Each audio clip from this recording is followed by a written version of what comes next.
The resistance also moved towards 23,900.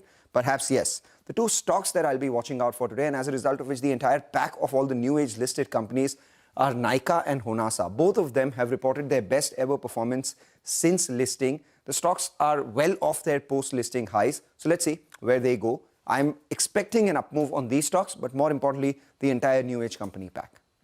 Thank you very much for that. Let's get back then to the developments from West Asia. U.S. Secretary of State Marco Rubio says there are some good signs as mediated peace talks with Iran are progressing, but added that U.S. President Donald Trump has made it clear other options are available if a deal is not reached. Listen in.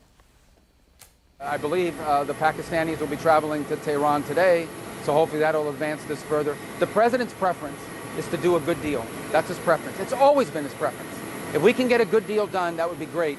I'm not here to tell you that it's going to happen for sure, but I'm here to tell you that we're going to do everything we can to see if we can get one. But if we can't get a good deal, the president's been clear. He has other options.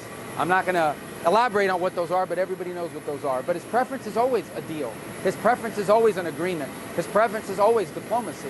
So let's see if we can get there. There's some good signs, but we understand this. I don't want to be overly optimistic as well. So let's see what happens over the next few days. And on the Strait of Hormuz, U.S. President said he wanted the tolls to be taken out and added that no ship would go through Iran without U.S.'s approval. The U.S. Secretary of State also backed Trump's comments, saying that no one was in favor of a tolling system. The president's comments come even as Iran creates a new Persian Gulf Strait Authority to control maritime activity at the Strait of Hormuz. Listen in to what Trump had to say. Well, we want it open. We want it free. We don't want tolls. It's international. It's an international waterway. They're not charging tolls. Right now, they are losing $500 million a day is what it's projected. I don't know, it sounds like a lot of money, but whether it's 500 or 200 or 300, they're losing a lot of money. There hasn't been a ship that's been able to get through without our approval. And the Navy has done an amazing job. And no ship is going to Iran, as you know. No ship is going to, or out of Iran, without our approval. Okay, well, that's the Strait of Hormuz story, right? But you heard Secretary of State Marco Rubio earlier on the Iran situation, but Rubio is headed here to India. This is the U.S. Secretary of State's first visit to New Delhi. Marco Rubio said that Washington wants to sell India as much energy as they'll buy as uncertainty grows over disruptions, of course, in the Strait. Listen into some of his comments. Well, we want to sell them as much energy as they'll buy. And obviously, you've seen, I think we're at historic levels of U.S. production and U.S. export. We want to be able to do more. We were already in talks with them to do more. We want it to be a bigger part of their portfolio. We also think there's opportunities with Venezuelan oil. In fact, it's my understanding that the interim president of Venezuela will be traveling to India next week as well. So there's opportunities. There's a lot to work on with India. They're a great ally, a great partner. We do a lot of good work with them. And so it is an important trip. I'm glad we're able to do it because I think there'll be a lot for us to talk about. And we'll also meet with the Quad there, which is important. Something, I think my first meeting as Secretary of State was with the Quad. So I believe I got sworn in, I did the thing in the lobby, and then I went right upstairs, and that was my first meeting. And I'm glad we were able to do it now in India, and we're going to do one later in the year as well. Okay, well, that'll be an interesting visit, the Secretary of State visit to India. There was a bit about the trade agreement, etc. as well, and how teams are going to be visiting each other over the next 1 month, etc. But nevertheless, we'll watch it closely. Now, let's welcome in our first voice on the program, global as always. Aditya Bhave is head of US economics at BofA Global Research. Aditya, great to have you with us here on the program. Thanks very much for joining us. And I want to just start with what happened earlier this week. It's cooled off since, but global bond yields, right, and the move they've made the consensus view is that the energy shock is temporary, but markets are repricing higher, or at least trying to. Is this going to be sustainable, you think? What's it led by? Thanks for having me on. I think it's a combination of factors that are driving yields up. The first one, obviously, as you mentioned, is the energy shock and the expected impact on inflation, both for the headline, which presumably will be a little bit less sticky but larger, and then also for the core, where the impact could come with a little bit of a lag and it'll be a little bit smaller, but at the same time, those sorts of shocks can be a little bit sticky sometimes. So it's that, but it's also just broad concerns around deficits across developed markets. Basically, there's a demographic problem across DM, across the world, and that's bad for deficits, and there are no clear solutions right now. So I think those two factors are driving the front end and the back end of global rates, respectively. Aditya, hi. Thanks for joining in. So what's the house view in terms of where we are headed? The US 10-year and the 30-year yields, say by the end of 2026 or through 2026. The house view from our rate strategists is that the 10-year will stay around 4.25% essentially for the next couple of years. The risks to that, especially in the last several weeks, are to the upside. It depends on several factors, right? It depends on how we're thinking about long-term inflation expectations. I think long-term expectations have remained relatively anchored. And from my perspective, that's probably because there is this underlying faith in markets that regardless of what's going on in the Middle East right now, a few years down the line, the big story is going to be the productivity boom from AI, and that's going to be disinflationary. So long-term inflation expectations haven't really moved. I think what's happening right now is the re-rating of neutral rates. Right? So is it the case that the neutral rate in the US isn't 3%, as the Fed has been saying, but rather it's 3.5%, 4%? We are quite sympathetic to that view. So from that perspective, if your real rate essentially moves up to, let's call it 1.5%, 2%, then that's going to push up long-term yields. Right. So what does the Fed do in response to all of this? That's the basic question. We think the Fed sits on its hands for as long as it possibly can until its hands are really forced by the data. So the challenge for the Fed right now is that the breadth of shocks that the US economy is facing is truly unprecedented. So on the supply side, you're dealing with the conflict in the Middle East, you're dealing with the labor supply story because of changes in immigration policy. You're dealing with tariffs, which are still not fully resolved. You also have a positive supply shock in the pipeline from adoption of AI, as we talked about earlier. And then on the demand side, fiscal stimulus is working its way through the economy, and you have the AI investment boom. So if you look at the recent data, they've obviously been quite resilient. Markets have moved from, I would say, a narrative of stagflation to a narrative of reflation, so more of a demand boom type story, consistent with what you're seeing in corporate earnings, consistent with what you're seeing in the resilience of consumer spending. But we knew we were going to get some strength in spending from fiscal stimulus. So I think the true test of the resilience of the economy is still down the line. It may be more of a story for the late spring or even the summer, maybe even the early fall, because these shocks tend to work their way through consumer spending somewhat slowly. I would say the Fed still doesn't have conviction on whether this is stagflation or reflation, and the policy responses to those are obviously different. So for now, they just wait and see.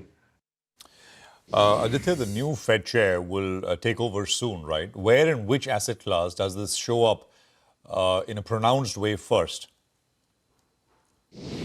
His recent comments have been very dovish, which is interesting. Historically, he's been quite a staunch inflation hawk, but of late, he's made the case that the Fed should be cutting rates, that perhaps it's overreacting right now to the error it made in 2021, 22, where it was a bit slow to raise rates. He's also said that the Fed should look ahead to the productivity shock that we were talking about, the boom in productivity that's presumably down the line. And to accommodate that, since we know it's going to be disinflationary, the Fed should cut rates. Now, these arguments have gotten a lot more challenging given the increase in inflation. I think the rest of the committee really has no appetite to cut rates right now. I don't know even if Warsh wants to cut rates right now because the environment has changed so much since he was nominated.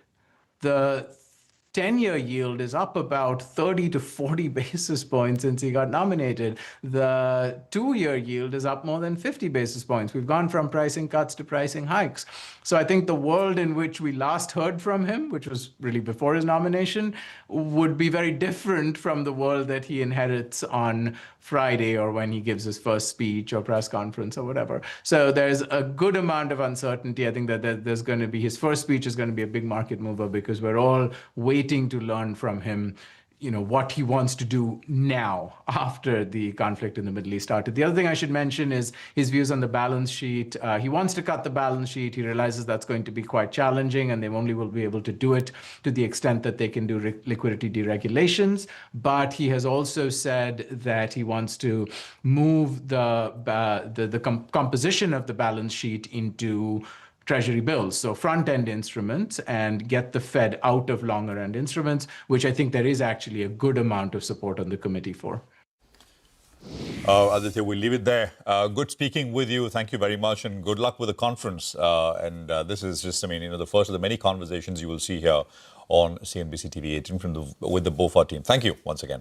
Well, let me just quickly run you through the interactions which are lined up here on the program. 8:35, we've got the management of Ixigo joining us to talk about the business environment, which is also looking a little tougher, I guess, but Alok Bajpai will be with us to talk about that. 9 o'clock, we'll have Rajesh Ravi of HDFC Securities. Cement and Focus is a deal there as well. 9:20, Rana Gupta of Manulife Investment Management is the market master. 9:40, VA Tech Wabag, interesting company always. We'll get them. We'll ask them where the new orders coming from. Management of Healthcare Global Enterprises will be with us at 9:50 on their fourth quarter numbers and outlook, and Lata will be speaking with us. Lata will be, of course, hosting the Indianomics segment with Anand Narayan and Mridul Sagar on, of course, what else, but, what the market is waiting for with regards to measures to defend the rupee, and if something will come, something is imminent. That's the lineup. Indeed, and we'll take a short break, but a lot of stock-specific action that we have to track today. We'll get to it in just a bit in our special Top 10 segment, but for a quick peek, we have Maruti Suzuki, Dalmia Bharat, Aurobindo Pharma, LIC, Honasa Consumer, Nykaa and Paytm. All of them on the back of positive news flow. On the back of negative news flow, we have Max Healthcare, Gail and LG Electronics.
Welcome back. It's a Friday morning. It's time to talk about stocks. Our entire research team is standing by with CNBC TV 18's list of top stocks for the day. Let's begin with Maruti. Hi, guys. Good morning.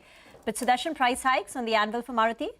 There was an indication in the analyst call that we had got from Maruti that they will be announcing price hike very soon, and finally company has come out and announced price hike, and that is up to rupees 30,000 effective from June of 2026. And now this is done amid rising input cost. Remember, in Q4 also the increased input cost had impacted EBIT margin of the company by 80 basis points. So to pass on the certain extent of those commodity costs, company has gone ahead to increase the prices by up to rupees 30,000. So might be taken positively. That's the reason I'm going with green for Maruti. Okay, well, thanks very much for that. Dalmia Bharat is what we want to address, and so it's back to you.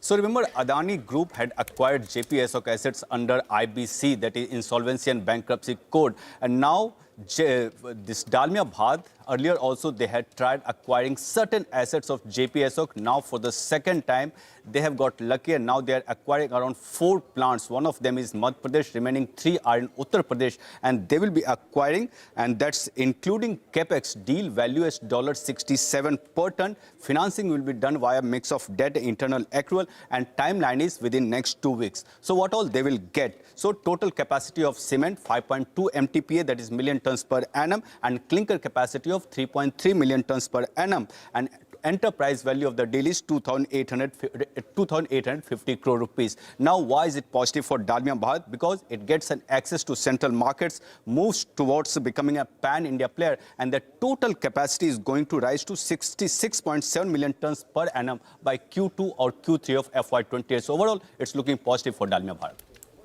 Right, Sudarshan, thanks a lot for that. So this deal positive for Dalmia Bharat. Let's go across to Ekta. Max Health, how are the numbers? Well, a bit subdued this time round. So the revenue was up around 10-odd%. The margins dipped on a year-on-year basis, and the profit came in at a 3% growth. The share of oncology dropped to 21% versus 26% due to the discontinuation of select chemo drugs for their institutional patients. Margins were lower because clinician costs went up around 230 basis points year-on-year. What did work was that the EBITDA per bed saw a Q-on-Q improvement this time. Max Labs revenue was up around 14-odd%, and Max at Home revenue was up around 30% on a year-on-year basis. More details at 11 a.m. when they do have their call. Thank you very much for that. Over to Sonal now for Gail. Well, Gail reported what was a weak set. Yes, weakness was expected, but it was even weaker than expectations. On a quarter-on-quarter basis, yes, revenues were up 2%, but a sharp fall in EBITDA, down around 56%. Margins halved on a quarter-on-quarter basis. Profits were also down 21% to come in at 1262 crore rupees. The force majeure announced by a lot of these gas-producing companies is something that hit profitability for Gail. That's why the natural gas marketing loss came in higher at 151 crore rupees. This has largely been a profit-making segment for the company. Gas transmission did well, 1881 crore rupees, because there was a tariff hike as well that came by. But the Paytm loss continued at 377 crore rupees, going with red because the gas supply issues continue. But of course, we'll get more clarity from the management on the conference call. Take that point, Sonal. Thanks a lot for that. Let's go back to Ekta. Aurobindo Pharma, numbers slightly better. Largely in line with estimates, you would have to say. Revenue up around 5.6%. Street was anticipating a 4% growth. Margins came in at 19.2% versus expectations of around 19.9%. And the profit came in at 920 crores. Street was anticipating 916 crores. US was down 13%, which was expected because they don't have Revlimid generic in terms of the amount of competition. It's increased a lot for that drug. EU was up around 30-odd%, so that did very well. Growth markets was up around 25% for the company this time round as well. Call at 8:30 a.m. Based on just these numbers, I expect the stock to be in the green, but the commentary will obviously change the trajectory. Thank you very much for that. Yash, LIC? Well, the numbers for LIC seem to be very strong for the fourth quarter. On all parameters, of course, the numbers have been much ahead of the street estimates, ahead of the CNBC TV18 poll. On a year-on-year basis also, the numbers have shown a very strong growth. New business premium growing by about 20%. It's a beat to CNBC TV18 poll. Total AP growing by 22%. Again, a beat on CNBC TV18 poll. Group AP growing by about 36%. Retail AP by 16% growth. Both coming ahead of CNBC TV18 poll. VNB is shown a very strong growth, about 67% growth, and margins growing by nearly 700 basis points. On the margins particularly, the expectation was 21.26%. What the company has delivered is 25.66%. So a top-down beat, of course, top line doing really well in terms of AP and retail AP and group AP growth, and the quality of the business also, VNB and margins doing very well. The stock hasn't done anything in the last 3 months. It's down about 10% in the last 3 months, flat in the last 1 month. I expect the stock to be in green today on these strong set of numbers. Thank you. It's not done anything in the last 1 year. It's down nearly 5%. But Yash, thank you very much for that. Upasana joins in for more on LG Electronics. Well, overall, it was a weak quarter for the company. Revenue was largely in line, but the margins and PAT stood much below than what the street was anticipating. Now, if I talk about Q4 revenue growth, it stands at 8%, which was driven by demand recovery across the segments, which was much in line with the guidance provided by the company, that is high single-digit to double-digit after Q3. Home appliances, the key segment of the company, is where the key drag comes from. Here, the revenue growth stands at just about 6%, while home entertainment has delivered a strong growth of 20% on year-on-year, driven by the rising demand for high-end TVs on the back of the IPL, which certainly spurred the demand. Now, coming to the margins of the company, the margins were under pressure, 230 bips down at 11.7% due to elevated prices and even currency fluctuation. Now, again, this is much lower than the implied margin guidance given by the company, which is around 12.5 to 13.5%. Now, overall, if I talk about of the FY26 numbers, the revenue stood flat, much in line with the guidance, and EBITDA margins here is under pressure at 9.8% versus 12.8% versus the guidance of low double-digit given by the company. So, going with a red on this one on the back of weak margins. All right, Upasana, thanks a lot for that. I'm looking at Honasa, good results coming in. In fact, the operating leverage has finally begun to show. They've reported their highest EBITDA and net profit since listing. Street was anticipating that the stock has seen a rally in the recent past. 23% revenue growth, gross margins maintaining. Look at the EBITDA. That's actually seen a near 200% growth from 27 crores all the way up to 77 crores. And we've seen the profit after tax as a result of which jumping from 25 crores to 69 crores as well. Even the internals, the underlying volume growth coming in at around 30%. Ad spends as a percentage of sales have reduced. Other expenses have reduced. So that's operating leverage coming in. And adjusted revenue, the company says, is higher by 28% if you account for the change in revenue recognition by one of their clients, Flipkart that is. Mamaearth reported teens growth. The younger brands grew by about 40%. So going with green on Honasa. Similar is the case for Nykaa as well. If you look at Nykaa, Jeffries calls it a flawless beauty. Well, 28% revenue growth, 67% EBITDA growth, margins expanding by nearly 200 basis points, and the net profit nearly quadrupling from 20 crores all the way up to 80 crores. You will have to call it flawless beauty because, the beauty segment, 27% revenue growth, 50% EBITDA growth. So margins have improved out there. Fashion, which was supposed to be, a business where operating leverage would start kicking in, their losses have narrowed from 36 crores to about 8 crores. So that's a positive as well.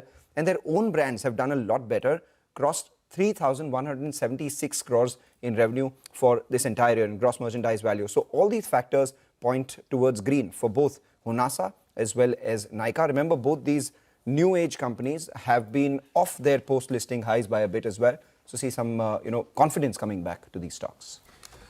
I think easier to title a report on Nykaa, right? I mean, lots you can do with wordplay there. Flawless beauty. Flawless beauty. Even for Honasa, you can say that. All right. Well, let's talk about Paytm now, right? And Sud is back with us. Sud's got a heavy load today. Block deal, Sud? So the book is likely launched to sell the shares in Paytm or say 197 Communications, and this is launched by SAF Partner, which holds more than 13% stake as of March shareholding pattern. And now they are selling 86 lakh shares. That forms 1.3% equity. Deal value is 960 crore, and floor price is rupees 1120.65 per share, which is a discount of 3% to current market price. And lock-in period is 30-day. But I'm going with green because the deal, or say block deal, is likely to happen in block window. Okay, thank you very much for that. And lots of other stocks also you should keep in your radar, like a Varun Beverages, or even some of these PSU banks like IOB Central Bank, where they are looking at some fundraise. But let's talk about commodities now. Manisha is joining in with a complete roundup. Manisha. Thank you so much for that. I'll start with the crude oil prices, where we've seen a bit of a rebound coming in yet again. Overnight was 2% of a decline, and with that, for this week, the crude prices are down by nearly 4%. Contradicting statements coming in from US and Iran, especially Iran, which is ordering enriched uranium reserves to remain in the country. Iran is also reportedly working with Oman on a framework for a permanent toll system at Strait of Hormuz. It's something that is keeping the prices higher yet again. $100 a barrel has been holding for a long time now. And if you look at the current quarter average, well, that comes in at around $105. So that is where we are looking at into the markets there. So while the crude oil prices headed for a negative week, it clearly is a similar matter for most of the metal prices also. Gold is down 2% for the week, silver down 4.5%. And since the West Asia conflict, gold has declined by 14%, while silver is down 20% as well. Copper prices continue to trade quite choppy. The prices have been under pressure as peace agreement between US and Iran wanes. But the rally in AI stocks and expectation that the renewables will see stronger demand going forward is what is keeping copper prices not too far away from its all-time highs. All right. Thanks very much, Manisha, for that. Well, the RBI is not considering any off-cycle meeting, and it is not particularly inclined to use interest rates, a hike in interest rates to defend the currency, the rupee that is. Sources close to the RBI told CNBC TV 18. Lata is here with details on what she's picked up. Lata, over to you. Well, exactly. There's a lot of speculation in the market whether the Reserve Bank, the rapid growth from 96 to 97 will lead to an off-cycle meeting. The source, who's very close to the Reserve Bank, emphatically said there's no such plan.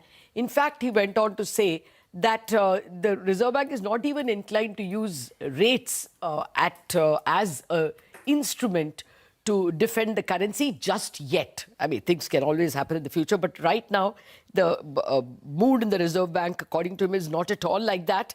The FIT, the Flexible Inflation Targeting Framework itself, requires the Reserve Bank to keep CPI at 4% plus or minus 2% and to ensure growth is normal. So it clearly does not look at it looks at using rates only for inflation. And where are the inflation numbers? The last number we got in April was 3.48, if anything below the 4% mark. And even the RBI's forecast for the full year FY27 is 4.6. Again, very close to the range, well within the range and very close to the target number.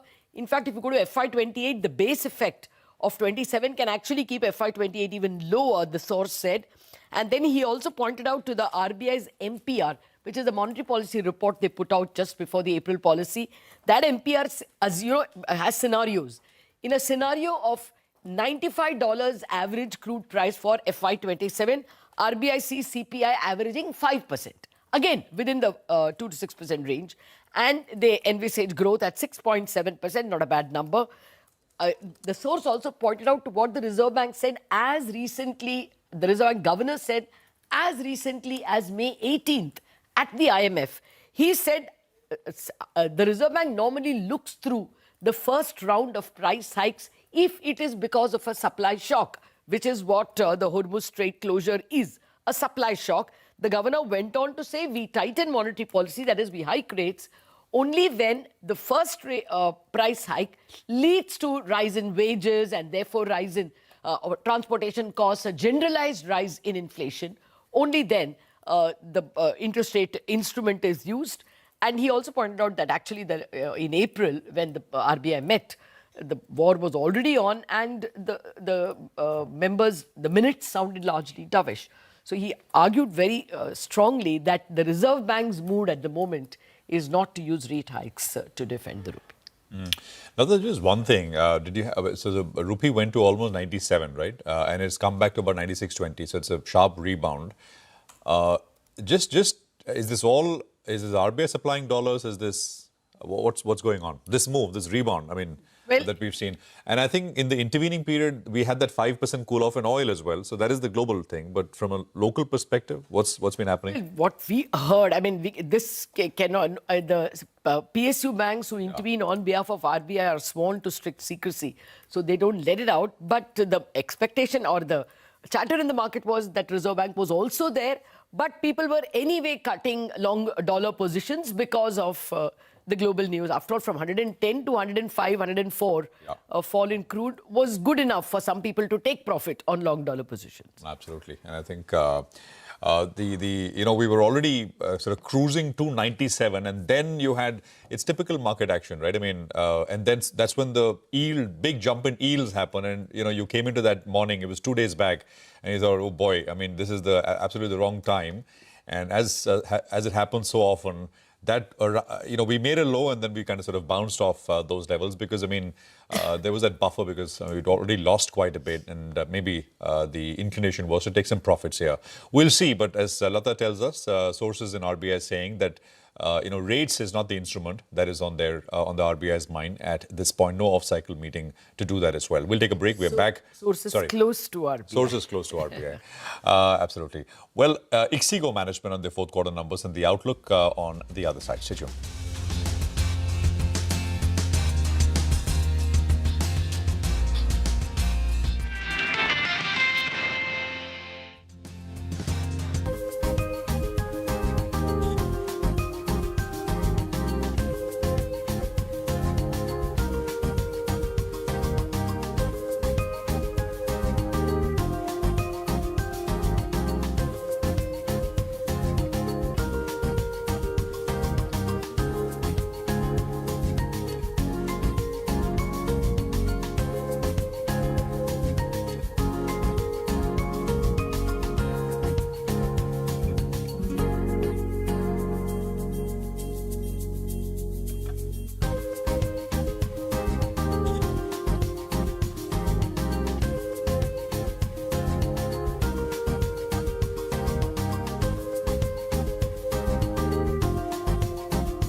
Welcome back. Let's get to corporate conversations then. Ixigo, that's the first management on the show, reported a soft set of fourth quarter numbers, obviously on account of two things. One, the impact of West Asia crisis, and secondly, remember, the high base of Mahakumbh in the same time last quarter. So to discuss this and more importantly, what they're doing with artificial intelligence as well, Alok Bajpai, who's the chairman MD at Ixigo, joins us now. Alok, always a pleasure speaking with you.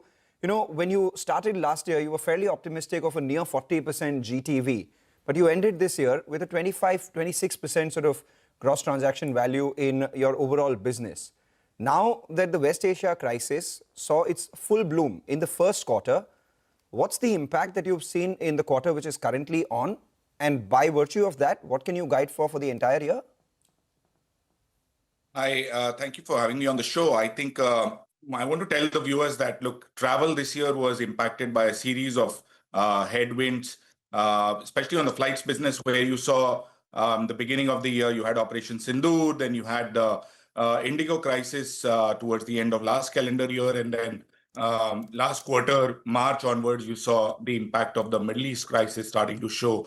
I think for the train side of our business as well, there have been a series of policy changes related to waitlist reduction as well as Tatkal access for OTAs. Also, we've seen the fact that there have been changes in how the system works for Aadhaar verification as well as user re-verification, etc.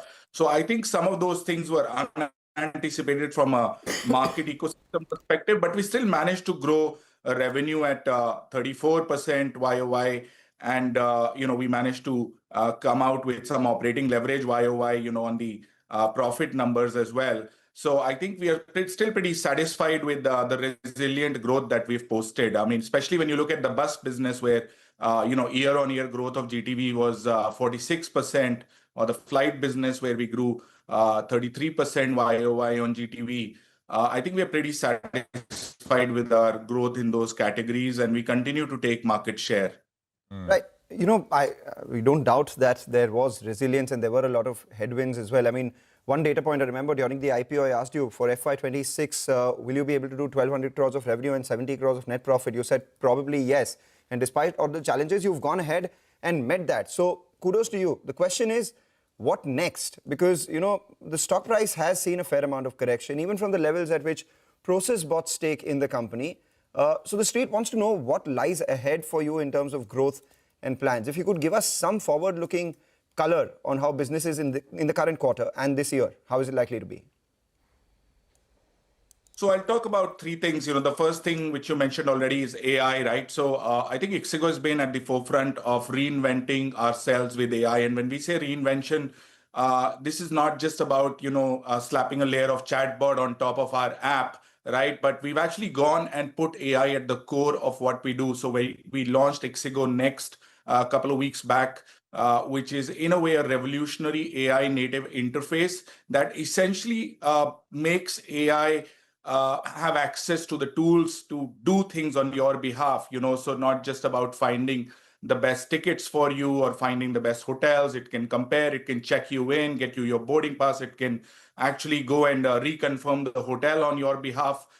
It can actually also suggest, based on your constraints, the best kind of trip. And essentially, the interface marries beautifully with what the app actually does, right? So it's actually an agentic framework that allows you to use voice or chat to actually do things, right? And not just get information. And I think the direction in which we see ourselves going is to become what we call a peace of mind company, right? And we said this at the Ixigo Next launch, that Ixigo was never really an OTA. We were always very, very obsessed about how to solve problems before, during, and after the trip. A lot of utility apps that gave us all the growth on the train side and the bus side. So we continue to be obsessed about how do we solve the travel problems holistically using AI at our core. And we're reinventing the organization. So when we say reinventing the org, we mean that we are putting AI at the heart of how we do things inside the organization, how we ship products out. And I think some of that will be visible in the velocity of things that we ship. Yeah. Some of that will be visible in the growth that comes from here. And also hopefully in the operating leverage line. Yeah. Alok, hi, morning.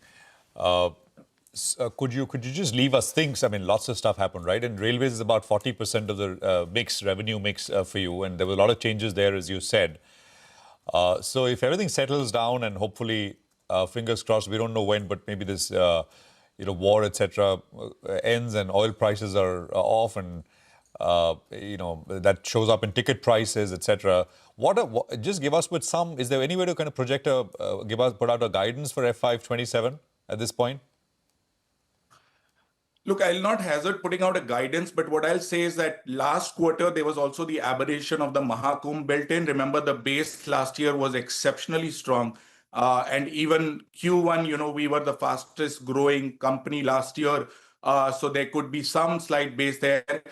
But I think the way I look at the summer season evolving, for example, right, demand continues to remain very strong despite fares being relatively super high, right, compared to last year, especially on international routes, but even on some domestic routes. What we are also seeing is substitution of demand. So, we see train bookers who are not able to get seats move into the bus funnel. We are seeing flight bookers who are seeing higher fares move back into the bus and train funnel. Some of that is very unique this year because of the oil prices and how they are impacting airfares.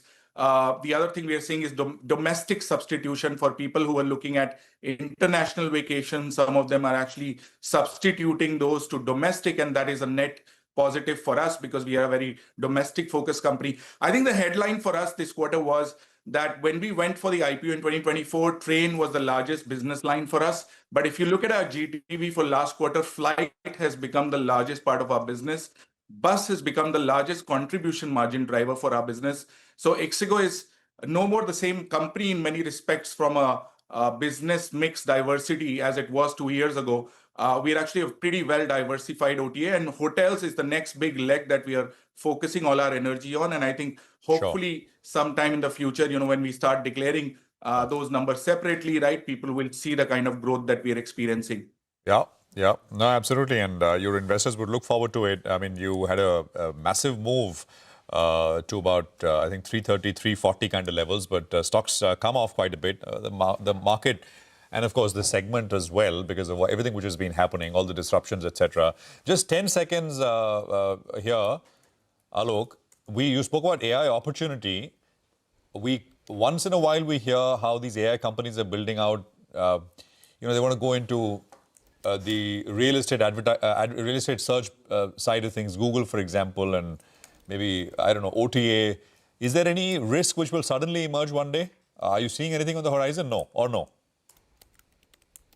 Well, actually, these large language model companies or horizontal companies actually are partnering with us. So we just partnered with ChatGPT. You can actually search on Ixigo, confirm ticket and Abhibus and get things done inside the ChatGPT app. So I think we're using it as an opportunity. I think the top of the funnel, some part of the research and planning might move into these, but that was never done on OTAs anyways. That was always done on Google or a bunch of other places. And I think the net positive for us is that in that world, as long as we can put all that intelligence at the core of our app, right, people don't need to actually ever leave our app to find anything else anywhere, because we have all that intelligence on the tab sitting inside our app, which is available inside the large language models. All right. Thanks very much, Alok. Appreciate you joining us. Good luck. And it's always a pleasure speaking with you. So let's... the Ixigo management with perspective. Deepan Mehta is with us, Elixir Equities. Deepan, good morning. Good to have you with us. We were just talking about, I don't know if you heard that conversation. Process, the technology investor, came in, I think, at about 270, 280 levels. Stocks at about 160. Ixigo listed at about 140. Any thoughts here? It's a beaten down name. It's well run. It's got large technology investors out there. Of course, times are tough now.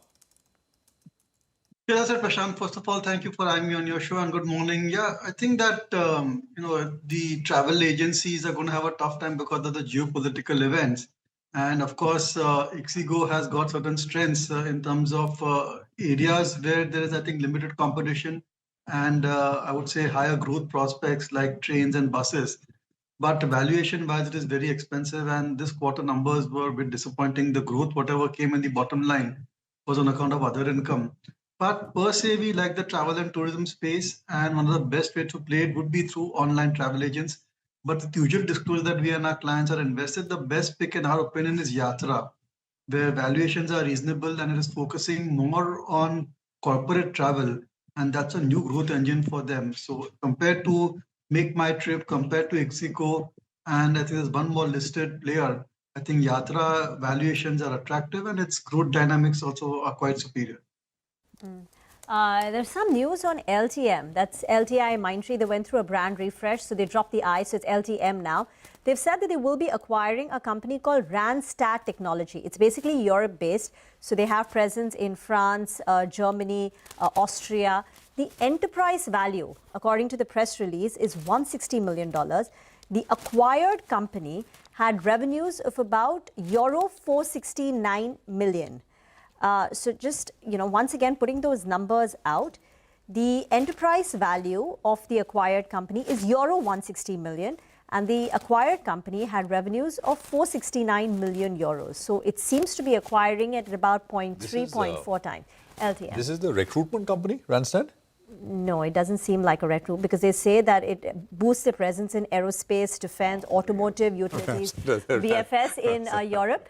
But it's a quid pro quo deal. So LTM gets the business in Europe, it gets those onshore centers, but in return, LTM will manage Randstad's GCC facility. The only thing is this acquired company in calendar year 2023 had revenues of euro 609 million. In 2024, it came down to 541 million. And last year, it was at 469 million euros. So it's basically come down by close to about 20-odd%. Dipan, can you make sense of this deal for us? I think, Rima, you put it pretty well, that I just understand what it brings to the table. And I think that a lot of the IT software services companies are going to look for such acquisitions to boost their AI presence or to fill up gaps within their offering, which they haven't got so far. But I still feel that there will be few winners and many losers within the software services space. And I think in a couple of quarters or so, it'll become clear which are the companies which are really benefiting and using AI to their most advantage, and which are the companies which are lagging and where I think there is going to be stress because of too much of overemphasis on legacy systems or such clients.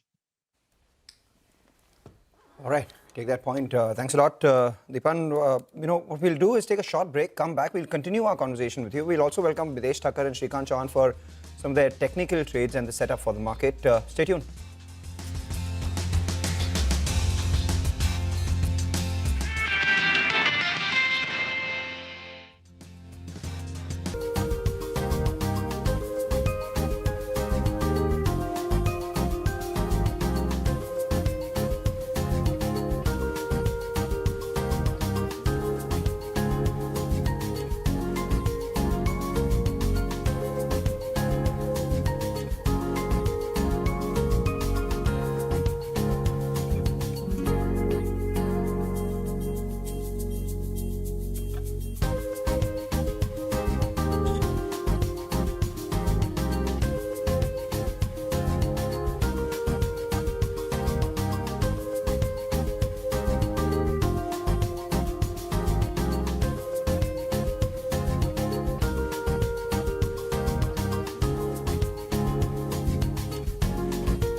Welcome back. You're watching us here on Bazaar Morning Call. The Gift Nifty comes up for you. A mild green start. When we started the show, it was about 20 points. Now it's about 50 points.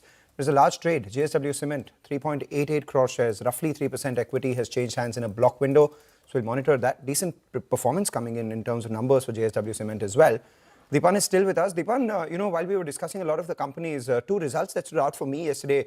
One of them was Honasa, the other one was Nykaa. Both of them post-listing, in the years that they've been here, reported the best ever performance, with both companies promising better times ahead. In light of the valuations at which these stocks trade and the fact that they're off their highs, would you look at any of these? Yeah, absolutely, Mangalam. I think that within the FMCG space, these are going to be the new leaders. And Nykaa, of course, as a measure of disclosure, we have a small investment in it. But Honasa is also on our absolute radar. And this is the thing, that they are in categories which are underpenetrated. They're not into soaps and detergents and hair oil and stuff like that. And they're into beauty and personal care products. And they are establishing brands or tying up with brands, especially Nykaa, where there's high growth. So I think that they are in a nice sweet spot where they can, I think, continue to grow at 25-30% or thereabout. And valuations are coming down with every quarter because of higher earnings. So within the FMCG space, I think these are the two new winners or the two new players, I would say. And we better to invest in these companies than the traditional FMCG companies like HUL or even Godrej or Imami or Dabur. And you see the numbers which have come from the old generation FMCG companies, very, very disappointing. So we have to make that shift from the traditional FMCG companies to these new generation consumer-oriented companies. Okay, what we'll do is take a quick break here. There's the JSW Cement block deal which has happened. 4.28 crore shares worth 531 crore shares have changed hands in the block deal window. So that is coming. So that's about 3.14% of equity at this point in time. We have a cement discussion coming up in just a bit from now. Deepan, thank you very much for joining us. Good speaking with you. We'll take a break. We are coming back with, of course, the technical trading ideas and Rajesh Ravi on cement as well in just a bit.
Okay, welcome back. Mitesh is with us and so is Shrikant with what they'd want you to do as we start this new trading session Friday morning.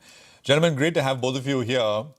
We've traded 5 days and the Nifty is up a grand total of 5 points. Mitesh, will we get more this today or and how to trade it? Morning, Prashant. Actually, I've been advocating that the markets will consolidate, contract, and we now have a very clearly defined range. Even if you were not working on charts and all, just look at the price movement, 23,300, 250 on the downside, 23,800, 830 on the upside. I think broadly, the Nifty is very clearly contracting between these two levels. And yet, I think, we don't have any signals of a breakout or a breakdown. Most of the volatility indicators that we track are still flat, very sideways, which means that there could be another few more days before some kind of a directional move happens. So For the time being, I've been saying that either avoid the index or trade around the edges, which is that you take a short close to about 23,800 or try to attempt longs as we get closer to about 23,350, 300 zones. Shrikant, how long do we remain wedged in this trading band? Are you sensing any sort of a breakout, and what's the trading call? Good morning, Rima. Good morning, everyone. So while looking at the setup, yes, it is very clear that we are in the range and it's very difficult to say that when it will break, but the way there is a contraction happening and lows are rising, we are of the view that now one thing is very clear that if we see the market is dropping below 23,400, then we can expect further more weakness, maybe up to 23,000. On the higher side, it is still difficult for the market to sustain and trade higher. Because 23,800, 24,000, all are important resistance level. So in case if there is any deep, then certainly we should look for taking some long bets with a stop loss at 23,400. If there is any higher opening, then it is better to focus more on stock instead of taking any call on index. Shrikant, so what about stocks? See, like broader market is doing well as compared to large cap companies. Most of these companies are finding difficulties to sustain at higher levels. So from the broader market, we like Honasa, which was around 360 yesterday. The company has reported strong number. We can see some gap up opening, maybe 5-10% higher. But even at those levels, it's a buy with a target of 400, 420. We are of the view that the stock is forming a very strong technical formation, and based on that, we may even see the levels of 450, which is, we can say, the maximum level that we can see based on its technical pattern. So even with a gap up opening, it's a buy with a stop loss close to 350. The other stock on which we are bullish is Nuvoco Vistas. There also we are seeing higher top, higher bottom sort of series. Currently, the stock is around 328. We are expecting stock to move towards 350, 355, and we can keep a stop loss around 320 for the same. Mitesh, what stocks would you go with? I have a mix of buys and sells. On the buying side is Bajaj Auto with the stock below 10,480 for targets of around 11,000. Apollo Hospital is also a buy. It's been a buy earlier as well. Now can be bought fresh with a revised stop at 82.50 for a target of around 84.40. A couple of sell calls on Jubilant Foods, sell with a stop at 445 for a target of 415, and L&T Finance is a sell. Keep a stop at 272.5, look for targets of 256. All right, gentlemen, we'll come back to you. Let's talk about the big deal in the cement space. So Dalmia Bharat has signed an agreement to acquire part cement assets from Jayaprakash Associates from the Adani Group. The deal is valued at 2,850 crore, which were acquired by the Adani Group under the Insolvency and Bankruptcy Code. So how does this change the competitive dynamics for the cement industry? What it means for Dalmia Bharat? Rajesh Ravi, Institutional Research Analyst at HDFC Securities, is now joining in. Rajesh, morning. Thank you for joining in. So strategically for Dalmia Bharat, this is a positive. It fills the white space of central India because they've predominantly been heavy in South and East Asia. What's your assessment for Dalmia Bharat in terms of valuation, what it brings to the table? Hi, good morning. Yes, this was a much, Dalmia needed this asset and they were on the verge of closing the deal earlier when the asset, the whole of the JP assets went through the NCLT. And then there was a cloud of uncertainty whether Dalmia would get these assets. Finally, they are able to negotiate the same and get it from Adani Enterprises. So it is indeed a positive from Dalmia perspective in terms of their footprint expansion and their aspiration to become a pan-India player, given that these assets were already operational pre-COVID and even during the preceding past 2 years, there was some amount of tolling arrangement which Dalmia was doing. So they have a fair amount of distribution, both trade and non-trade in the market, and hence they can ramp up these assets fairly fast. Yeah, so from that perspective, it is sentimentally positive for Dalmia. Sentimentally positive. And your view on valuation, $67 per ton all in. And Dalmia Bharat also has this aspiration to get to 75 million tons by FY28. What is the roadmap to get the balance? Would you buy a Dalmia Bharat based on this development? Yeah, so So from a Dalmia perspective, our understanding is the factoring in refurbishment and the WHR capex to bring this asset at a decent margin profile will work out to be around $70-75 per ton, which is itself is a decent in terms of acquisition cost. And in terms of the central market is obviously a decent market where players Dalmia can deliver good numbers. Overall, what we understand is that there will be a intensification of the regional competition because of these assets getting operational from Q2 or maybe Q3 itself. So there is some amount of competition which will further build up in the central market and weigh down margins for all the players in the region. Okay, got that. What's the Adani angle? Why are they selling part of their cement assets? They could have used it to bulk up their own capacity for Ambuja. Yes, this is a key question because we were almost, we had taken it for granted that ultimately it will land into Ambuja's portfolio because Ambuja has a lower share of the capacities in the central market, and we were expecting that this will beef up Ambuja's portfolio in the central market. However, we believe that given that Mr. Karan Adani also recently in the call cautioned that given that the cost bloat up, which they have seen in the past 2 quarters, they would look to tighten their cost metrics immediately rather than chasing behind capacity first. And second, we would also believe that, at the acquisition, at the promoter level for Ambuja, given that large amount of borrowing is already there on books, they would not want to further, add pressure in terms of adding capacities. They can do brownfield later on, and their current capacities are good enough to deliver volume growth. So from that perspective, Adani Enterprises would have let go of these assets and generate better liquidity. From Dalmia, which you had asked earlier, from valuation, what we believe that this could largely be valuation target neutral, EV neutral from given that the initial EBITDA increase, additional EBITDA which will come through, the target valuation would get knocked off because of similar increase in net debt because of the acquisition cost. So for Adani, in the near term, it's prudent, financially prudent. You don't want to increase your, stress the balance sheet at a time when operational costs are already ballooning. But over the longer term, I mean, it's always a tug of war between near term and longer term. So do you think they did the right thing, Adani? So from Adani, given that they have very strong, Adani Group have very strong project execution skill set, and the current capacities of ACC and Ambuja have a lot of brownfield opportunities across markets. We believe there are, even if the Adani Group has let go of these assets, would not be significantly negative for them. They have one of the assets which is already under their fold, the JP Super, the JP Super assets in UP Clinker, which was under arbitration between UltraTech and Dalmia. So they may look to develop that at some later point in time, and in the near term they should focus more on sweating up the existing assets with better margin profile.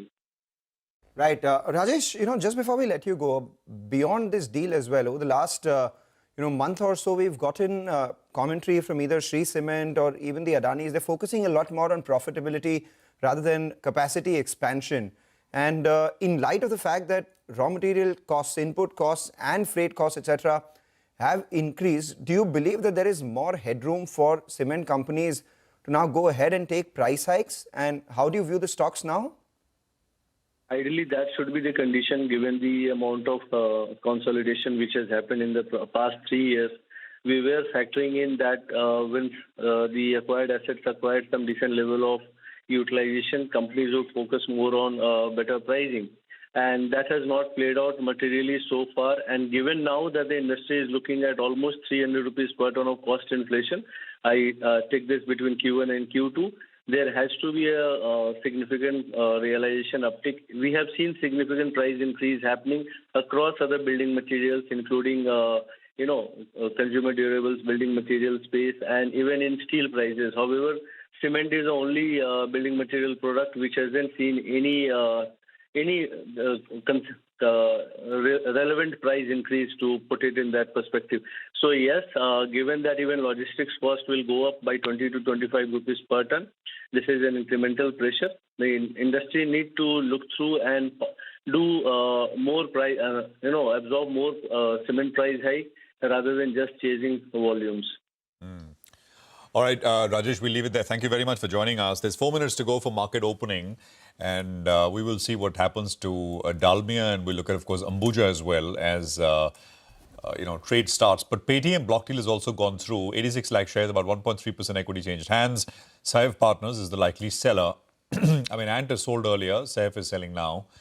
1160 or so is where this is settling at the end of the pre-open session. So that is, 2 large deals, right? One is, of course, JSW and the other one is Paytm coming through today. We've got Mitesh back with us with 9-10 calls. Mitesh, what do you have? I'll go with the buy on Apollo Hospitals and I'll look for a target of around 84.40 over there. Okay, Apollo did well yesterday. And we had the management, of course, with us yesterday as well. Varun Beverages is what we want to focus on. And there is some important updates here with regards to their tie-up with PepsiCo, what the changed agreement allows them to do, etc. Mangalam, take it away. Well, it's one, the fact that the agreement with PepsiCo has been extended. So that's a positive. The second part is there is an optionality out here. So they've informed the exchanges that the agreement with PepsiCo in India has been revised. 2 major points. One, exclusive arrangement, bottling arrangement has been extended from April 2039 to April 2049. So up until April 2049, there is clarity that these guys will be the exclusive bottlers for Pepsi in India. The second point, that's more important, where they've said that the requirement to carry out no other business than to be the SPV for PepsiCo has been deleted, which means that they can go ahead and explore other consumer categories rather than just being a person who's bottling for PepsiCo as well. So that optionality is something that the street likes. In fact, Jefferies has come out with a note saying that revised agreement should provide the company with flexibility to explore other consumer categories. There have been no details on the plan for their India business yet, especially given the fact that they've entered the beer category in South Africa. But they do view this move positively as it opens up that optionality. So long drawn view for PepsiCo up until April 2049, and then you have this other optionality which comes in as well. So net, it's a positive. The fact that we are also amidst a big heat wave right now should bode well for the stock after it's corrected from the peak. With no help from you, though. No help from me. No, actually, yes, I do consume a lot of their zero sugar products, and which account for actually nearly 30 to 40% of their revenue, which is also gross margin accretive. Not only is sugar bad for your health, but it's bad for the company's gross margins as well, because sugar is expensive. Live a little, yeah, Mangalam. I do. Okay, well, I think we've got the first rates come up, and Varun, of course, is up about 2.5% at the end of the pre-open session. But we'll look at that. We'll, of course, the cement space in focus, and so many companies which reported numbers. Nykaa, let's just put that up quickly if you have like a second or two. Put up Honasa, where that is at the end of the pre-open session, how they likely to start. 7% on Honasa, 3% on Nykaa. Paytm is higher, that block's gone through, and of course JSW Steel is the other one, and so many others. Ixigo, we spoke with the management earlier, that should come up as well. LIC, Yash told us his numbers are strong. Max is down about 2%. Auro Pharma, I think the call's on 1.7% lower on Auro Pharma, 1520, and there's more stuff. So we'll get to these individual names, but you get a broad sense of where they start. We'll look at indices first, as we always do, before we go down to individual names. So 23,700 on the Nifty. It's up about 0.16%. The Nifty Bank is up about 1/3%. The small cap index is up 0.7%. The mid cap index will come up as well. And we've got about 140 points, about 1/4% gain on the mid cap index. 1,230 stocks are higher, 400 stocks are lower. It's about 3:1 in favor of advances. So 23,680 on the Nifty is what you have. So it's flattish but slightly higher. Heat map will give you a sense of how the 50 stocks are opening. Trent is up the most. Tata Motors passenger vehicle is up next. Grasim, Maruti are some of the others. And Max Health is starting lower. On the other end, ITC and Infosys are some of the other names. Rima. Well, Max is clearly the problem stock in the large cap space. Max is open with a cut of about 5%. And here, their share of oncology has declined sharply on a quarter-on-quarter basis due to discontinuation of select chemo drugs for institutional patients. So that's weighing on the company's performance. X of that, the company's gross revenues, X of oncology, was up 15%. But consolidated numbers are a miss. Stock is under pressure. Along with that, ITC, where again, the change in taxation weighing on cigarette volumes, and the street is still unclear on the trajectory of the cigarette volumes, at least for the near term. LTM is reacting negatively to the acquisition. They've gone ahead and announced an acquisition of Randstad in Europe. They will be paying $160 million. But maybe it's to do with the acquisition or the overall IT space, because generally the Nifty IT is in the red, and Infosys, Wipro too have opened with cuts of about 0.25%. Titan, L&T, Cipla, Hindalco, these are some of the other names in the red. On the way up, Maruti Suzuki is being rewarded for its announcement of price hikes of up to 30,000 rupees per vehicle. So that's the top gainer. Tata Motors passenger vehicles higher. Insurance companies, SBI Life up and about. NTPC, Eicher Motors, Adani Group stocks. In the banking names, ICICI Bank and HDFC Bank too have opened up in the green. But on the whole, very quiet and still very much consolidating in that band. Consolidating in the front line end, but a lot of individual stocks doing a thing of their own. We have Honasa, which is the stock of the morning, up nearly 10% post its best ever quarterly performance that has come in. WeWork India was locked in upper circuit yesterday post numbers, continues to do well, up 7% straight off the bat this morning as well. The Travenews Techs, Ixigo, we just spoke with the management. It was a soft quarter, but maybe the street is looking ahead and believing that maybe their agentic AI business, along with the fact that demand for summer travel is fairly strong, and the stock which has corrected a fair bit as well. They've given them a long rope. RCF, the EBITDA was up 80%. That stock too, up around 5% in trade. LIC is the other one, which is up 4%. Yash told us it was a good set of numbers. Page Industries is the other one. Reported numbers ended about 1% higher. I think the street likes the management commentary that came by in the conference call that reflects in the stock price, which is higher by about 4% after having seen a big outperformance in the recent past for that counter as well. In the F&O space, we have Varun Beverages, which is opened about 2.5% higher on that revised agreement with PepsiCo.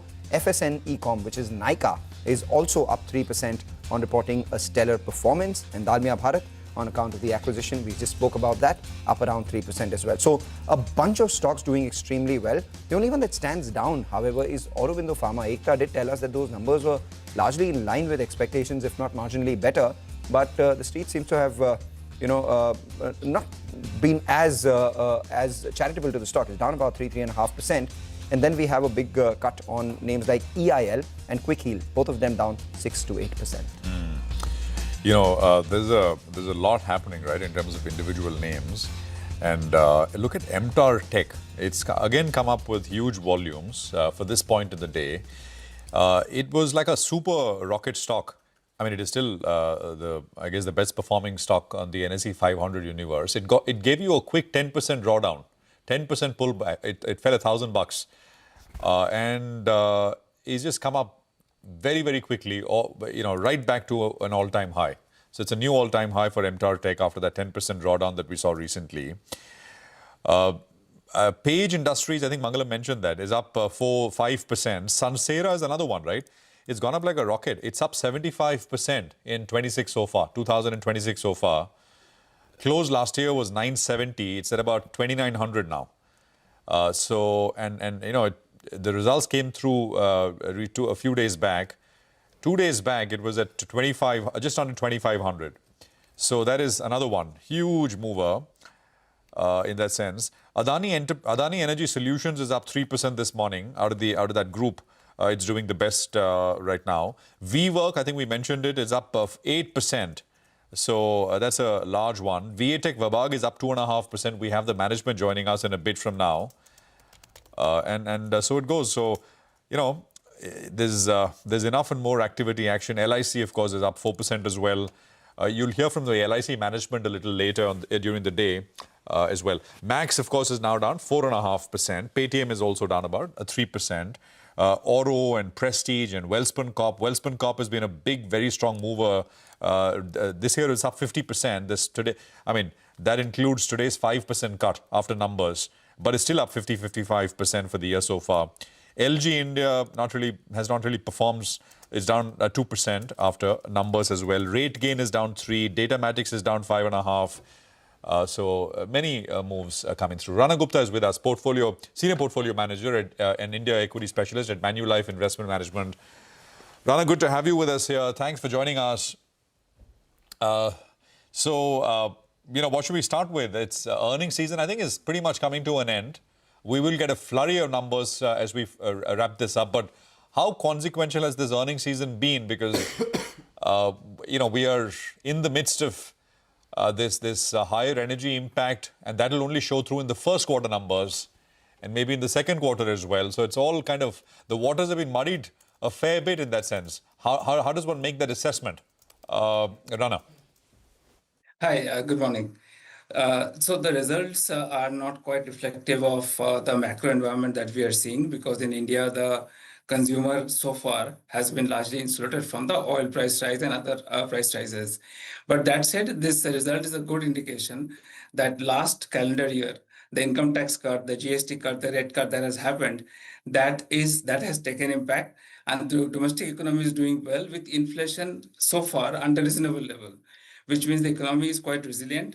And that's why we expect that even if the policymakers decide to increase the oil prices, and we think they should, we think that looking at the resilience and looking at the slack in the inflation, there will be some pain, of course, but I think there is room to absorb that kind of price rises. Hi. Morning, and thank you very much for joining in. So what's the call now that you're taking on the Indian markets? It's been a painfully long period of consolidation. We haven't done too much. Are you bullish, or are you turning a bit cautious now? So I think there are so many macro variables out here. We have to first outline my base case, and then we can talk about Indian markets. The base case remains that the Strait of Hormuz opens somewhere in mid-June. And even then, the crude price, we do not think comes back to where it was pre-war. So therefore, some of the price hikes are necessary, because right now, because of crude prices, India is having to pay additional about $60-70 billion for crude and fertilizer. Right now, government, the public companies, and to some extent corporates are bearing this. That situation cannot sustain. This has to be passed on, and that is what we think will happen. So that is a base case.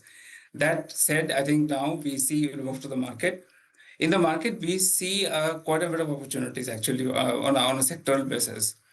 Firstly, the globally linked sectors like power equipment and metal, they should continue to do well because of the global capex that we are seeing in artificial intelligence, infrastructure, and defense. Coming to country specific, we quite like the capital goods sector, and within that, we like defense.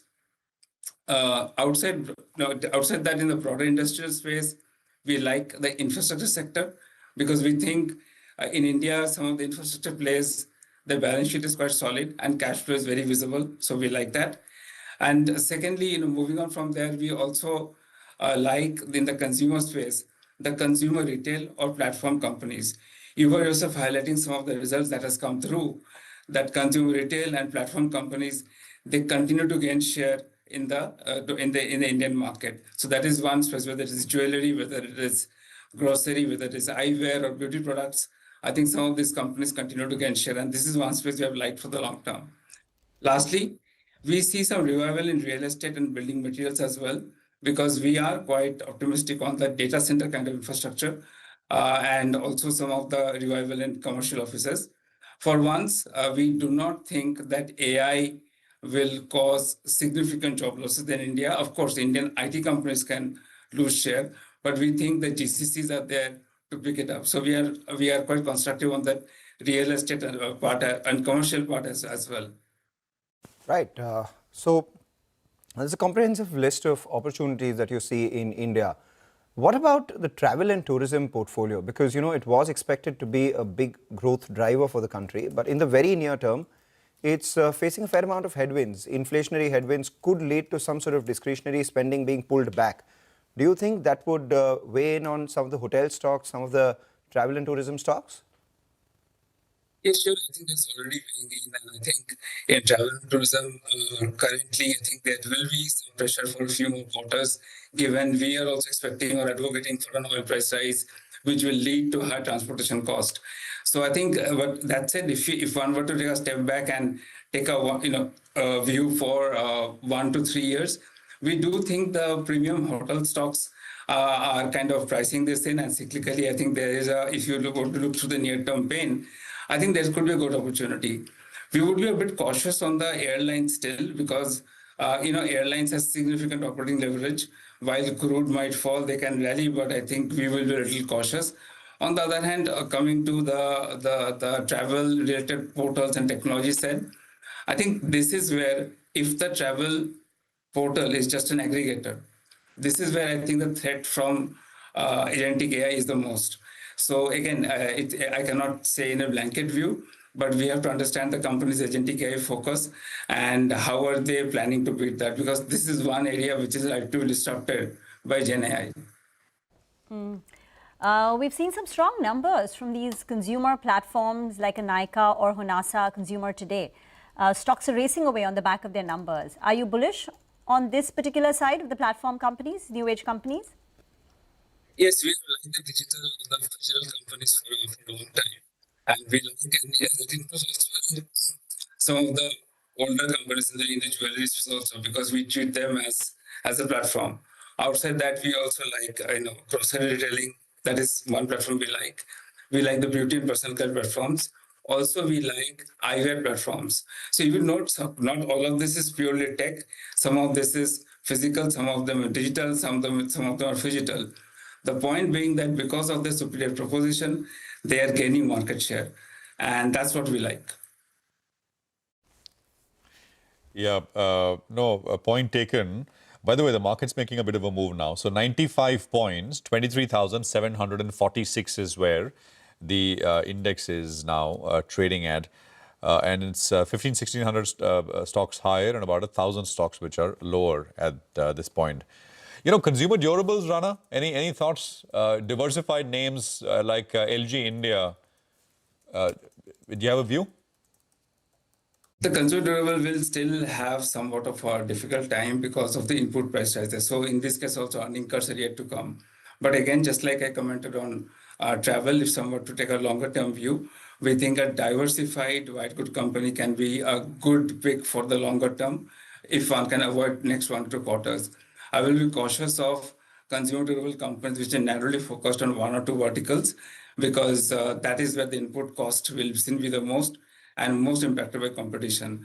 So large, diversified, premium white goods play, we would be optimistic, but there will be challenges for the next few quarters. What hospital names? Do you have a view? Sure, I think you can also think of it as a platform business, right? Because these are, or even this is a cross section from between platform and infrastructure business.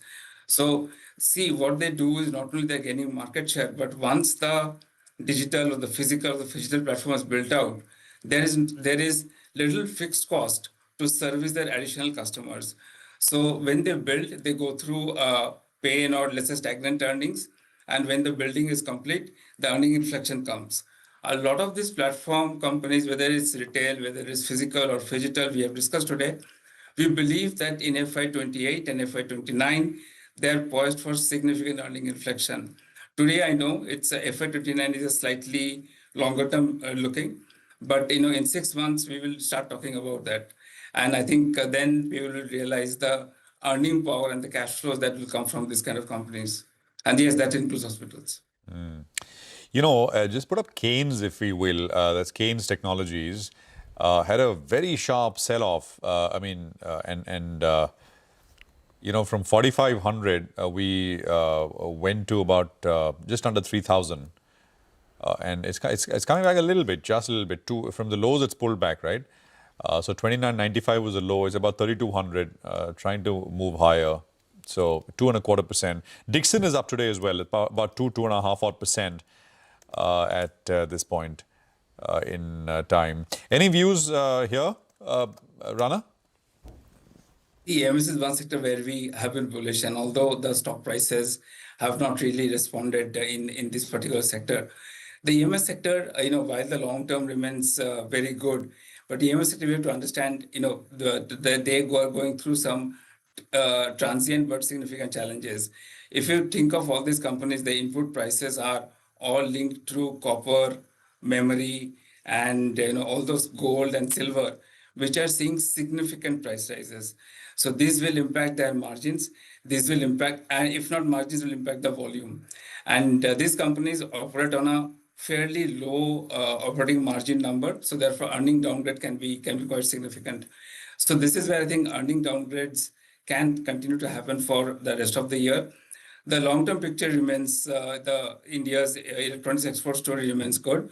In that case, we have always said that if one were to back any company here, back the ones which has strong cash flows and ROEs.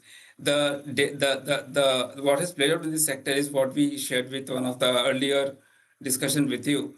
In this sector, because the margin is already low, if someone is buying a company which is growing strongly with low working capital, that can get into a lot of trouble. Because if the operating margin slips, working capital slips, your cash flow situation deteriorates extremely quickly. So that is something one needs to guard against in the EMS sector. But the other companies with stronger balance sheet, with good cash flow, ROE, should continue to do well. Again, I think some of the other sectors have cautioned for about 2 quarters. In this case, I think it can continue for 3 to 4 quarters. What about the financial space? I have to ask you, because most portfolio managers, most investors, etc., they, because of its weightage on the index and because of the long outsized opportunity in India, are fairly sanguine on this space. But in the very near term, there are a lot of headwinds out here as well, right? With regards to the cost of funds, with regards to credit offtake, perhaps because of higher inflation, maybe at some point you get some of the balance sheet troubles as well. Is there a possibility? Where are you on the financial space, and your thoughts on public sector, private sector, NBFCs, the other ways to play it? Sure, I think that's of course you're right. This is a very large space and one needs to have a view on the sector. Now, per se, I think the Indian financials, the results were also quite good, and we are happy to see that most of these financials, they have made preemptive provisions for for any possible West Asia conflict. So that's a good part. I do not think situation will deteriorate to the extent, and you have to remember my base case that I outlined earlier. We do not think situation will deteriorate to the extent that their balance sheet will be impacted, because all of them have very pristine balance sheet. They have provision cover, and therefore they can withstand, there is a resilience to withstand some bit of impact. So therefore, we do not think the balance sheet will get impacted. Where it will get impacted is in growth and margins.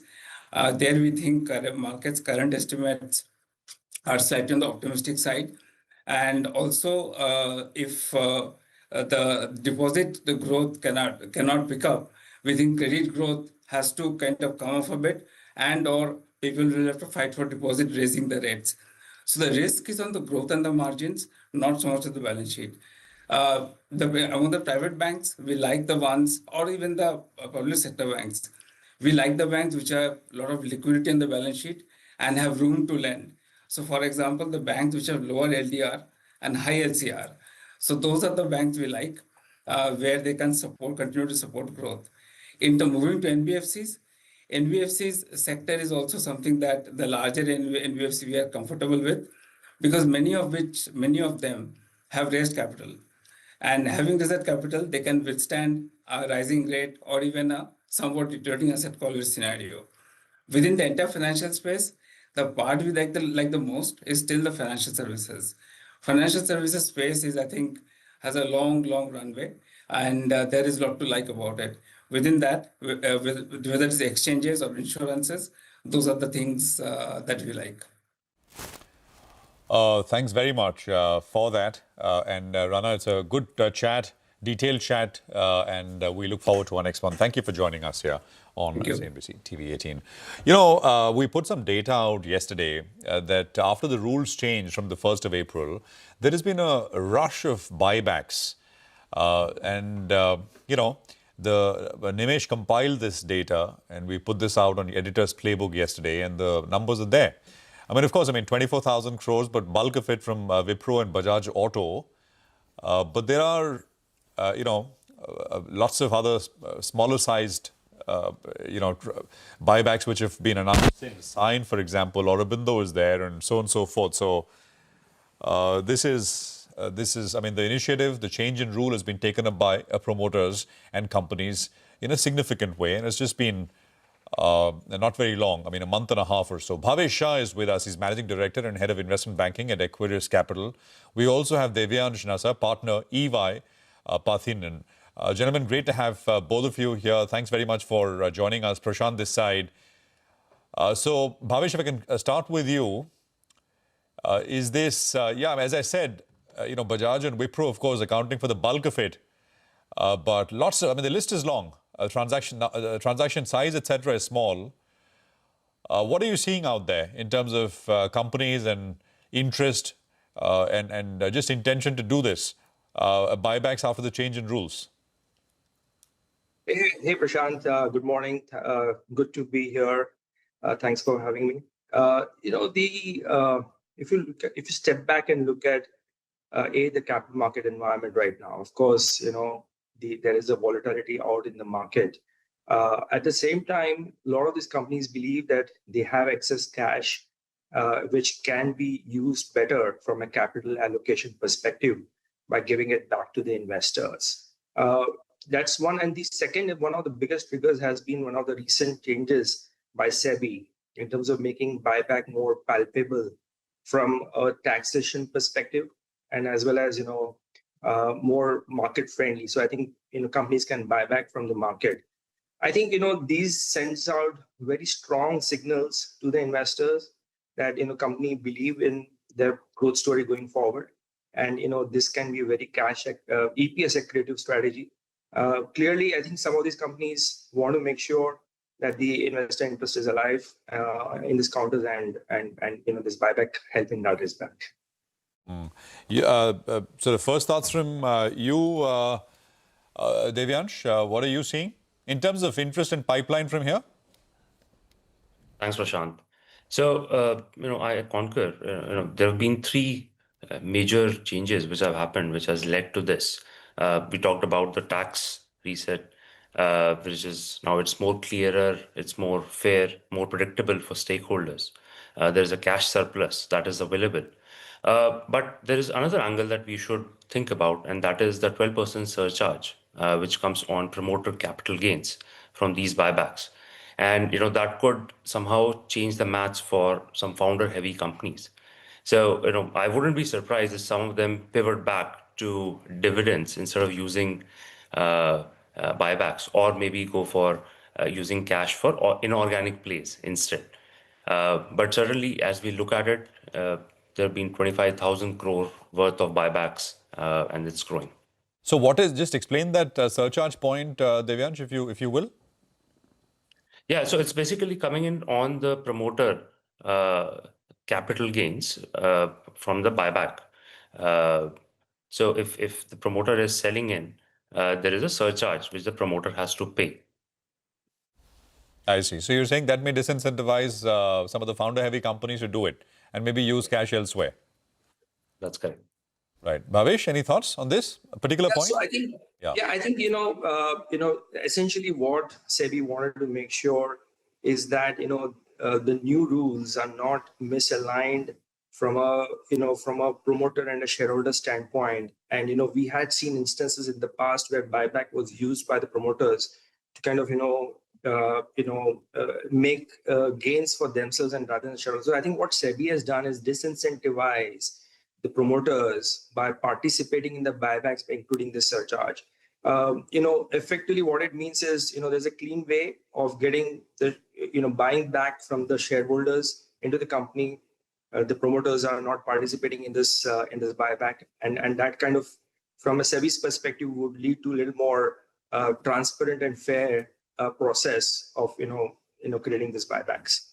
Yeah. So where is there a sector where we are likely to see more of this, Bhavesh? I mean, just to drill it down. Yeah, absolutely, Prashant. I think we will see more of these in companies which are obviously very cash throwing, not very heavy on capex, not very heavy on maybe acquisitions. Of course, you could see acquisitions across, but effectively sectors like technology for sure. So I think wherever they don't have specific needs of capex coming up, some of the pharma companies, wherever there is a cash, we'll definitely not see banks doing this. We'll definitely not see infrastructure companies doing it for sure, because they will need cash for growing their businesses. But it will always be cash-flowing businesses and industries where we will see this action. Is there like a how much is enough as a strong signal? Is there a science to this? Great question, Prashant. I think my personal view is I think it's more of a signal that really matters. It's more of a confidence that the company is exuding to the investors at large. But at the same time, I think the company has to also be cognizant of the fact that what are the kind of signals it is sending out to the investors. Of course, the price is down, and we are there to buy and support these prices. We think this is a great EPS accretive price. But the other is, the signal which the company is giving out to the investor world at large is that I'm not acquiring. There's not major capex. The growth plans are going to be whatever they are organic. So I think the companies need to be very calibrated in terms of what is the signaling and what is the messaging. The investors are able to grasp by way of this method. So. Bhavesh, I get that. I'm just saying that how much needs to be done so that the signal is strong enough and it's not a weak signal. No, I think you can't have smoke without fire. So I think you need to I think they're very difficult. There's no specific science to this, and I think it all depends upon the market conditions as well. But something if the companies always announce and do nothing, the next time around, investors won't take it seriously. But if something is done, I don't know, there's 10%, 20%, 25%, 50%, very difficult to put a finger on a number. But I think the actions need to follow the talks for sure. Yeah. No, that most certainly. And I mean, year after year after year, if you look at markets like US, etc., there is, of course, earnings growth. Now earnings growth, because of the last few years, is very strong. But otherwise, during periods of low earnings growth, buybacks have resulted in, large, have accounted for large amount of growth in US. Hundreds of billions of dollars every year in the US over the last, I think 10 years more. So, of course, the size here is much smaller, but we are starting to see some of it. We'll track this space. Thanks very much, Bhavesh, for joining us on short notice. Divyansh, thank you very much for being here on CNBC TV 18 as well. We'll take a break. We're back. The management of Tech Wabag joins us on their quarterly performance. Stay tuned.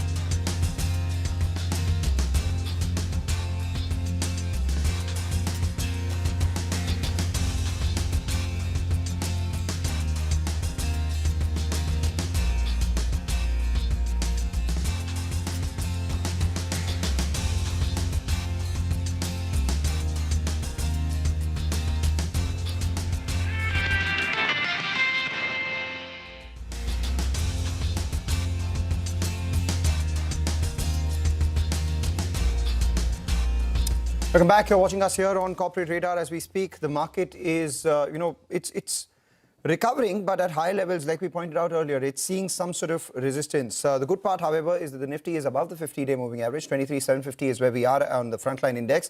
It's being led by the Nifty Bank, which is higher by about 500 points, but a little over 54,000. We have resistance. It's coming out there as well. So let's see how that pans out. Advanced decline split right down the middle. Tech Wabag, that's the management on our show right now, reported a good set, especially given the likely disruptions from West Asia. The revenues jumped 22%, margins have fallen, Rajiv Mittal, who's the Chairman and Managing Director at Tech Wabag, joins in now. Thanks a lot, Mr. Mittal, for joining in. It's a good performance. The question, however, is what goes on from here on three parameters. One, order wins because of the disruption in West Asia, etc. What's the kind of order inflow outlook that you have? The second part is on execution, because we've been speaking to a lot of people and they say that labor availability, execution remains a bit of a challenge. And then the third part is on raw materials. So cost of execution has increased. On all these parameters, what's your guidance? What's the outlook? What's the setup like? Thank you, Mangalam, and thank you for having us on your show.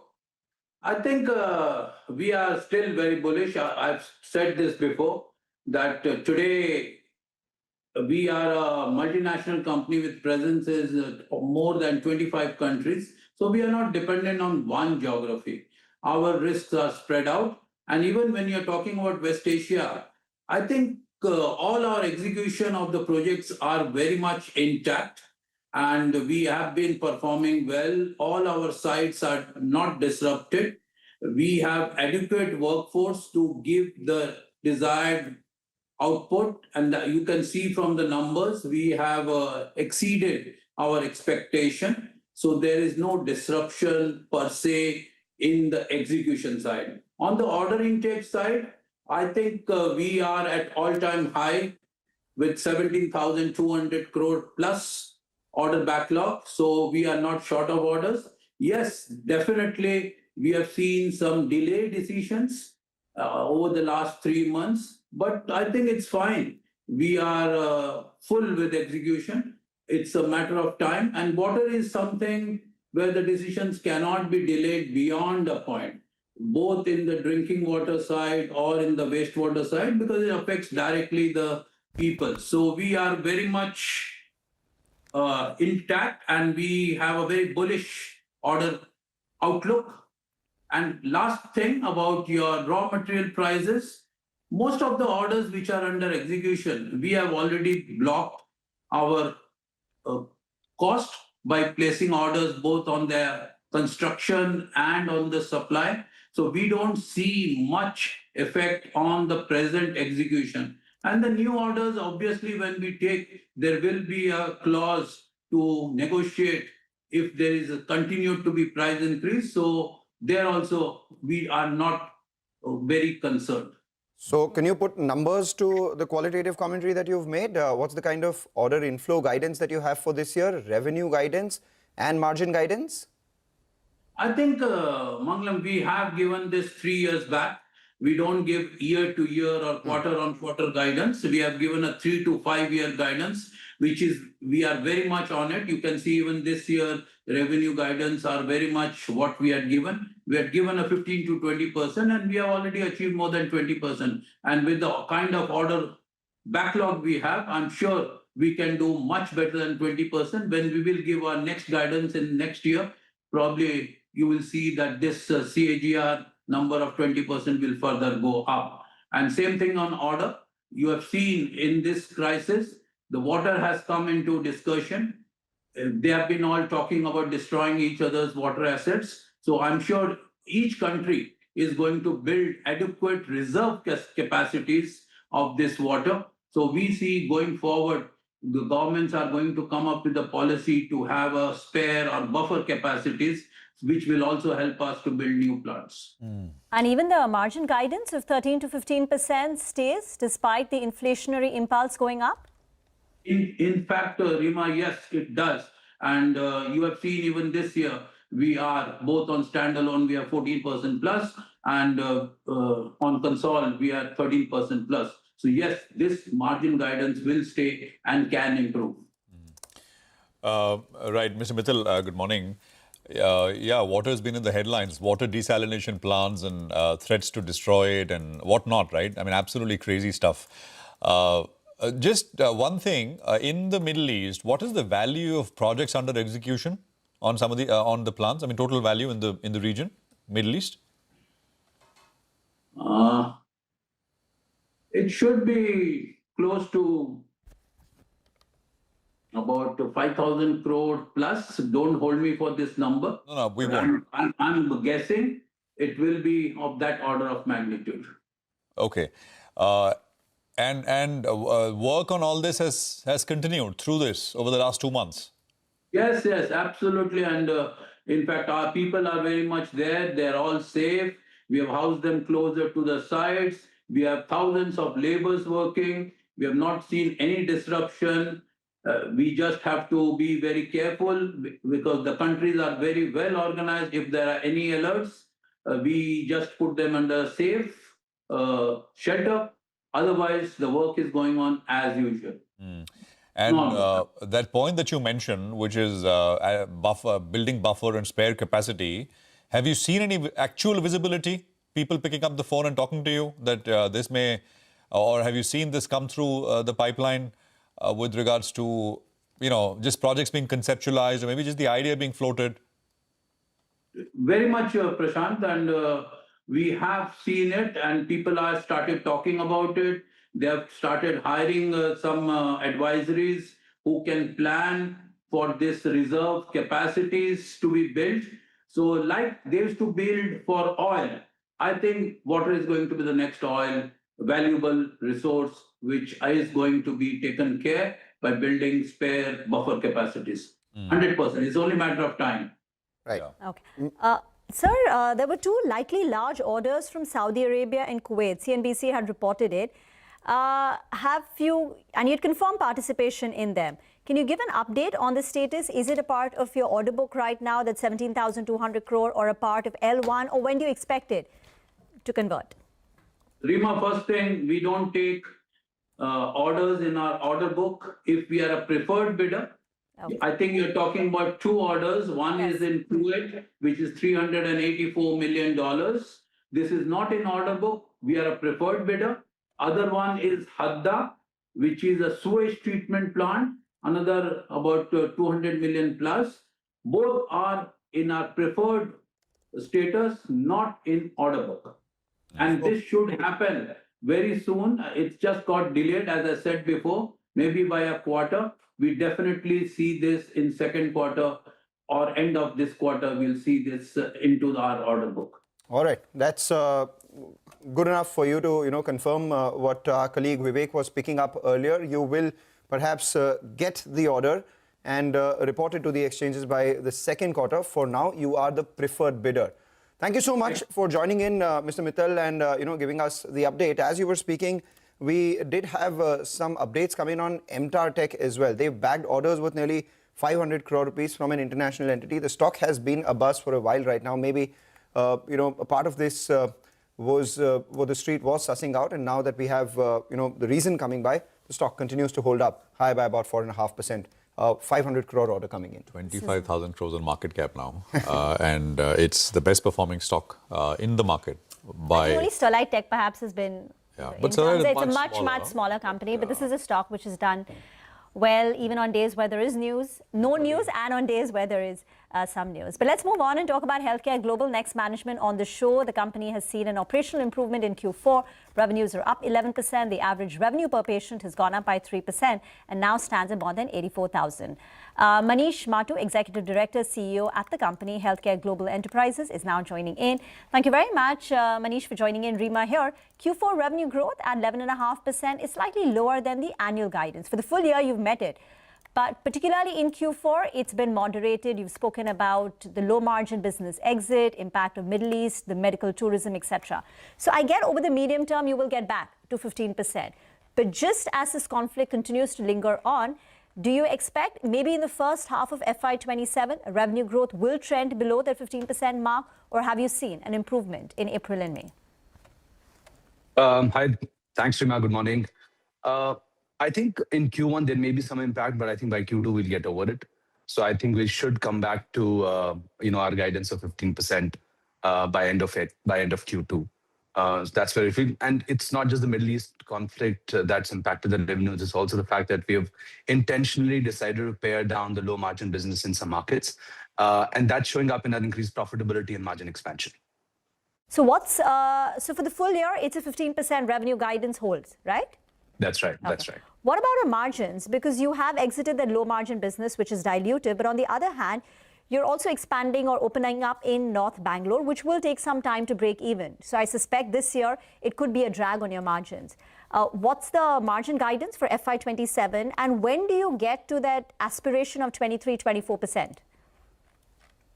So we've stated, Rima, that in the medium term, we are looking at a 22-23% margin, and that going up to about 25% too. I think we are on track to hit that number because the measures that we've taken on margin expansion are actually showing us good results. This quarter alone, the margin expanded by 100 bips, almost 100 bips. So I think for this year also, we have baked in the fact that there will be some EBITDA dilution coming in from the new facility, but our margin for a 20% plus growth stays, and we are on track to get there. Got that. Let's just, good morning and good to speak to you, Manish. So where will all this expansion come from? I mean, asking a hospital company, how will you increase margins and keep increasing margins usually is a, we're all consumers of healthcare services, so we don't want to pay more. But you got a business to run. Where will this expansion come from, Manish? Since the PE guys came in, will you has everything been done to kind of has the revamp, or whatever you want to call it, scaling back unprofitable divisions and reducing the sprawl? I mean, all that is done, and now you're just executing, or there is more action left? No, yes, of course. See, it's a journey. It's a journey, and as I've said, margin expansion of 100 bips every year is what we are targeting, and there are several levers, that we are going after. Payer mix is one such a lever, and we've seen great success around it. Price increase in several markets is on the anvil, and that should also help us increase the margins. There is investment happening in clinical research, in new technology, in clinical onboarding, and of course, upgrades in our infrastructure, increase in patient outcomes. So all that is going to add up to increase margins in several of our markets. Other thing you have to realize is that many of our centers are maturing. Clinician productivity is increasing. The operating leverage is something that we are seeing in most of our centers coming in. That all those put together will definitely help us increase the margins. At the same time, we continue to invest in newer formats like daycare centers, newer technologies like MR Linac in the new hospital that we recently launched, in genomics, proteomics, so that the clinical differentiation that we are known for. In terms of, the flagship hospital in Bangalore, right? How much is that as a percentage of revenues? So by end of this year, it'll be about 3% of our overall revenues. So the impact on margins and revenue is not going to be significant. But next year onwards, I think there's going to be a significant scale up. You've also agreed to exit the non-core fertility business, Milan Fertility brand. You get about 37 crore on account of that. That, when you couple with the rights issue that you did, what is the capital deployment plan, and what was the final trigger to sell the fertility business? Why now? So the trigger really was that it was non-core to us, Nima, and it had been running as a scaled-down version, and we were not able to expand and meaningfully impact that space.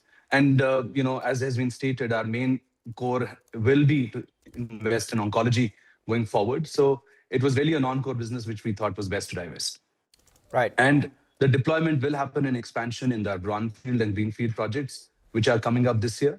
Like we plan to expand by about 200 beds over the next 24 months. And this is the capital that will be deployed for that. Right. Just a final question before we let you go, Manish. You said that you do have a bunch of levers and you have a lot of metrics that you're tracking for growth out there. So if you could lay some of them out for us in terms of average revenue per patient, average revenue per occupied bed, the kind of growth that you're seeing out here, along with the international business as well. Kenya saw a strong growth. What's the average revenue per patient out there, and what's the trigger here? So average revenue per patient is twice as much in India there. And that's done extremely well for us. For the year, it's grown 39%. For the quarter, it was at 71%. So I think Kenya is going to be a big market for us. But not just Kenya. I think Bombay, Ahmedabad, Bangalore, Vizag, and Calcutta and Ranchi, I think these are 5-6 hubs that will continue to go quite rapidly in the next year. And what are you targeting in terms of payer mix? Payer mix shift, we've already seen 100 bips improvement in the last couple of quarters. and we aspire to double that in this year. Sorry, that question on the Bangalore hospital, I think as a percentage of total revenues, you said what's the number? So it's about 2% by the year end. No, so the Bangalore flagship hospital revenue. No, not the flagship. I thought you were talking about the new hospital. Sorry. No. I'm talking about the flagship hospital. That's got to be much higher. So the flagship hospital is about 16%, 17% of our overall revenues. Okay. And which is the next one after that? It'll be Ahmedabad. I see. So just a quick, are there any plans to, kind of grow, because you're present in lots of centers, but you're known in a big way for the flagship, but that's true for others as well. I mean, Apollo in Chennai, etc. But is there kind of sort of, plans to grow another center to sort of make it a regional hub kind of a thing, which... Right. Yeah. So that's actually happening in many of our centers, whether you take Borivali in Bombay, you take Nagpur, Nashik, Vizag. We have 2 hospitals in Vizag, or the Calcutta hospital. Many of our centers are now closing to the 10 crore per month mark or more. Many of the centers are now trending between 10 to 15 crores per month. So I feel the next wave of growth, besides the 2 hospitals that I mentioned, of course, they will continue to go quite healthily. The next wave of growth is going to come from these second rung of hospitals, which will continue to grow in double digits this year and then the subsequent years. Okay. All right, Manish, we'll leave it there. Thank you very much for joining us. Good speaking with you. Appreciate your time here on CNBC TV 18. Thank you.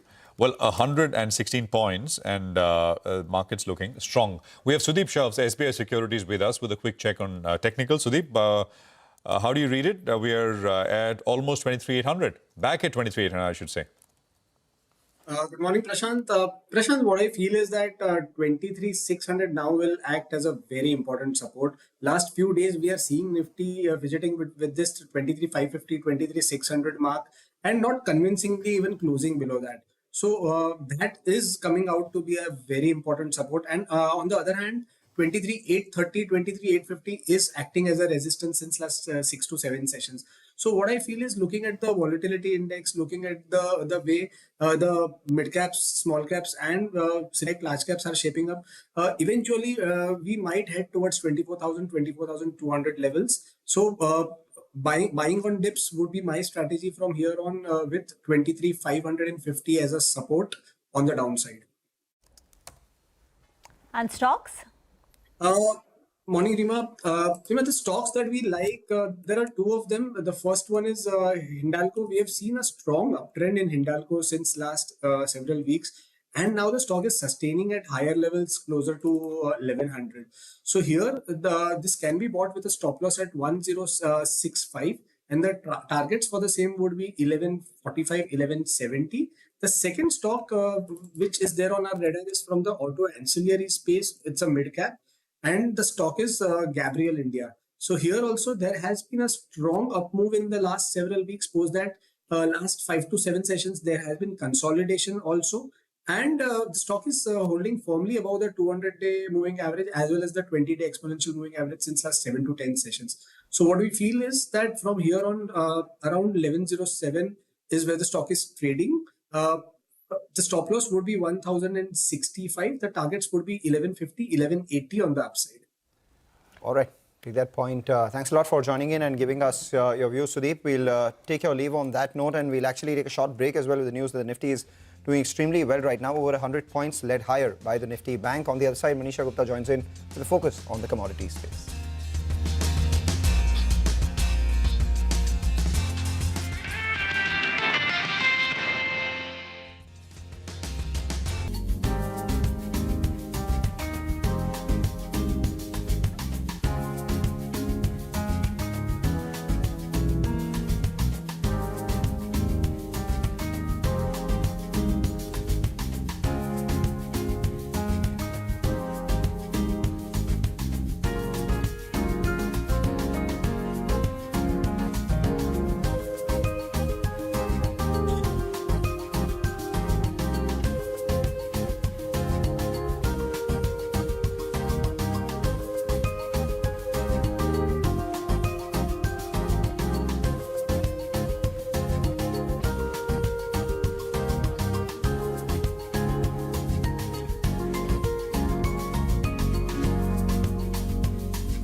Welcome back. Let's talk commodities. As promised, Manisha is now joining in. Manisha, what are you looking at? Well, I'm looking at the crude oil prices. It continues to be quite volatile, choppy for the whole of this week. Overnight, we've seen 2% of a decline come in. And for this week, with that decline, we're down by nearly 4% for the Brent crude prices. For this year, though, we're still 70% on the higher side therein. The U.S. Secretary of State, Marco Rubio, has said that there were some encouraging signs on a possible deal with Iran. That is what the markets are dealing with. But in the meanwhile, you also have statements from Iran reportedly working with Oman on framework for permanent toll system at Strait of Hormuz. This is something that the U.S. does not like, and most of the oil producers also would not want this. So this is where the market seem to be stuck at this point in time. Also, in addition to that, it is going to be the OPEC Plus meeting on 7th of June. That is what the street will watch out for. The 7 OPEC Plus countries may hike output yet again for the month of July. Though without the UAE, what are those numbers looking like? And the spare capacity that the OPEC holds is something that the markets will be doing maths about. And then there's an estimated 8.5 million barrels per day of global inventory decline that the street is now putting out. We have a similar statement coming in from Goldman Sachs, from JP Morgan as well, suggesting that the decline in global inventories is quite sharp, especially when you look at the average numbers for the month of May. If the transit through Hormuz resumes in third quarter, then the prices are expected to slide below $95 a barrel. The street is also anticipating that by the fourth quarter, there would be some normalization back into the street as well. And that could look at the Brent forecast at around $80 to $89 a barrel therein. But even with that, it does stay above 80 no matter what. IEA, in the meanwhile, also cut the 2026 demand forecast by nearly 420,000 barrels per day therein. So the demand growth for 2026 almost cut to as low as 500,000 barrels perhaps, and that would continue to weigh onto the markets therein. For the prices itself, when you look at the second quarter, the current quarter that we are in, the Brent is averaging at around $106 a barrel. And that's exactly what the markets do believe that we could be looking at the crude prices going forward as well. So when you look at all of those forecasts coming in, take a look at the EIA suggesting that $96 a barrel is where they see the crude prices averaging for the rest of 2026. Now, you have Goldman Sachs talking about $85 a barrel of an average. $100 is what Barclays has put out. Zanalyst talks about a range between 95 to 105 is where the crude prices perhaps will stabilize going forward in this and the next quarter as well. World Bank also has upped its average for 2026 for Brent at $86, and JP Morgan talks about 96. So that forecast, or those prices of 60s and 70s that we saw before West Asia conflict, perhaps are absolutely done away with. Most average forecasts coming in anywhere between 85 to 105 on the higher side. All right, Manisha, thank you very much for that. We'll take a break. We are back Indianomics with Lata. She speaks with Anand Narayan and Mridul Sagar on options before the Reserve Bank to defend the rupee. Stay tuned, coming up.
welcome to Indianomics.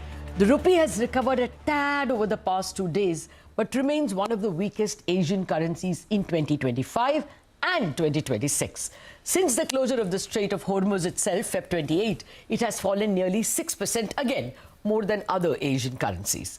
The government has taken steps like raising gold import duties, cutting fuel export duties, etc. Raising fuel export duties, etc. The Reserve Bank has cut speculative positions of banks. Now, what else? Today, I have with me two stalwarts to discuss what more policy options the RBI has, which could come, as early as in the upcoming policy. But separately and importantly, we are also going to discuss if interest rates should be used to defend the rupee. My guests are former SEBI member Anant Narayan and former veteran banker. The other guest, former Reserve Bank ED and MPC member, economist Mridul Sagar. Let me add at the outset, I am not saying at all that RBI will use rate hikes. We are having an academic argument on whether we should begin thinking about rate hikes to defend the rupee.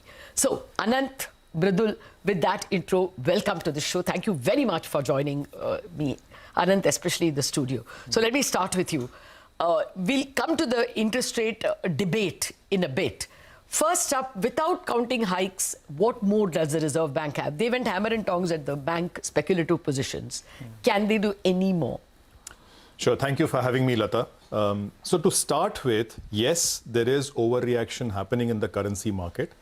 But I think it's important to take a deep breath and ensure we don't panic and hyperventilate. The reality is RBI still has $580–590 billion of net reserves, even after counting the forward sales. So there are plenty of buffers available to manage whatever crisis unfolds over the next few months and weeks. So that we should take a deep breath and start with that and not start to shoot in all directions and try and see what can be done. That said, of course, there are things that need to be done because, as I mentioned, there is an overreaction happening in the rupee. I think the rupee has moved far away from its fair value. And one of the big components of that, I think, is sentiment. The reality is the demand for dollars that is emanating right now is not just your traditional balance of payments components like current account deficit or FDI or FPI. It is more the fear and greed trade also playing in terms of very negative sentiment, which is coming in and buying in dollars. Yeah. Can you give those numbers, FY26? So, I had done this math this is an estimate, for FY25 and FY26. I estimate that the RBI has sold between spot and forward markets about $190 to $200 billion in the currency markets.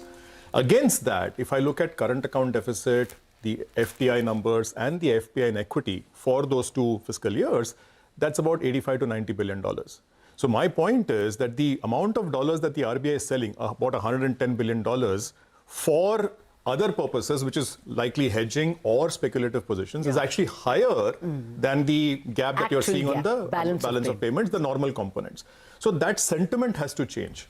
And specifically, and also let's look at this, we are talking about a current account deficit for FY27 of 2 to 2.5% of GDP. This is nothing. Yeah. We've lived with these numbers forever. So for 3-4 decades. Yeah, the average, I think, since the beginning of the century is around 2% of GDP.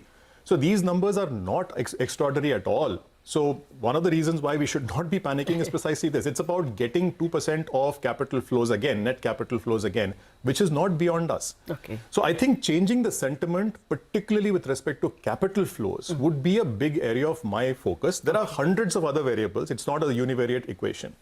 And to me, and you've heard me bleating about this in the past, I think some of our irritants that we have with respect to capital coming into the country, even outside of Iran, we would have been addressing them anyway. Yes. So things like, for instance, the fact that we have a source-based taxation regime in India, which is a major irritant at multiple levels for both FDI as well as FPI. I think we should be looking to move towards residence-based taxation, removing a big irritant for all major players, and therefore allowing capital to come back in. I think that's a big area of focus. There are other areas as far as FDI and FPI need to be done as well. On other matters, look, the other big debate that I would like to have is we have to recognize that interest rate markets and currency markets go together. They're intrinsically intertwined. You cannot divorce one from the other.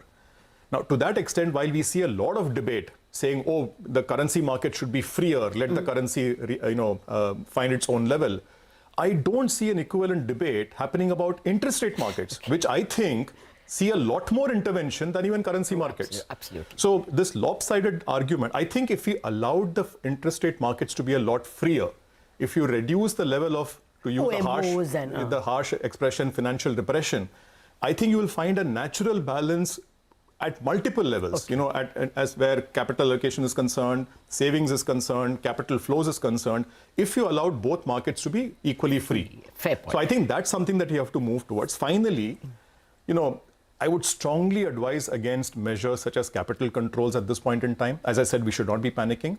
Even if you intend to do capital controls for a short period of time, I think the impact that it will have on sentiment in the medium term will be dramatic. I think Dr. Subbarao wrote this very nice piece in the Hindustan Times recently, where he used his own experience to warn against doing anything which sounds like capital controls. I completely echo that. While it might sound like it's the right thing to do in the short term, these things are never only have a short-term effect. Absolutely. The sentiment effect will be completely against what I'm arguing for improving the sentiment of the country. Fair enough. Mridul, we are going to come to the interest rate debate in a bit. Mridul, I just wanted to ask you, don your RBI hat, not on the rate issue, but what else can we expect, or would you do if you were in the RBI today to defend the rupee? So the first thing I would do is to sort of use soft capital flow measures. I know Anant has said that we shouldn't have capital controls, and I'm pretty conscious of that, yes. And I think there is somewhere in the middle an option to use fine capital flow measures which fall short of the total capital controls. Such as? But these must be backed by very good communication of structural reforms, of addressing the core issues which is driving portfolio flows away from India, be it the fiscal gap, which is people crunch the numbers and see a delayed response from the government in terms of price hikes for petrol and diesel, which seem to have opened up some sort of a fiscal hole. So you need a confidence on macroeconomic stability. You also need to take some measures forward-looking that we still have an India story. I mean, we may not have joined the AI race in time, but there is still an option to join it.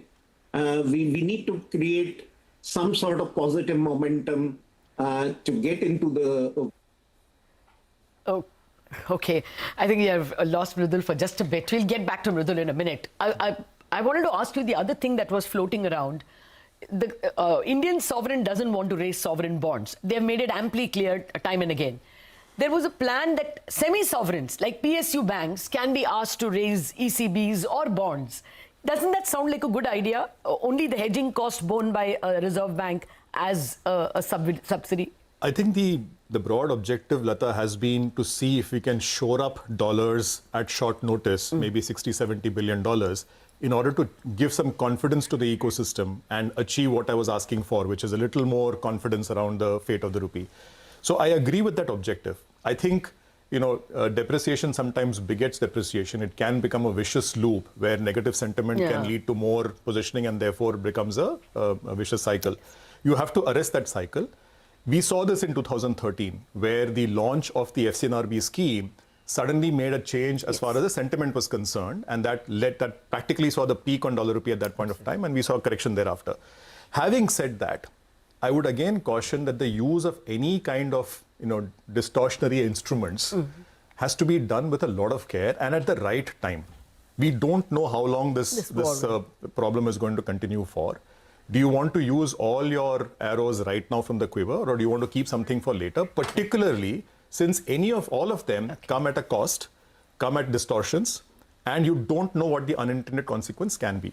Having said that, compared to an FCNRB scheme which was done in 2013, I agree with you that giving a swap window where you give a subsidy for people who are raising dollars from overseas, either through loans or bonds, to swap it into rupees at a subsidized rate, given that that money will probably be deployed into capital formation and creation of new businesses, I think it sounds like of the distortionary ideas, this sounds like the better idea. And it will shore up the reserves of the RBI as well, along with capital formation. Okay, I want to start the interest rate debate. It will pour on into the next segment. So let me start with that.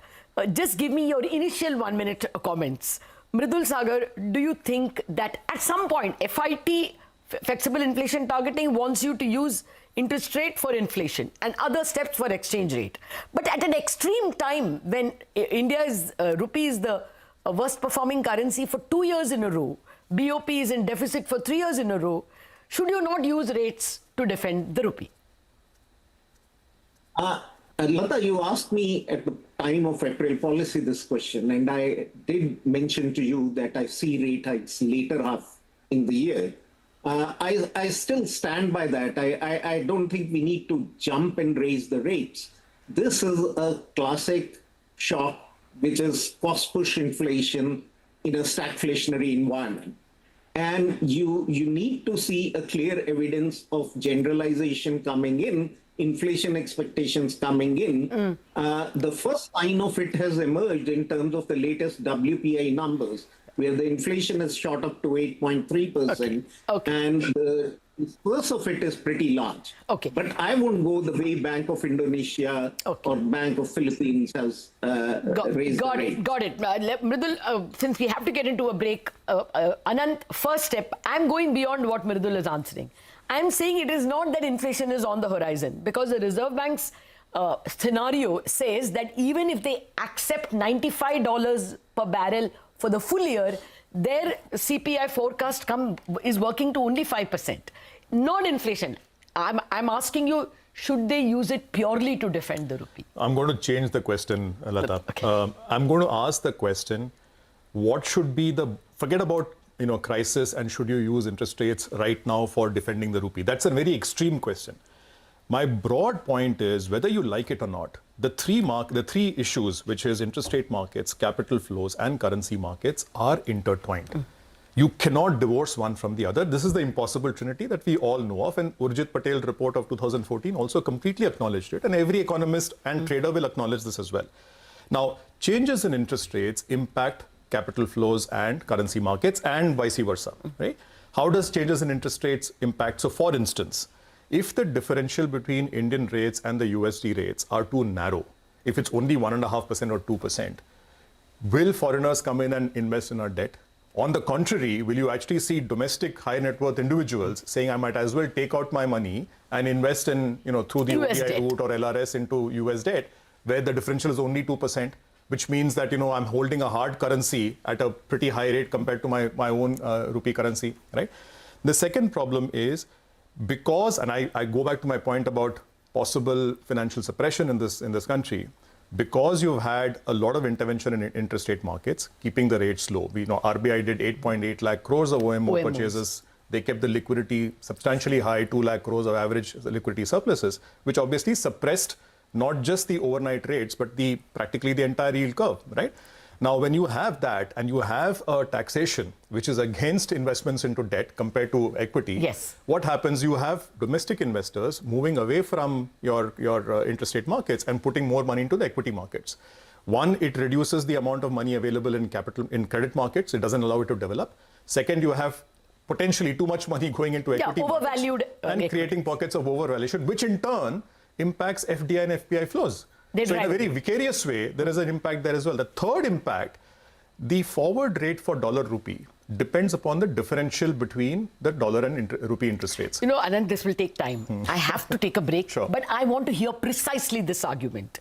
The rate differential and how it plays out in the premium, forward premium market, the MIFOR market, and whether, at least because of that, we do need, to use interest rates. A very important part of the discussion coming up. Bazaar viewers, you will get to hear it after market hours. After a break, it's Chartbusters time for you.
Earnings-led weakness in Aurobindo Pharma on the back of a subdued show in the March quarter. US sales dropped 13%, but growth in Europe tops 30%. Management issues of possible $400 million guidance for the US business. Mama's parent Honasa Consumers March quarter profits more than doubled to near 70 crores. Margins to expand from lows of 5% to over 10%. The company reports underlying volume growth of 30%. Brokerage is upbeat on the stock. It's up 8%. The top drag on the Nifty, Max Health, following a subdued Q4 print. Top line misses estimates. Clinician costs spike over 200 basis points, dragging margins. Oncology share declines to 21% versus 26% same time last year. 86 lakh shares, or about 1.5% in equity, changes hands in 197 Communications, or as we know it as Paytm, in a block deal. Over, Safe Partners are the likely sellers. They own over 13% stake in the company. Varun Beverages extends bottling pact with PepsiCo to April of 2049. Jefferies believes that an extended contract with PepsiCo will allow the company scope to explore other consumer categories. Stock trades in the green. Morning, you're watching us here on Chartbusters. We come to you live from the CNBC TV18 Motilal Oswal studio. I'm Mangalam Malu, with me Ekta Batra, and we're starting off with a century on the Nifty. 23,768 is where we are. The Nifty Bank is the one which is leading the index from the front. While there is some, give back on the tech index, the good part is that the Nifty Bank conquering that 54,000 mark, extremely crucial from a technical standpoint, because we do have the 50-day moving average out there, taking the Nifty above that 50-day moving average as well. The only thing that could have been a little better is the mid-cap index, Ekta. Hi, Mangalam. Yes, absolutely. The mid-cap index is just about lower by around 68 points at this point in time. So underperforming the Nifty as well as the Bank Nifty. And the advanced decline ratio, however, is still holding in the positive terrain. So let's see whether that manages to sustain or not. So 1,984 stocks advancing to around 1,457 stocks declining on the Bombay Stock Exchange. But good time then to get in a technical check. We have Pritesh Mehta from Yes Securities joining in to tell us what he's strategizing today. Pritesh, hi, welcome to the show. Well, it's definitely a mixed session, you'd have to say, for the markets. The Bank Nifty doing better, mid-cap sulking. How would you approach trade? Since 12th of May, markets have not done anything substantial. Index has been stuck in a range of 23,300 downside, 23,800. But I think what we observe is the improvement in internal breadth of private bank index. So this is what my focus is. In fact, we have seen this private bank index underperforming since the month of April. And now it is creating a base moving higher. So this is the one that we are watching out for. Strength in this particular basket, private bank index, then Bank Nifty, is the one trigger that is missing right now that could come into play later on. And that is the one particular index that can push the market higher from here on. All right, we take that point, Pritesh. Thanks a lot for that. Meanwhile, Reliance is another one which is trying to recover from the lows. And the rupee has strengthened a fair bit to around 96.14 right now versus 96.2 as a close. Individual stocks, what are you backing right now? I discussed about private bank index, and within the space, we like Kotak Bank. Now, see, Kotak Bank has been going through a bit of base building formation, and what we have seen is follow through a bullish anchor column. So I'm expecting a move towards 440 on the upside. The stock would be around 365. The second stock that we like is Angel One. And now this particular space, capital market index, has been outperforming Nifty. There are several stocks popping on our screen in our radar, like BAC, MCX. But Angel One is trading around the peak of December 2024. So it is knocking at the very important resistance door. Once that is taken out, we can talk about target of around 400 for the stock. Okay, all right, Pritesh, we're going to let you go on that note. Thanks very much for joining in and bringing us all of those calls with regards to the markets. We need to take a short break on that note, but we'll be back with the management of Dr. Agarwal's Healthcare to discuss their Q4 numbers. Stay tuned.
Welcome back. You're still watching Chartbusters on CNBC TV 18. Well, let's talk about specific companies and let's shift our focus to Dr. Agarwal's healthcare. It was a strong Q4 with robust revenue growth, healthy margins, strong traction across surgeries and patient volumes. To discuss the performance, we have with us Adil Agarwal, who's joining in. Mr. Agarwal, thank you very much for taking the time out. Well, you know, it was a good 23% growth that you all recorded on a year-on-year basis in Q4. Just tell us how much of it was led by your mature centers, how much of it was led by your new centers. So firstly, hi Ekta, hi Mangalam, thank you for having me on your show. We obviously had a very robust quarter, and in fact, we had a pretty robust entire FY26. If you look at our growth, you know, what is important, one important metric that we track is the same store sales growth, which is the growth of our mature centers. And our mature centers grew around 14%. And this was led by about 7% growth in volumes and approximately 7% growth in value. What I mean by value is we have started to offer a lot of high-end, highly technologically advanced surgeries across all of our networks. And that is something which is driving a lot of the value. And another important which drives volume is obviously our new patient footfalls. And over the year, we have seen approximately 30 lakh patients across our entire network. And there we have seen approximately a 25% growth in terms of footfalls across our network. These are the two critical levers which is driving growth for us at an overall group level. Okay. So your same-store sales growth was around 14%. Right. Just give us a sense in terms of what you are guiding for FY27, both for your mature as well as your new centers, And for your new centers, give us a sense in terms of what you are doing operationally as well. Sure. So, Ekta, I think, you know, the guidance which we are giving is that given we've had a fairly good year, we expect to maintain similar kind of growth rates that we have shown over the next coming 12 months. This means we will continue to grow at a similar same-store sales growth, because that is something which has been the average rate that we've been growing at for the last 3 to 4 years. But what is also going to be important is the number of new centers that we add to the network, which will bring in the remaining growth. We are looking at adding 60 new centers to our entire network over the next 12 months. Out of these 60 new centers, 40 will be premium surgical centers, and we're looking at adding 20 clinics in smaller micro markets. So I think a combination of growth in your mature facilities, at the same time, a robust adding of your footprint of your surgical facilities is going to be very important for us to keep up this growth. Well, that'll be an interesting one, because in the last 4 years you've added about 148 centers, and in the next 12 months itself you're targeting around 60. So in the very near term, obviously, there could be a bit of a drag on your return ratios. I just wanted to understand how will the operating leverage on these new centers pan out over the next, say, 3 to 4 years. The next year, obviously, you've given us a target of 14% same-store sales growth. The last year, you did a revenue of 21% in terms of growth, with margins around 27%. Assuming that sustains, over the next 3 to 4 years, what's your aspiration? What's the target? Do you have a milestone number here, Adil? So we are hoping to keep up with the similar growth rate that we have shown over the last 2 to 3 years, over the next 4 years. I think that kind of a sustained growth rate will significantly compound over the next 3 to 4 years. Many of the building blocks for some of this has been laid out in the last few years in terms of us building out the teams, us training doctors, having the right kind of centers located across many of these larger markets. An interesting thing which we've done over the last 12 months, Mangalam, is we have actually entered the Delhi market, which is fairly large in size. So we have actually opened 6 new centers in Delhi, and we've barely touched the surface. So I think Delhi NCR and Haryana expansion over the next 3 to 4 years will be a very important lever for us in terms of how we expand the retail footprint of our network. So just to back calculate those numbers, the last 3 years, your revenue is compounded by about 27%. Your current revenue at around 2,100 crore rupees. If that continues over the next 3 to 4 years, you are looking at numbers not very far away from 4,500 to 5,000 crores. Is that on the anvil? Everything is, we're hoping that as long as we don't run into any significant headwinds, we should be able to at least maintain the growth rate that we've maintained over the last 12 months, at least, Mangalam.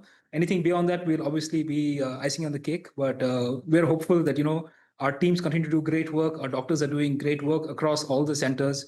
And we are able to provide quality clinical outcomes to all our patients. So hopefully things go well for us. Okay. Just wanted to understand, and this might not be a question which would be related to your quarterly numbers, Yeah. But you are opening, say, for example, 6 centers in Delhi. And Delhi is a market which is extremely saturated in terms of hospitals as well and in terms of bed additions which are coming through within that space. Yeah. In that sense, are you seeing any kind of formidable competition come through from multi-speciality hospitals which are vying for that same revenue share as you in Optal? So, Ekta, what is interesting about our business model is it is very different from a multi-speciality hospital. We are very focused only in terms of doing daycare surgeries. Typically, if you look at many of the multi-speciality hospitals, the percentage of revenue coming in from the eye care business is very minuscule. So our business model is completely different. We operate more as a retail outlet.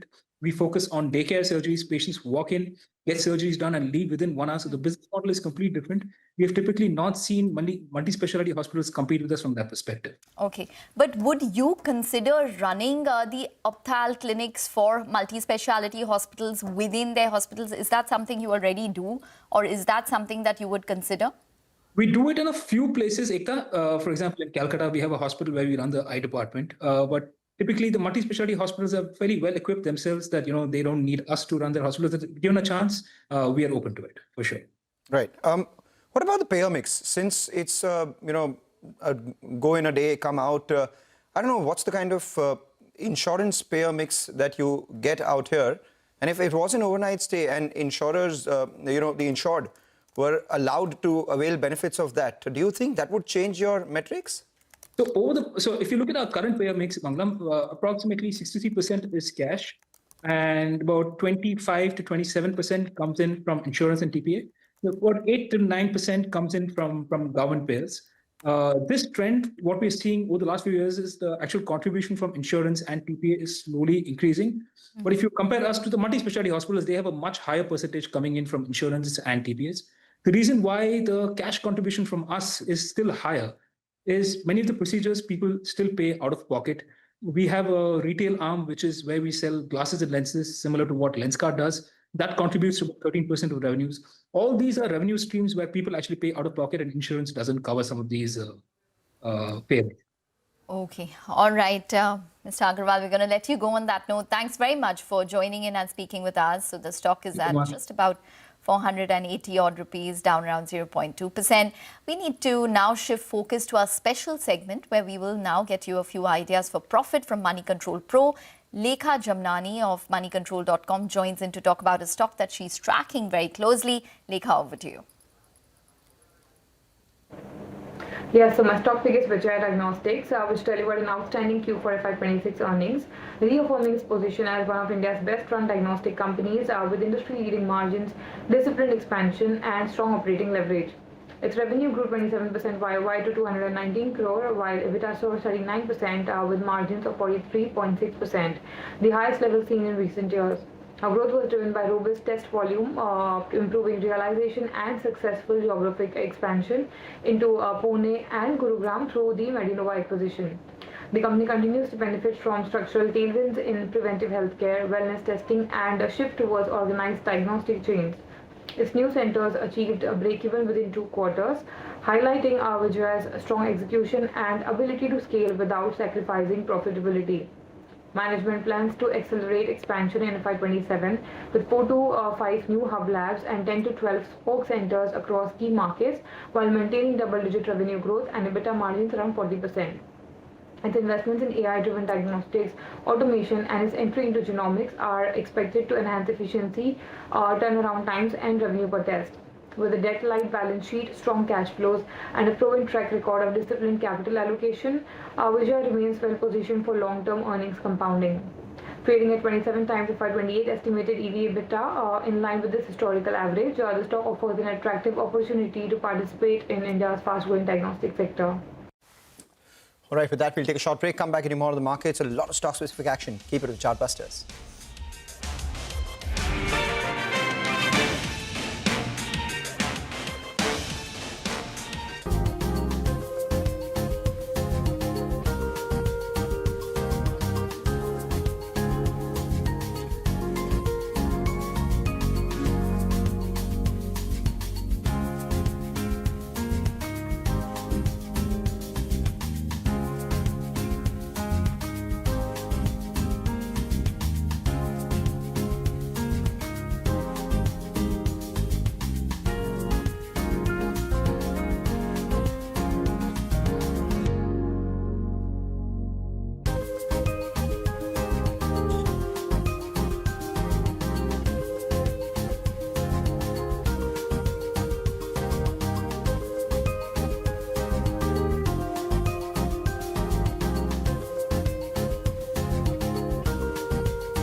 Welcome back. You're still tuned into Chart Busters this Friday morning. Well, the mid-cap index, like we've been pointing out, has been sluggish, so it's down around 68 odd points. But just watch out for a couple of stocks. Say, for example, a Lakshmi Dental, which has spiked up around 20 odd percent. So that stock is doing very well in today's trading session.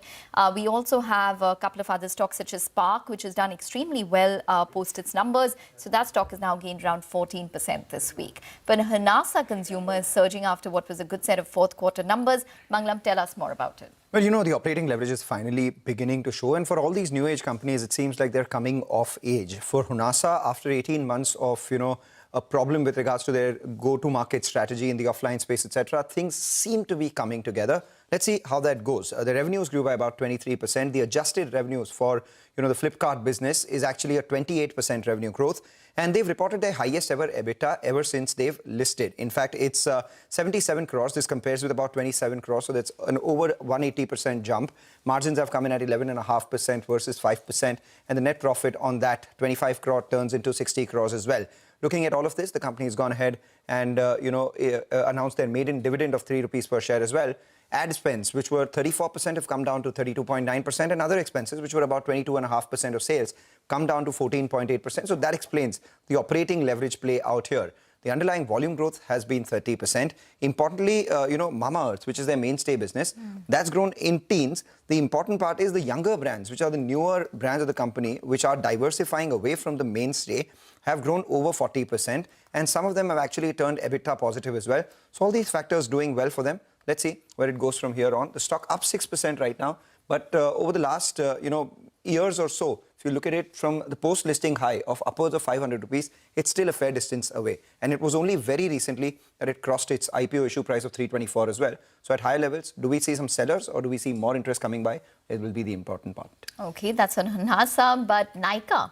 I said, these new age companies coming of age. Nykaa, it's flawless beauty. That's what Brokerage Note has said. And I'll borrow from there because the net profit has grown 4 times. It's crossed the 10,000 crore revenue milestone for the full year. It's strong performance in the beauty business, the fashion business, where the company has been speaking about losses reducing. That has come by as well. And the net profit from 19 crores has turned all the way up to 78 crores. Look at their segments. The beauty business, margins have increased from 5.5% to 6.6% with a revenue growth of 27%. Fashion, revenues grew 40%. The EBITDA loss, that actually has narrowed from 36 crores to about 8 crores. And their own brands have done well this year. E-Superstore business, which is their wholesale business, that too has done extremely well. Again, the problem with Nykaa is at higher levels, we do keep seeing sellers in the stock. This stock too, post its listing, adjusted for bonus, has a high of over 431 rupees. After having rallied from the lows, still a fair distance away from there at 275. And at higher levels, we keep seeing sellers in Nykaa. Okay, so that's on Nykaa, but I'm looking at Aurobindo Pharma, which is under pressure in today's trading session. That is after the Q4 numbers that were released. So the revenue growth was around 5.6% this quarter. It was better than expectations of around a 4% growth. It also came out with margins of around 19.2% versus expectations of close to 20 odd percent. And even the profit grew around 2 odd percent, and the street was anticipating just about 916 crores in terms of profit. So it's done better on all of the parameters. But what obviously weighed down on the stock was that the US was down 13%, and that's expectedly so because there was more competition in key drugs such as Revlimid generic, which most companies saw this quarter. Europe did well for them. It was up 30% on a year-on-year basis, but on a constant currency basis, $261 million, it was flat sequentially. Growth markets did well. It was up 25% for Aurobindo. In terms of a key conference call takeaway, they see EBITDA margins improving to over 21% in FY27. $400 million is a reasonable base assumption for the US business. They did around $387 million in Q4. They may see US formulations revenue at $2 billion in a couple of years.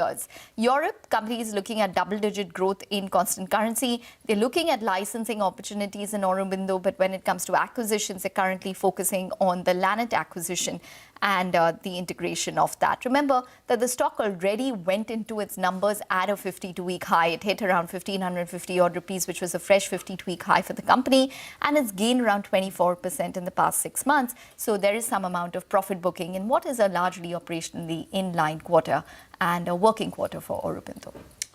All right, Ekta. Thanks a lot for that. So that's about Aurobindo Pharma at the low point of today's trading session. Also at the low point of today's trading session so far has been Bharti Airtel, ONGC and PB Fintech. ITC reported its numbers yesterday, still finding no buyers right now because the street still is riding out the uncertainty that is ahead of ITC with regards to volume. So let's see where that goes. But out of time on this edition of Chartbusters. The Nifty up 125 points. The Nifty Bank doing the heavy lifting.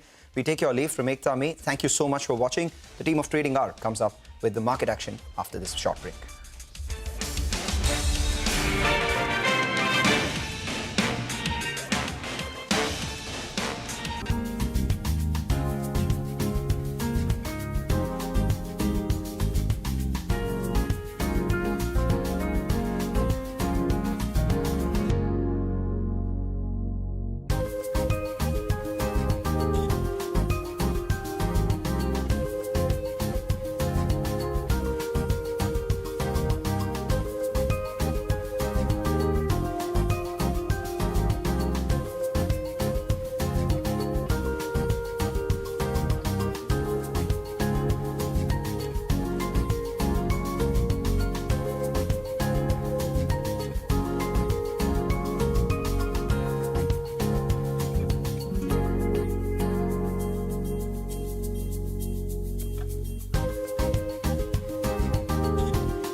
Good morning, you're with us here on Trading Hour. We are coming to you live from the CNBC TV 18 Motilal Oswal studios. I'm Hormuz Fatakia, and since it's Friday, Ritu Singh is joining with us here in Bombay. Ritu, good morning. Well, good morning, Hormuz. It's been a very, what you can say, it's been a very volatile week. But you know, coming into today's session, the Nifty had gained a precious 11 points for the week. 11 points. Precious 11 points. But then, of course, it's a good start today. We are back at the higher end of the range as of now, at that 23,300 to 23,800. But we are now at the highest point of the day, 125 points higher. Still continuing to hold on to those levels. Still, of course, not enough conviction to cross and sustain 23,800. But the bulls would at least hope that these gains sustain and we end the week on a high.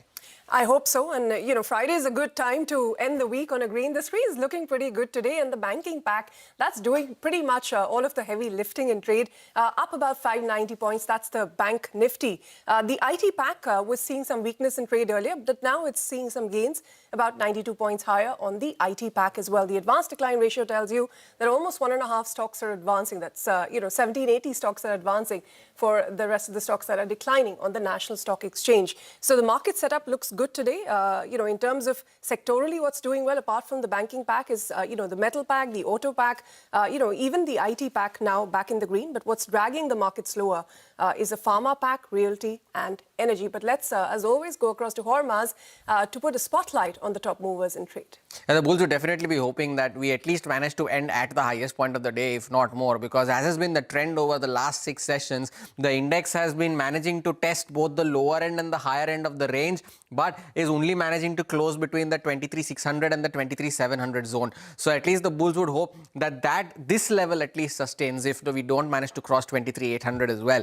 But the Nifty Bank is the one, as Ritu highlighted, that's doing the heavy lifting today. And just like the Nifty Bank is also trading both the lower and the higher end of its range. It is 53,000 to 54,000. Right now it's at the higher end of the range at 54,000. It made an intraday low of somewhere close to 53,500 today.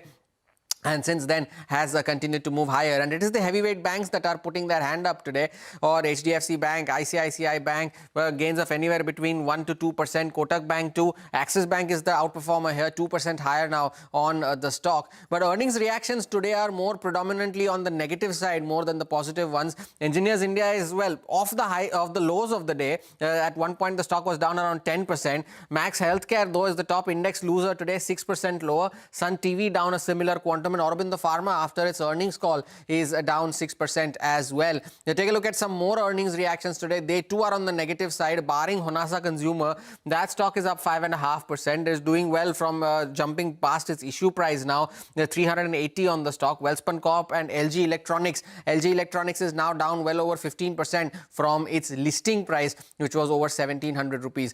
There were a slew of block deals that took place earlier in the day before market open, and JSW Cement was one such name. It reported results yesterday. The stock did well, and now it's extending those gains after the block deal, 9% higher now. Paytm is seeing a negative reaction after the block deal, 4% lower, and Pine Labs not significant because the stock has already corrected a lot from its issue price, which is well over 220 rupees. The newsmakers in today's session, Central Bank of India, well, the OFS has opened for non-retail today, 5% lower on the stock. MTAR Tech now well over 200% higher for 2026, another order win for the stock, another order win for Vijay Tech Wabag as well.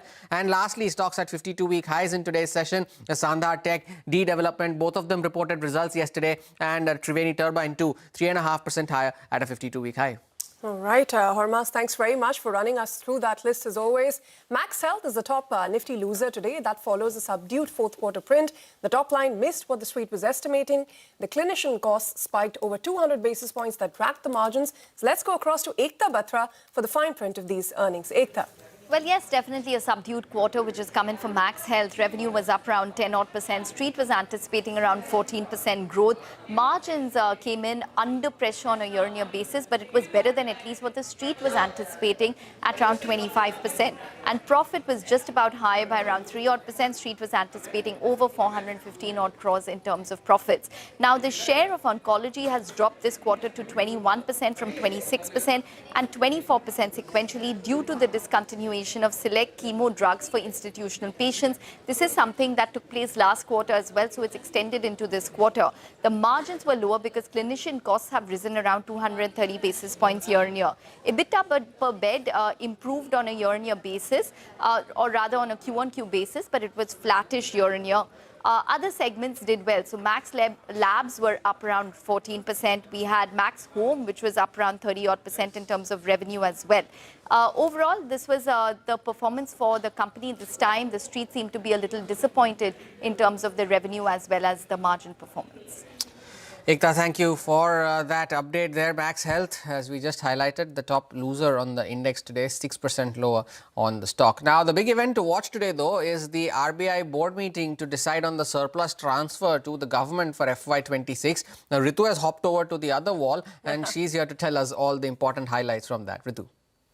Well, the street is pegging the FY26 surplus transfer at around 3 lakh crore rupees, with estimates that range anywhere between 2.7 lakh crores all the way to 3.6 lakh crore rupees. And if that happens, it could mark yet another year of extraordinarily large payouts from the central bank to the government. Now, the trend has already been striking. If you look at it, from just over 30,000 crores in FY22, the RBI surplus transfer has increased each year since to hit a record 2.68 lakh crores for FY25. So what is going to drive this massive transfer this time around?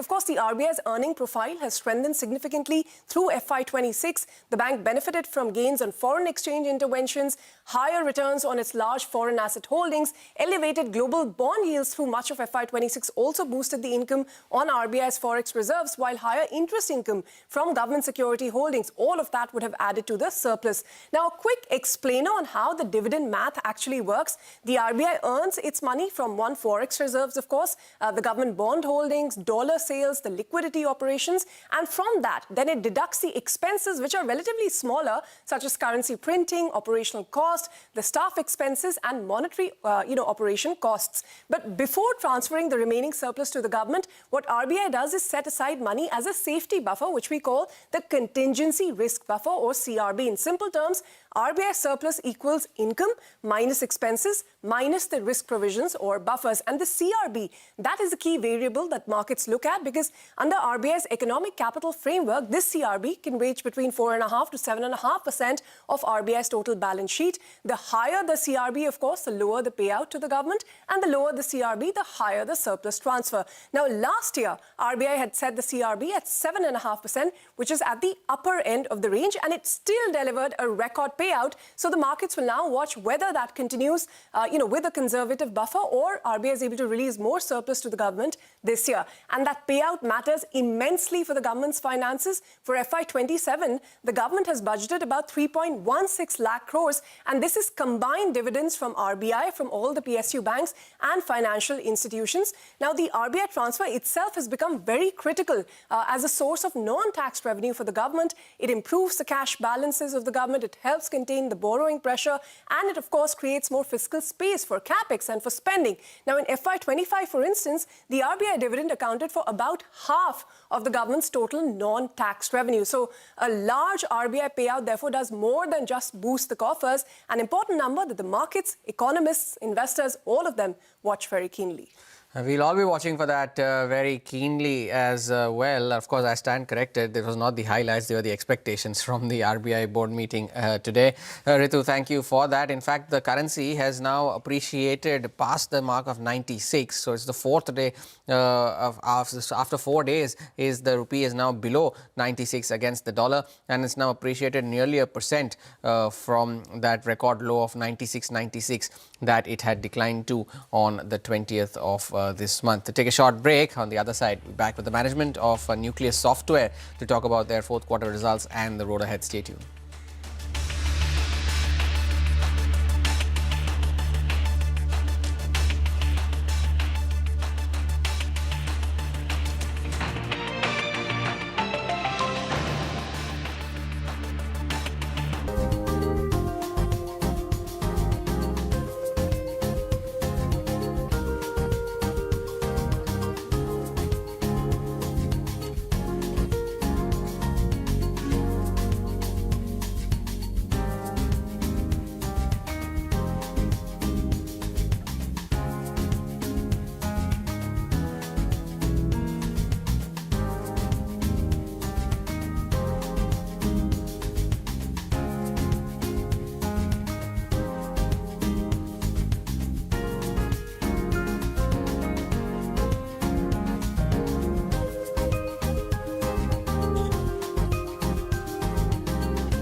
continue to remain at that 23,750 mark on the index, but the currency is the talking point right now. 95.97 is where we are. So almost 1% is what the appreciation of the currency is. Yeah. But of course, there are some names that are continuing to not do very well. Aurobindo Pharma has extended its losses now. It's down around 5%.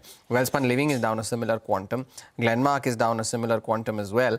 And well, Paytm, of course, after the block deal, not doing very well. Of course, there are some names that are doing very well, though. Dixon Technologies has moved to the highs of the day, 5% higher on that stock. So that continues to do very well for itself. Astral, after its results, is recovering some of those losses. Forbes also put its hand up as well.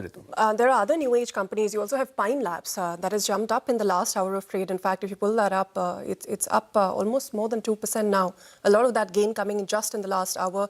Godrej Industries is another stock that is doing pretty well. Jindal Saw, Action Construction, Concord Biotech, AB Capital as well after that fundraise. So yeah, these stocks are doing relatively better in the last hour of trade. So let's see if we can go across to Manisha now to get a check on what's happening in the bond markets always, or the commodity space this time around. Manisha, always an interesting space to track. Well, yes, commodities or bonds, both of them. But we're talking about copper right now because we've seen prices continue to gain, even as most other commodities are closing this week slightly into the negative. Not the case clearly for metal prices. Aluminum is trading higher, and so is the case with copper. So on the week, we are 2% up for copper. For this month, it's 4.5% of a gain. And for the year till time, it's 11.5% up. If you look at the last 12 months, more than 30% up is how the copper has been. Various reasons for that, really. The prices are trading very close to its all-time highs. One, it is about mine disruptions in various major producing countries like Peru or Chile, for that matter. The long lead times, it takes 17 years for a mine to be started to be discovered and till the production comes in. So that's another thing that continues to support copper prices. And in the last 20 years, no new mine has been found. And then you have declining iron ore grades, the reason that you have seen miners go further down into the earth, and that increases cost and, of course, decreases cost efficiency. It also is about sulfur shortages that we have seen because of the West Asia conflict, the smelter pressures, the AI boom, the EV, the renewables, all of that is where copper is used. And we are looking at supply constraints, but the demand has been on the positive side, supporting the prices therein. So when you look at the price forecast for copper going forward, it mostly is for the higher side. The first quarter of this year has seen all-time high in case of copper at around $14,800 a ton. And that's exactly where the markets believe you could be looking at copper prices yet again. Trading Economics puts copper to $14,000 to $15,500 a ton for this year. You have UBS suggesting that $13,200 is an average we could be looking at. JP Morgan puts it lower to $11,200. And Codelco for that matter, says $12,000 a ton is where we could be looking at prices averaging so much on the higher side continuing for this year as well. All right, Manisha, thanks very much for bringing us that update. We'll slip into a short break with that. But up next, we're going to talk more on the market, so stay tuned.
Welcome back. You're still tuned into Trading Hour. The market's holding on to those gains. 23,760 is where we're at. Let's see if we can, perhaps get to that 23,000 or 2,400 mark. I mean, that's the next key one to watch out for. A bit of a recovery again in IT. It's going up. If you pull up some of those stocks, lending support to the frontline index as well. Names like ITC, of course, Maxell, Bharti, these are on the downside, but the banking names are doing well. IT is picking up as well. Reliance, the heavyweight, alone adding, quite significantly to the Nifty as well. But Hormuz, the broader markets, they also seem to be doing better than some of the volatility we've seen through last week. The broader markets have been fairly okay compared to the index. The index has continued to meander in a range, but of course the broader markets also because of the fact that there is significant stock-specific activity that is taking place there. Now look at HFCL and the stock that is already up 100% this year. That's adding another 3% in today's session. And Keynes Tech is seeing some recovery from 52-week lows. That's up another 3% today. But of course, you have to mind the fact that the stock is in the F&O ban. So no new positions here on this. But also, look at the rupee. It's gone below 96 now. I think psychologically that's a good level. And, all of yesterday when we were seeing that fast slip towards 96 and then 97, there was a lot of intervention from RBI. Finally, it was not on the fringes. There was quite a bit of intervention from RBI. And now you're seeing rupee actually make some recovery. 95.99 is where we're at, with crude prices also seeing some improvement. Mangalam Malu joins us now to bring us the latest trends from the F&O space now. Mangalam, over to you. Well, since you guys have been speaking about the market, it's been a recovery. It's on a recovery mode. Let's see whether the Nifty does cross past this current congestion that we're seeing between 23,750 to 23,850 or thereabouts or not. The good part is that the Nifty Bank is playing a fairly decent knockout here. Mid-cap index not participating in terms of the gains that have come by, but the advanced decline tells you that far more number of stocks are on the green side as against the red one. It's a large part of that has to be attributed to the macros. You guys have been speaking about the rupee strengthening past that 96 mark. Look at oil. That too is contained at around 105, sub below $105 per barrel. The Nifty faces some technical resistance right now, and that's the only concern. It's above the 50-day moving average of 23,705. It needs to close above that, point number one. And if it does close above that, then the next level to track will be the 23,900 mark, which is the 20-day moving average. So all said and done, despite today's up move, are we out of the woods? Perhaps not. This 23,700 to 23,900 zone still remains a bit of resistance. The Nifty Bank, which itself is powering the Nifty ahead today, around that 54,630 mark and 54,700. So between 54,600 to 54,700, we have both the 50 and the 20-day moving average. So while it's moved higher, has it gone past those congestion zones yet? Perhaps not. So which is why those option writers are fairly skittish on the upside for the frontline index as well. So the good part is that put writers are active. They tell you that the base of the market has moved higher. 23,700 put and the 23,750 put. Both of them tell you that between 23,500 to 23,600, now we will see some support. So that's moved higher from 23,300 and 23,400. So about 100, 200 points is where the support has moved higher. The congestion still remains, which is why 23,800 call writers are fairly active, playing for some supply coming in around that 23,900 to 24,000 mark itself. But a lot of stocks are caught on the wrong side when it comes to shorts. So Dixon, Keynes Tech in particular, doing well in today's trading session with a lot of shorts unwinding their positions. If stocks are something to go by, and if the Nifty manages to cross past the current congestion, then a lot of the shorts which are present in the Nifty as well will have to cover their positions, and that will lead to a bit of a melt-up. But for that, the macros have to change. Indeed, the bulls would be hoping for that. Mangalam, thank you for setting that up from the F&O desk. Shifting focus now to corporate conversations. Then Nucleus Software reported their first decline in top-line growth since the second quarter of FY25. Overall, the results were a miss. Profits were down, EBITDA was down as well. And the company closed the year with profits of under 120 crore compared to 160 crores that it reported in FY25. Let's discuss the numbers and what lies ahead with the CFO, Ashok Kumar Bhura, who's now joining in. Ashok, good morning. Thank you for taking time out. There was a revenue growth of 5.3% for the full year, but there was some pressure on your margins. So let's get two numbers out of the way straight away. What is the kind of revenue growth that you're penciling in for FY27, and the pressure that you have seen on margins, does that recover in FY27? What are the kind of margins that you are anticipating as well? So as a policy, we don't give any forward-looking statement. So I'll not be able to divulge on the numbers which are looking in FY27. However, I can share what we are doing, and what we can decipher out of that, and indicatively I'll share what we are doing on this. If we talk about margins structurally, there is no issue. It is more of the regulatory thing or the legal thing related to labor law which has come up and has impacted PL, which is true for the industry as well. A lot of industries you will see got impacted because of this new labor. And that is what is impacting us also in some fashion. However, if I talk about structural margin thing, there is no such problem. We are sitting on good order book. It is robust. And if we talk about new logos which we garnered in 25-26, we have garnered few good logos in FY 25-26, much better than what we did in 24-20. But Ashok, what's the number? With these good logos, the good order book, what is the FY 27 guidance, both on the margins and the revenue? So we will not be able to give future-looking guidance.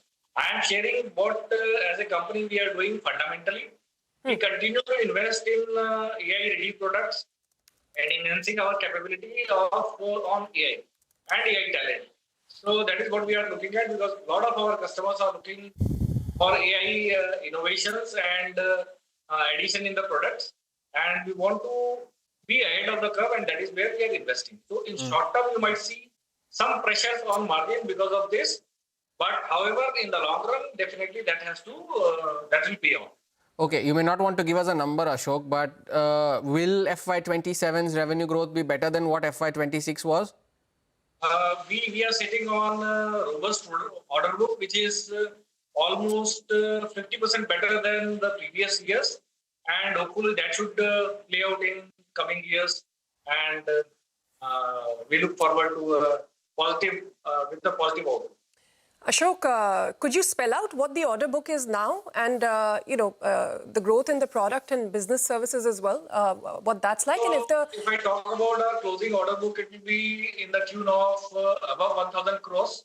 Okay, which, above 1,000. If I talk about the similar number last year, it was somewhere around 636. And just a quick clarification, since you said, it was the labor cost that played out, in your numbers for the quarter. Are you expected to take a further hit in the coming quarters? Has it fully been absorbed, or what would you be able to guide the street? It is fully absorbed, and there is nothing in addition which we are looking at in coming quarters because of that. Ashok, the last time the management had flagged off the fact that there are elongated deal cycles that are taking place, and they had flagged that off as a headwind for the company. Now, those delayed deals, out of those, has any of them moved towards signing in the fourth quarter? Have you signed any of those deals? And does this decision-making cycle still continue to remain elongated even in this quarter? Yeah, it is continue to remain because a very niche segment product, and it takes a lot of time for any company to decide. And even if any customer wants to move out, it is difficult for them also to move on because of lot of impact on their customer. And that is why it takes a little longer time. In quarter 4, we have been able to fructify quite a few deals out of that, which we were discussing in the last year. And that is where I am saying our order book looks robust, and that is getting reflected in our closing order, which is much heavier than the previous year. Got that, but could you give us a sense of, how elongated are deal cycles actually getting? I think from some of your con call takeaways, you were saying the deal conversion cycles are as long as 8 to 18 months. Is it getting any better? Is it getting any shorter? Any clear, clarity on this? So while I can't tell the name of the customer, but we have been able to close deal in even 6 weeks as well. Okay. So it depends on customer to customer and how big they are. Like say, for example, if any customer is a greenfield customer, then obviously it takes a smaller cycle. But if a customer is already sitting on a heavy loan book, then obviously it takes a little more time to decide and close. Right. Ashok, pleasure having you today. A bit of an audio issue with you, but thank you for sparing time and joining us today. Wish you good luck for the rest of the year as well. The management of Nuclear Software, the stock not doing very well today, 5% lower now as we speak, nearing the lowest point of the day. Take a short break, continue our conversation on the markets with George Joseph from ASK Investment Managers.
Welcome back. Well, a lot of these broader market names now are extending their gains. Elecon Engineering is one of them, 5.5% higher on that stock as well. And Honasa Consumer is now up 7%, and that is at a 52-week high. Just 60 rupees above its issue price, but is at a 52-week high. The other big news announcement that came in was with regards to Dalmia Bharat and its deal with certain cement assets of Jayaprakash Associates that is going to acquire from the Adani Group. Sudarshan is here with the fine print of that. Sudarshan. So finally, Dalmia Bharat has got what it was trying for a long time. They had tried earlier also, but this time they are getting part assets of JP Associates. So 4 plants total. One of them is in Madhya Pradesh and remaining 3 are in Uttar Pradesh. And deal value is done at $67 per ton and enterprise value is 2,850 crore rupees. Financing, it will be done via debt and internal accruals, and transaction is expected to be completed within 2 weeks. So what all Dalmia Bharat will get? Cement capacity of 5.2 million tons per annum, clinker capacity of 3.3 million tons per annum, and thermal power capacity of 99 megawatts. These things they are going to get from JP Associates deal. Now, why it is good for Dalmia Bharat? So it will give them access to central markets and makes them a pan-India player, pan-India cement company like other companies, UltraTech or say to an extent Shree Cement. And this will take total capacity to as high as 66.7 million tons per annum, and that would happen by Q3 or Q2 of FY20. So overall, it's looking good, and that's the reason the stock is also reacting positively. All right, Sudarshan, thanks very much for bringing us that update. Let's now go across to Joseph from ASK Investment Managers, who's joining us now to discuss market fundamentals and his top sectoral picks. George, thanks very much for your time here, since our colleague was just talking about the cement space. Any thoughts there? I think you're overweight on the construction space overall. Do you see further upside for cement company margins, and any thoughts on this Dalmia JP deal that's been announced? So if you look at we have been what we have been telling our investors last whole year is that we are in a cyclical rally which started in 2020, and that continues. Energy crisis has only increased our belief that the inflationary trade which started in 2020 is going to continue. So cement sector also is part of the cyclical sector, but nevertheless, the energy crisis which has been created by the Strait of Hormuz issues and all those things has only put more pressure on the margins, because cement sector as such is a highly power intensive sector. So we are constructive on the overall cyclical sectors, be it engineering, capital goods, cement, auto, and also banking and financial services, along with commodities. So that is a pack which we like. Now we started liking the IT sector as well. Oh, that's interesting. You started to like the IT sector.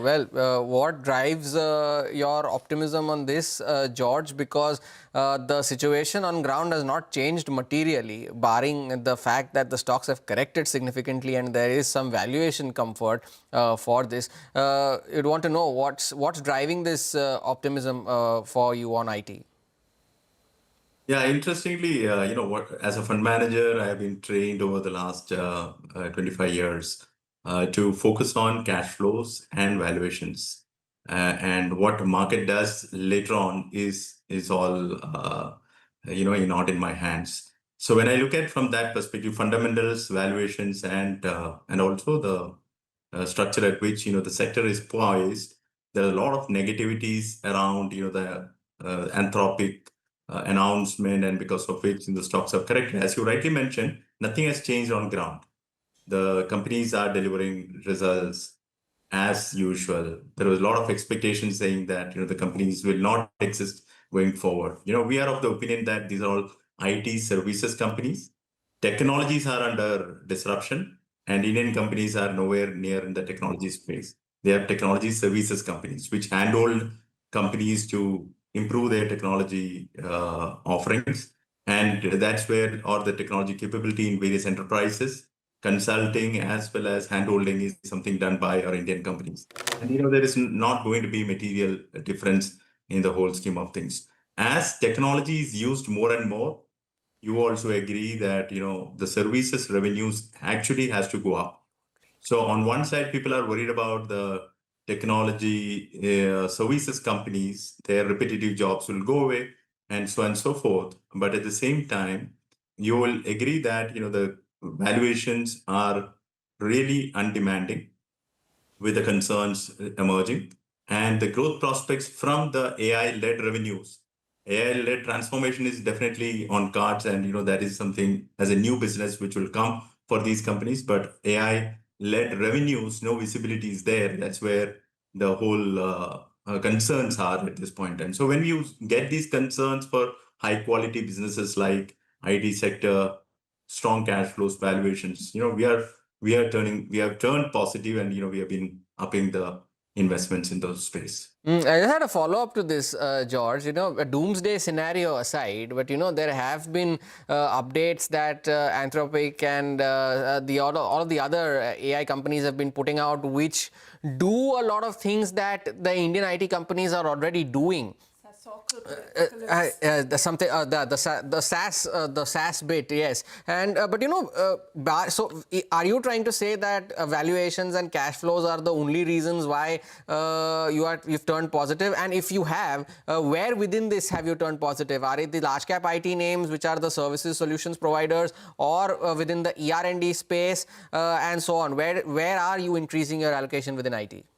Predominantly the large cap ones, because they have the capability of investing into the newer set of requirements the clients have.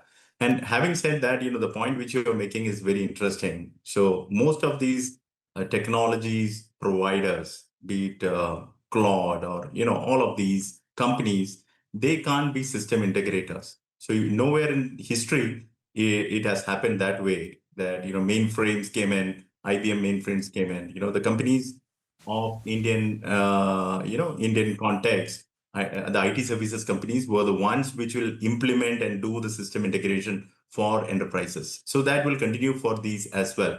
They will try out, the technology providers, they want to get a feel of it, how it will get implemented. They will try out some of the services related aspects, and then, they will engage with Indian IT services companies or IT services companies in general to provide these solutions and take it to the enterprises.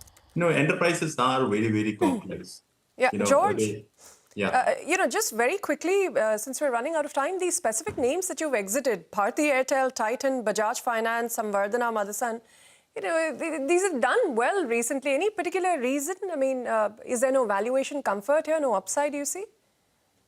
The markets have been changing, and at ASK, we are running very, very concentrated portfolios in the PMS and alternate investment fund basket. So the choices are made in such a way that where we see the valuation comfort is very high, the growth prospects are reasonable, and also we are not paying through the roof for various aspects. So margin of safety, fundamentals, opportunities at scale, all these things, when we look at from that context, it looks, the 20 stocks, what we identify will be always have some room for addition and deletion. And it doesn't mean that we are negative on the telecom space or something like that, but we see some other better opportunities in place in the context of markets correction. All right, George, we'll leave it at that. Thanks very much for your time here today. We appreciate it. And on that note, we'll also slip into a short break. But when we're back, we're going to be back with the Wakefit management to discuss their fourth quarter numbers with Chaitanya Ramalinge Gowda.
Well, let's shift focus to Wakefit Innovations. It was a strong fourth quarter with sharp improvement in margins and a swing to profitability that was driven by robust growth in mattresses and retail. Let's get the performance and the outlook risks with the co-founder and executive director, Chaitanya Ramalingegowda. Chaitanya, always a pleasure to have you and good to see you here. Now that you've swung to profitability, start by telling us how sustainable that is and any guidance you could give us on the numbers for FY27, the top line and the bottom line. Sure. Nice to be here. Thank you.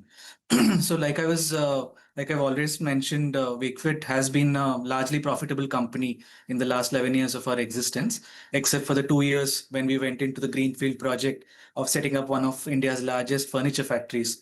So we've been profitable even in the run up to the IPO. But what is now sustained is that we've also turned PAT positive once more, and we will be on that journey continuing. But in terms of where we are and projections for the coming year, the two major things that are impacting how we think about it is because of the inflationary environment, will consumers continue to invest the same amount in discretionary products like ours? And second one is, as the price increases happen because of the raw material prices going up anywhere between 30 to 60%, 30 to 80% over the last 3 months, will that sustain or not? How much of it we should absorb as a company and how much we should pass it on to end consumers? That's a fine line that we are trading. So between these two, despite these two, we are still aspiring for a growth number of more than 20%, but we should see where we land up despite our best efforts. Chaitanya, since you answered what we were going to ask you, you may as well answer that as well. What are you observing on ground with regards to what you just highlighted, right? The input cost inflation that you are seeing, how much of it is impacting you as a business? Have you undertaken price increases? And if you have, by how much? And what has been the consumer response to all of this, the rising inflationary impact and any potential price hikes that you've taken? Sure. So the price hikes, we took one measured price hike in March and another measured price hike in April, both of which anywhere between 4 to 8% for different SKUs, averaging about 5 to 6% aggregate each of the hikes. But it was not done just by us. Pretty much the whole industry has taken, in the organized segment at least, has taken very specific measured price hikes to the similar quantity. The good thing is that we have always been buying raw materials when the prices are low. These are not perishable raw materials, so we are enjoying some of the benefits temporarily. But if the crisis extends for a few more months, then we will also end up seeing that impact in our margin. But having said that, given that we are a multi-channel and multi-category company, which means our website and our COCO stores are the most profitable. Our COCO stores have nearly double the average order value of the online. So we are able to find some balance to try and mitigate the impact of the risk. Chaitanya, we've been asking you this question for the last few quarters and we're seeing the revenue mix also increase when it comes to furniture. That's a high margin business for you, a focus area for you. Now it's almost a third of your total revenues. How much further do you expect it to go from here? How is this mix evolving quarter on quarter? I think quarter on quarter would probably be a very short-term view to take because specific sale events, specific festivals, etc. might move things up and down. But over the next 4 to 5 years, we do think that furniture can go up to nearly 40% because that is a very large, unaddressed, unorganized, fragmented market. And we have very, very good founding blocks in terms of research and development, large facility, supply chain, our own, that will enable us to continue to grow there. What about same-store sales, Chaitanya? What were they like in the fourth quarter? And if you could say what you closed out the full year with, and what are you aiming for in FY27, considering all the headwinds that we are facing currently? So in terms of retail growth, we have delivered about 49% growth FY26 versus FY25 the whole year. That means it is firing very, very well. Depending on the different months, same-store sales growth has hovered anywhere between late teens to mid-20s. That's also because our store network is relatively new and we only have about 139 stores as of 31st March. As it scales up, it might reduce to mid-teens or late teens, but somewhere in the future. Even today, though, we are firing on all cylinders and We also plan to open a large number of stores in FY27. What is that large number, Chaitanya, that you're targeting to open for the year? We are aspiring to open more than 75 to 80 stores. 75 to 80 stores. Okay. Briefly, Chaitanya, in terms of average spend per customer, customer retention, the customer lifetime value, frequency of product purchase, any insights you could give us from what you've seen for FY26? Since these are not KPIs, we don't have the latest audited numbers. But to give a sense, our nearly 40-50% of furniture customers were customers of mattresses in the past. Nearly 20% of mattress customers were furniture customers in the past. And repeat forms a large double-digit percentage of our monthly revenue. So that means we don't rely on one and done kind of customers. Repeat, the flywheel going where customers keep coming back for different parts of the home with Wakefit is a very much a big part of our CRM strategy to reactivate customers. And that's the reason we focus on own channel, because in own channel, we get their phone numbers, email IDs. They're able to interact more deeply and keep telling them about new launches, price drops, sales, etc. Chaitanya, pleasure having you today. Thank you so much for sparing time and joining us. I wish you good luck for the rest of the year as well. Looking forward to having you more often on the show. We'll take a short break. Back with more on the other side. Stay tuned.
Now the markets have moved to the highs of the day. We are back at 23,800 now. The only question is whether that sustains or not. The currency continues to do well for itself. The broader markets too. But oil prices, though, from the dip of towards 102 back towards 105. We take a leave on this edition of Trading Hour from Ritu and me. Thank you for watching. Halftime report on the other side.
Hello and welcome to Halftime Report live from the CNBC TV 18 Motilal Oswal studio. I'm Sonal Bhutra. With me is Vinny Motiwala. At the day's high for the markets, rupee is appreciating again. So we have some fundamentals which are working well for the markets, but overall a lot of earnings which are trickling in. And that is something we'll be tracking today, Vinny. Absolutely, a lot of earnings that are trickling as well. And obviously, we're seeing banks, financials managing to hold on to gains in the trading session. But talking about earnings, LIC is the first management on the show today. And the company has reported a strong set of numbers in Q4 FY26. New business premium has surged 20%, while VNB margins have also expanded. My colleague Yash Jain actually managed to speak up with the CEO and MD of the company, R. Doraiswamy, and began by asking about the quarter gone by and how they see the growth going ahead. Listen in. It has been a continuous focus to see that the corporation improves its performance over the last four years. We have been very continuously focused on this. And we had taken some directional shift in the once we went public. Those efforts continuously on a single point focus has been helping the corporation in improve its performance. We have been focusing on product mix change. We have been focusing on the distribution mix change, as well as improvement in the operational efficiency as well. All three have been giving good results, and we could do very well in the second half of last year. And the entire financial year also, you found that we have shown a good growth in all the numbers, be it the net premium that we have collected, or the APE, or the VNB, and the margins as well. So it has been a continuous focus on improving all these areas, and this focus will continue. And I'm sure year 26-27 will also be progressing in this direction. Of course, we are also wary of the volatility in the market due to the crisis that is unfolding itself, but we are confident that we'll be able to do well in spite of that. Correct. Before I come to specific numbers for the coming financial year, the first 2 months have gone, first entire month and about 20 days of the next month of the first quarter. In the fourth quarter, there was a lot of chatter that there could be some postponement of buying because of the geopolitical issues. April has been good. We saw the numbers. What about the next month after April? Has the performance kept up the pace as April is concerned? And for the first quarter itself, what is the APE growth that you're expecting to come in for the company? We would like to maintain a good, decent growth. Given the market conditions, we would like to do well. As you told, April has been good, as performance has been good. We would like to continue that kind of a growth for the month of May as well, and for the entire financial year. Of course, the impact of the current crisis on the individuals, only time will tell. But if the crisis persists for long, it can certainly have impact on the people's saving focus or ability to save through life insurance. But we hope that this gets resolved very fast, and we are able to continue our growth momentum the way that we have been growing. We expect it to continue to grow. Okay. Now let's speak about some of the numbers for FY27. I won't hold you to 1 quarter or 2 quarters, but let's say for the full financial year.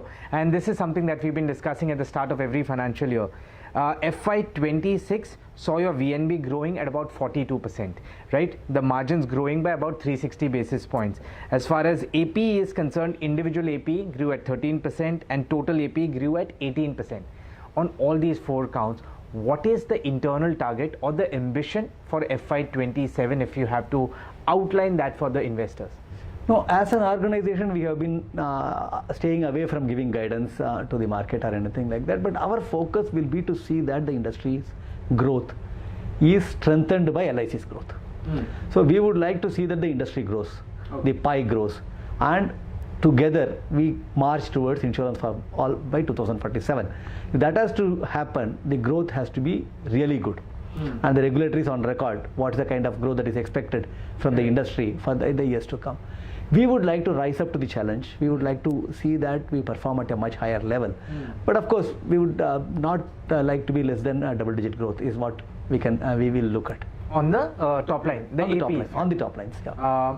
I am specifically going to ask about the margins. If you look at FY26, you added about 360 basis points on the margin front. This was a difficult year because of various reasons. Let's assume and hope that if FY27 is a better off year, can one expect that you would add about, if not less than the same amount to your VNB margins in FY27? And if that is done, then your target could be about 25%? I would like to certainly look at that kind of a number, but much depends upon how the market pans out. There are a lot of operational challenges in front. We would certainly like to expand on the growth that we have reached on the VNB margins. Correct. But taking that kind of an aggressive call to begin with, I would not like to be making it as an aggressive call to start with. But we will continue to work towards improving our margins in the year. That's for sure. How do you see it? Achievable if it's a good year? 25% is in the realm of being achieved? We have been telling that we would like to be matching the industry in terms of VNB margins, but it may take some time for us to reach there, but we are working towards it. That much I can assure. Okay. One question we've seen over the previous 3 to 4 years, we've seen a decent growth when it comes to embedded value also. Same goes for this year. I want to understand from you as the management, but it's more of a shareholder question, the share price has not been responding to the kind of growth, in the numbers, the top line, the margins, and the embedded value. What do you think is lacking at this point of time? And if you, of course, had to advise to your shareholder, the Government of India, as the management of the company, is this just a question of liquidity, or is there more to it that you would want them to look at? So it can be one. Liquidity is certainly one of the factors. Naturally, the share realizing its value. If you look at the Bank of Maharashtra experience, when liquidity improves, naturally the valuation also goes up. That is one thing. Currently, liquidity is a matter of concern, but to address that only, we have come up with that 1:1 bonus issue. So the number of shares in the hands of the market, other than the government, has doubled. And we have also declared a good dividend on top of it. Last year we had paid 12 rupee on the pre-bonus number of shares. Now we have announced 10 rupee, of course subject to the approval of the shareholders, 10 rupee per share on the double the number of shares. So that is what we have announced. Thereby a 66% growth in the dividend has also been achieved. We expect the market to recognize the growth story of LIC, and the perception as well as its valuation should improve. This is our expectation.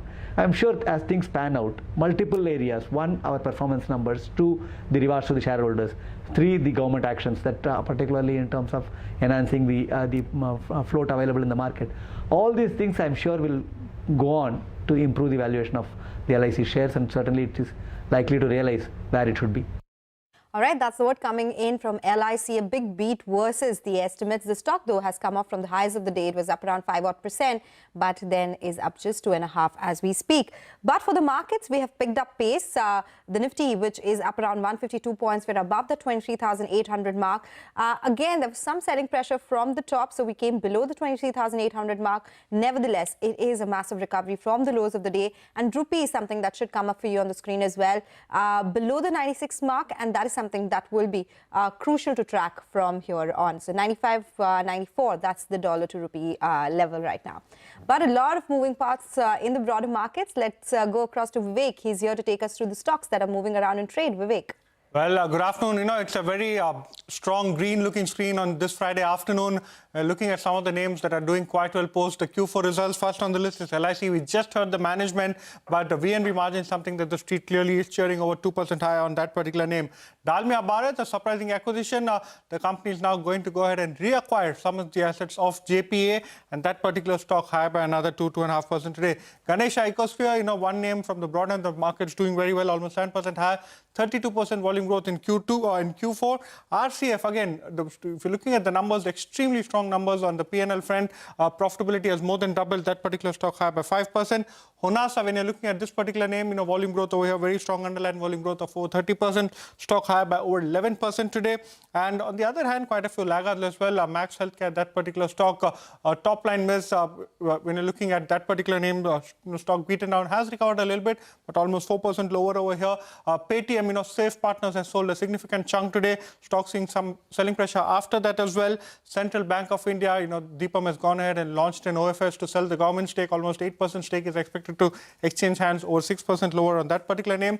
Glenmark Pharma, it's been an outperformer till today's trading session, but today, one of the top F&O laggards, some profit booking seen over here, over 4% lower.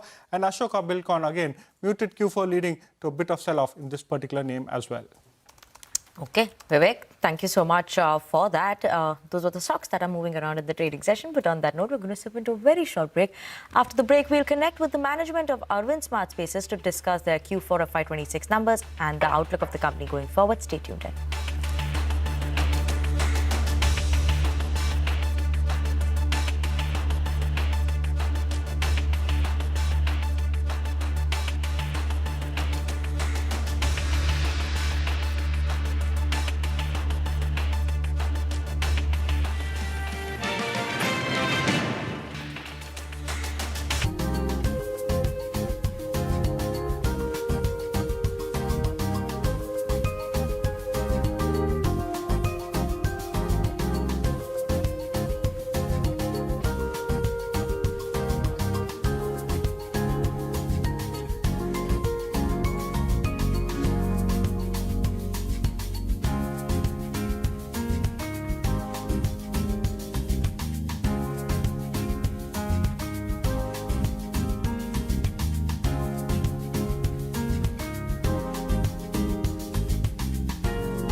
Welcome back. You're still tuned in to Halftime Report. Let's get to the second management of the show today. Arvind Smart Spaces reported a strong set of Q4 number. Company witnessed highest ever bookings. Collections jumped 65%. To discuss this and more, we have Colleen Lalbhai, the chairman and non-executive director of the company, joining us now. Colleen, good afternoon. Thank you so much for joining in. 17% bookings CAGR over the last 5 years. Collections in this year as well have been at record high. What is the outlook going forward? Do you maintain this growth? We have been talking about maybe plateauing of real estate demand, but do you think for you this will not be an impact and you will continue at the same pace? Yeah, hello, great to be here. Yes, I think we are seeing very strong momentum in our business, and consistently last 3-4 years, the way we have been growing. And we've added a lot of projects over the last 2 years specifically, where last year itself we added more than 3,000 crore GDV of projects. We have 6 new project launches, which we intend to do in FY27, which will be the highest in the history of the company. And in fact, we've guided for 35 to 40% growth. So we should be seeing an acceleration in our growth. Whilst I do agree that, the sentiments in the market could be turning cautious, I think structurally we are operating in a part of the market where we believe the underlying demand is very fundamental and structural. And therefore, we do believe we will have a good growth momentum moving forward. Okay, you expect to have a good growth momentum moving forward. Colleen, hi, good afternoon. This is Vinny joining in the conversation as well. What about, obviously, collections then will improve, bookings will improve as well, is what the expectation is, right? Any guidance that you would like to give, a number that you would like to give for FY27, FY28? So as I mentioned, whilst long term we have said, a cumulative growth rate of 30% is what we will want to achieve over a 4-5 year time frame. I think the next year will see higher growth. It should be more in the line of 35-40%, as I mentioned. And we've always focused on a lot of profitability and high IRR and cash flows. So our cash collection should also grow in line with revenue. And as a company, we have always had strong operating cash flow generation. So we generated more than 400 crores last year in operating cash flows, and we believe that sort of momentum will also continue. Coming to cash flows, Colleen, because you have been a negative or you'll have been a net cash company so far. In last 2 quarters, you've seen net debt come by, right? 167 crore rupees in as of year ending FY26. What's happening with capex and the funding there? Are you going to be taking up more debt now? What is the cost of debt in that case? Will you be using more internal accruals? Give us a sense of what would the balance sheet look like. Yes, so we are now in a heavier capex cycle. As you mentioned, last year we spent around 650 crores in capex, and this year will be slightly more than that. So we are investing heavily into future. Of course, most of that is being funded by OCF, but there will be some debt we would be taking on our books. We've indicated that we will always remain net debt to equity levels below 1:1. So you will see some more debt coming into the portfolio because we believe there's a lot more room for debt. We also now have our debt quite competitively priced. It's high single digit in our costs. So we do want to have some amount of debt on the books, but we will never let it get into any uncomfortable level. How much would that be? Since 650 crore rupees was the capex last year, how much will you be accelerating it by? Are land buys in that capex as well? And what would that mean for your debt? So that's what I was saying. It'll remain in that zone, 600-700 crores of capex in FY27 as well. And half of that is broadly what is covered by the operating cash flows. So you will see a few hundred crores of debt coming in, but it will be comfortably below the 1:1 level that we have put as our own leverage guardrail in the business. Okay. Colleen, anything that you are looking at in terms of land acquisition, land buying as well? What is that in terms of your strategy and plan for FY27?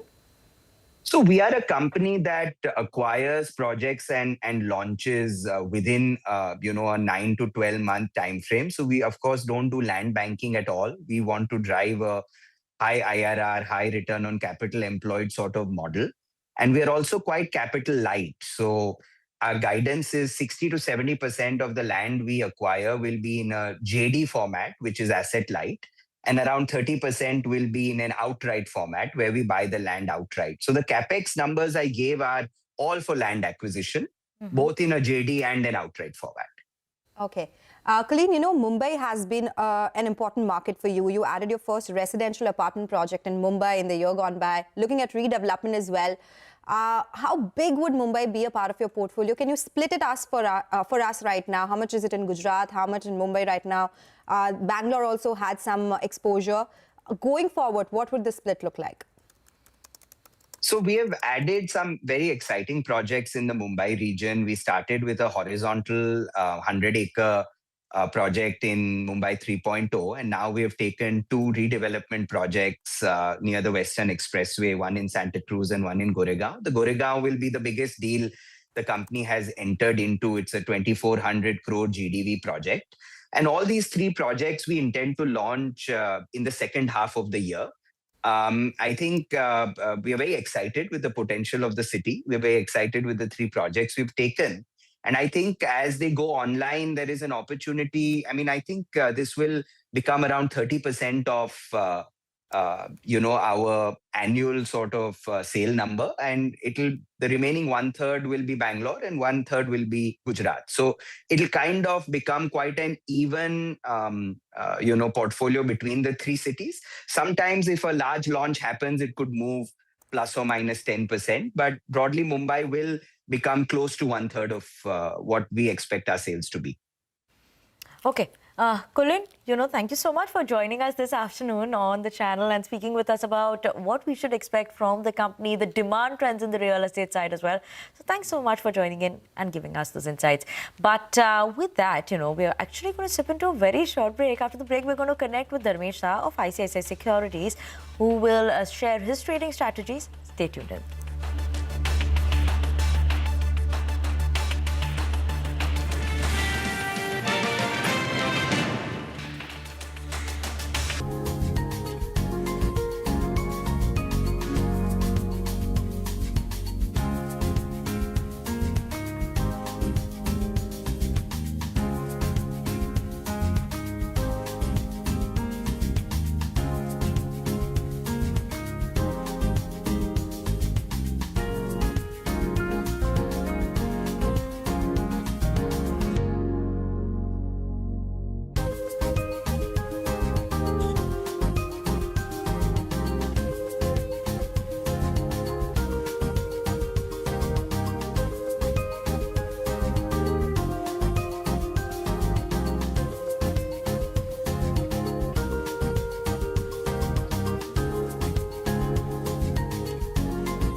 Welcome back to Halftime Report on CNBC TV 18. As of now, the Nifty is at 23,780 levels, slightly off the day's highest point, but still holding on to gains of around 130 points in the trading session. IT a bit muted in the trading session as well, right? But we've seen that run-up coming for IT. From week to date, when you look at it, Nifty IT is the top sectoral gainer, but today, slight bit of that muted performance from IT. Media, pharma continues to be under pressure as well, and banking, that's holding on to very strong gains. But on that note, let's also bring on board Dharmesh Shah, Assistant Vice President, ICICI Securities, to talk to us about his trading strategies, individual stock names as well. Dharmesh, good afternoon. Thank you so much for joining us on the show. How important is this 23,800 level going to be today? If we close above that, what levels would you keep an eye out on? And if we close below that, what will it indicate? Oh, yeah. Good afternoon, Vinny. Absolutely. I think so. It's something I would say it's a fighting happening between the bulls and bears at the 20-day EMA, where if you look for last 7 trading sessions, we have been trading this range of 23,500 to 23,800. But one interesting point to highlight that if you see there is a lot of volatility, negative news like spike in crude oil prices, high bond yield prices, high dollar prices. After all this, market managed to hold on to the level of 23,200. So it looks like market seems to be digesting most of this negative news, expecting, I think so, 23,800 to see surpass in this current volatility. And we should be looking for a target from 24,400 for Nifty in the coming weeks. So yeah, it's something very interesting to be seen. If you look at the market breadth, I think so that's a good indicator to understand the sentiment of the market. That also has seen hardly any marginal deterioration in terms of market breadth. So even the percentage of stocks which are trading above 500 of total CNX 500 trading above 50-day moving average have been around 72%. So it's clearly indicating, I think so it's a broad-based rally. Mid caps, small caps clearly outperforming, and the way the technical setup seems to be forming for most of this Nifty 50 constituents looks like, I think so, in the coming days we should surpass 23,800 and should be looking for a target of 24,400. Okay, all right. That's about the Nifty. Though the markets have come up from the highs yet again across the board, be it mid caps, small caps, or the Nifty. In a market like this, Dharmesh, what would your individual technical picks be? Yeah, so if you look at the market, I think so it's something where we always like to stick with the relative outperformance. And here, if you look, I think so the power space as a whole really outperforming in this current corrective phase. Where inside the power space, again, Gail remains to be a top pick. If you look at the Gail, I think so the 18 years of long consolidation breakout has been witnessed in Gail. Again, on the weekly and the monthly time frame, if you look, I think so, forming higher top, higher bottom formation, clearly indicating, I think so, there is a long way to go for the Bail. For the short term to talk for Bail, I think so, we believe the short stock should be heading towards a target of 436, keeping a stop loss of 388. Apart from power space, auto space as a whole, I think so, looks positive from the current levels. Yes, crude oil prices can be some bit of a dent to the overall auto space, but we believe, I think so, the way the crude oil price behavior looks to be, it seems to be on the verge of a breakdown. So auto as a space looks positive, where Tata Motors passenger vehicle looks positive. If you look at the chart, I think so, the stock has witnessed a falling trendline breakout, joining the lows of 2024 and 25 and 26, indicating the end of the corrective phase for Tata Motors passenger vehicle. So yes, Tata Motors passenger vehicle looks positive on the weekly, clearly forming a base formation above 20-day EMA, looks for a target of around 393, keeping a stop loss of around 337. So Okay. Tata Motors passenger vehicle and Bail remains to be a top pick. Okay, Dharmesh, thank you so much for joining us this afternoon, telling us his individual bets as well as the levels we should keep an eye out on. But on that note, it's time to also get the cues in the world of F&O this afternoon. Mangalam is here to take us through all of that. Afternoon, Mangalam. Good afternoon. So the market is at, near day's high, but off day's high as well. And that's a pattern that we've been seeing over the last few trading sessions as well. If you look at the Nifty, a little over 23,800, it continues to see a bit of a sell-off. And that's something that if you notice over the last few trading sessions, the chart pulls up the highs that we saw on the Nifty from May 14th, May 19th, and thereafter May 20th, and as recently as May 21st, which was yesterday as well. Highs upwards of 23,800 are seeing a bit of a sell-off. So that's something that we continue to monitor. The important part, however, is that the Nifty Bank is doing well. But as we move forward, technical resistances come by for the frontline index, which is the 50-day moving average, above which we are on the Nifty right now. If you look at the 20-day moving average, that will come in as a bit of a resistance. Similar is the case with the Nifty Bank as well. Upwards of 54,000, between 54,600 and 54,700 are both the 20 and the 50-day moving averages for that index. If you look at the way the market's moved, however, the good part is that the base of the market is moving higher.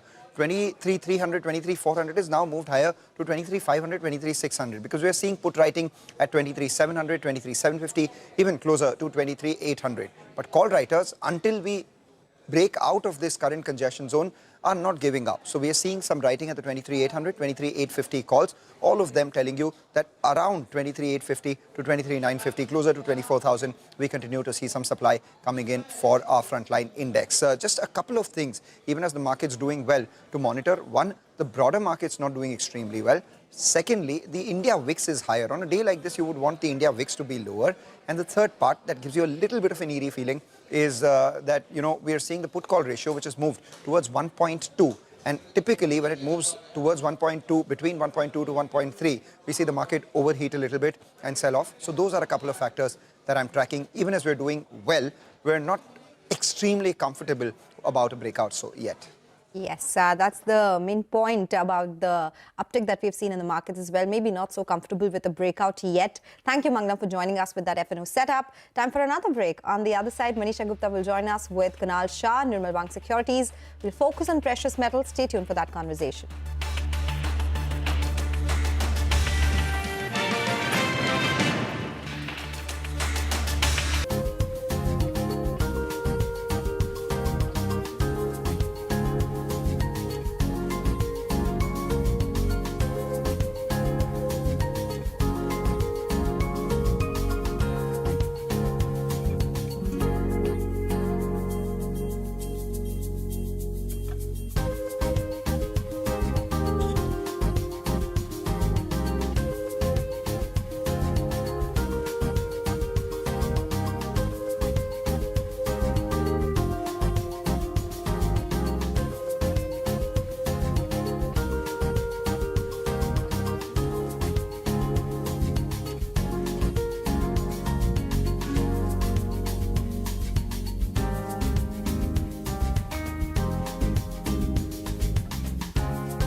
Welcome back. Joining us on the show now is Kunal Shah. He is VP, Head of Commodities Research at Nirmal Bang Securities. Kunal, hi. Thank you so much for joining in. Your reading, first of all, on all the statements that we are hearing in and around about crude oil from US, from Iran, mediation that Pakistan's trying to do. And the crude oil prices, in the meanwhile, have actually come off its highs, down nearly 4% for the week. What I'm able to make of whatever is going on, I think considering that the US midterm election is on the verge, the likelihood of the deal between US and Iran is now very high. So there can be a deal in next 7-10 days. I don't know. I cannot tell it with precision. But the body language, whatever I'm able to understand, and the statement which are coming out, they are indicating, because we are at that point that oil, if this is going to continue, should have been at $120 to $25. Instead of that, oil was not able to move up, and with every statement coming from US, we are seeing that oil was retracing back very quickly. So my sense is that we are going to see what we are going to see is something like a scenario where oil is going to remain under pressure, and there is a strong likelihood of a deal taking place between US and Iran. So I think WTI is heading towards 95 and Brent is heading towards $97, $98 by the end of this week, and I'm expecting some positive announcement going forward in next 6 to 7 days. All right. So the next 1 week clearly can be important. There could be some retracement that we could be looking at in both of these crude varieties. Kunal, how are you also looking at the Indian rupee now? Because a very sharp appreciation onto this one, something that the markets perhaps are reacting to various RBI steps that they have promised. The swap, for example, 95, is that coming? Or do you see more appreciation? I think if rupee would have continued to remain at the levels where it was, it would have been a very bad scenario for our country. They had to do something about this, and I think they will continue to do that. My sense is that maybe for a time being, I would stick out my neck and say it has peaked out already. So if the US-Iran deal is taking place, the likelihood of it going to 94.50 is very high in a current scenario, and I think it should not go above 97 now, and we may see 94.50 kind of levels in next 10 to 15 days, and it can appreciate further, not on a basis of the actual fundamental, but the expectation of oil to go down, expectation of deal, and the measures with the RBI taking currently. I think in short term, it has peaked out. How are you looking at the gold and silver prices now? Because the dollar index is slightly off its highs, and that perhaps has been supportive for gold and silver. But when you look at both of these precious metal prices, gold is off 14% from its highs. Silver is down 20% since West Asia conflict began. Is that impact already in? Do you see further pullback in gold and silver before we see a buying momentum coming again? I think there's not going to be a significant upside in gold and silver in near term. Two reasons. One is the Indian imports are likely to remain under pressure. India's demand is also going to go down with the measures the government has taken and the appeal the Prime Minister has made. Because of that, this is an off season where the demand generally remains very low. And now we have to see the El Nino year. So the monsoon, if it doesn't remain good, then that will be more bad news for gold and silver. So I think in short term, the demand may remain weak in India. Internationally, if you ask me, whatever is happening because of that, gold prices may bottom out at $4,400 kind of level on COMEX. And I think it can again resume and test levels of 4,750 to 4,800 going forward. So I'm not very bearish on gold because of the global phenomenon. The Indian drop in demand can have some temporary impact, but eventually gold should perform better and should be able to give you 10% return from $4,400. All right, that sounds good. How are you also then looking at the metals as a space? Because we've seen copper prices trade very close to its all-time highs, teasing those numbers yet again, but not getting there. How would you look at the demand scenario going forward? The whole AI stocks clearly seem to be lending that support to copper prices in the last couple of sessions. I think I said it in your last show, and I said it even at these levels. It still looks very bullish to me. It's no-brainer. The metals are likely to do well. It is likely to outperform precious metals, and the fundamental continue to remain very bullish. the supply chain disruption, what we saw lately because of this war, is likely to weigh on the supplies going forward.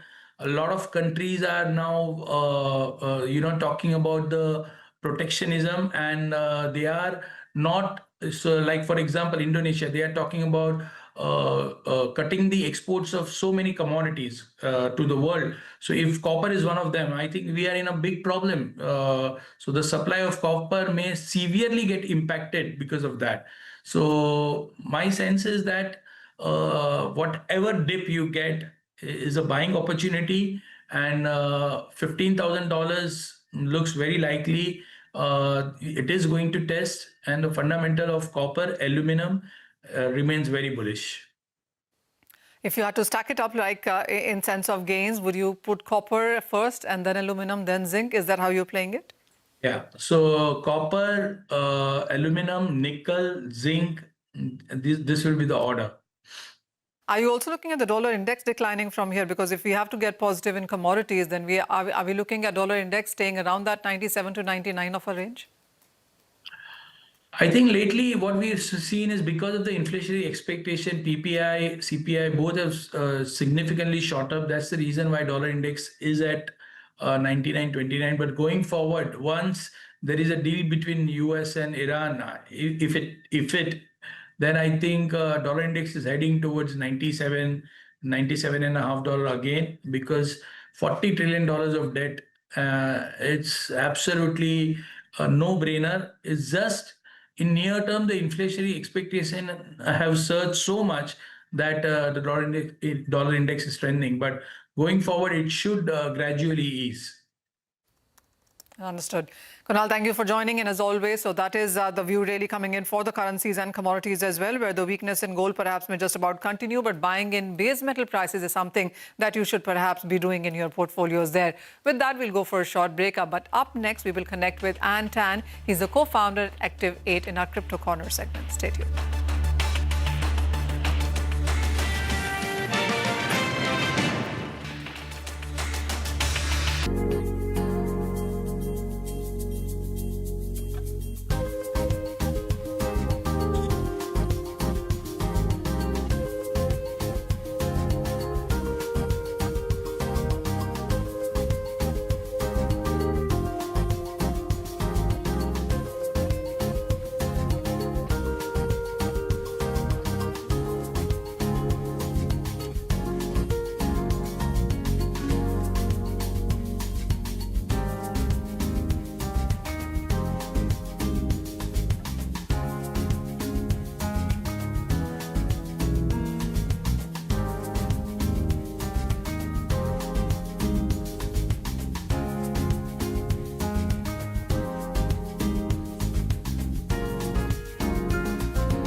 CNBC TV 18 presents Crypto Corner, powered by Binance.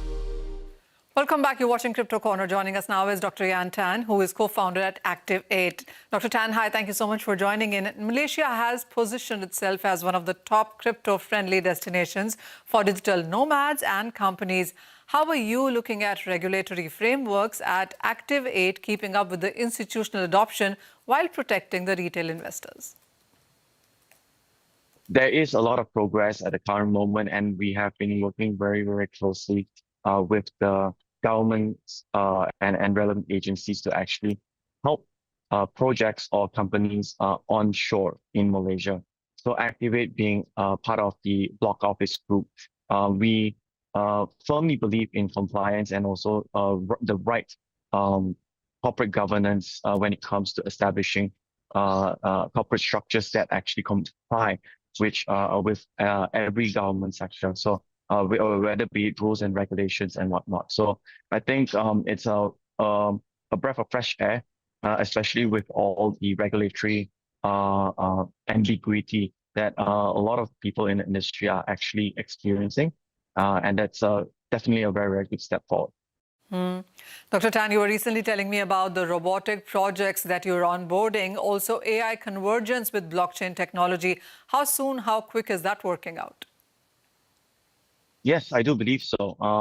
I am actually currently in San Francisco, and I participated in one of the demo days by Base.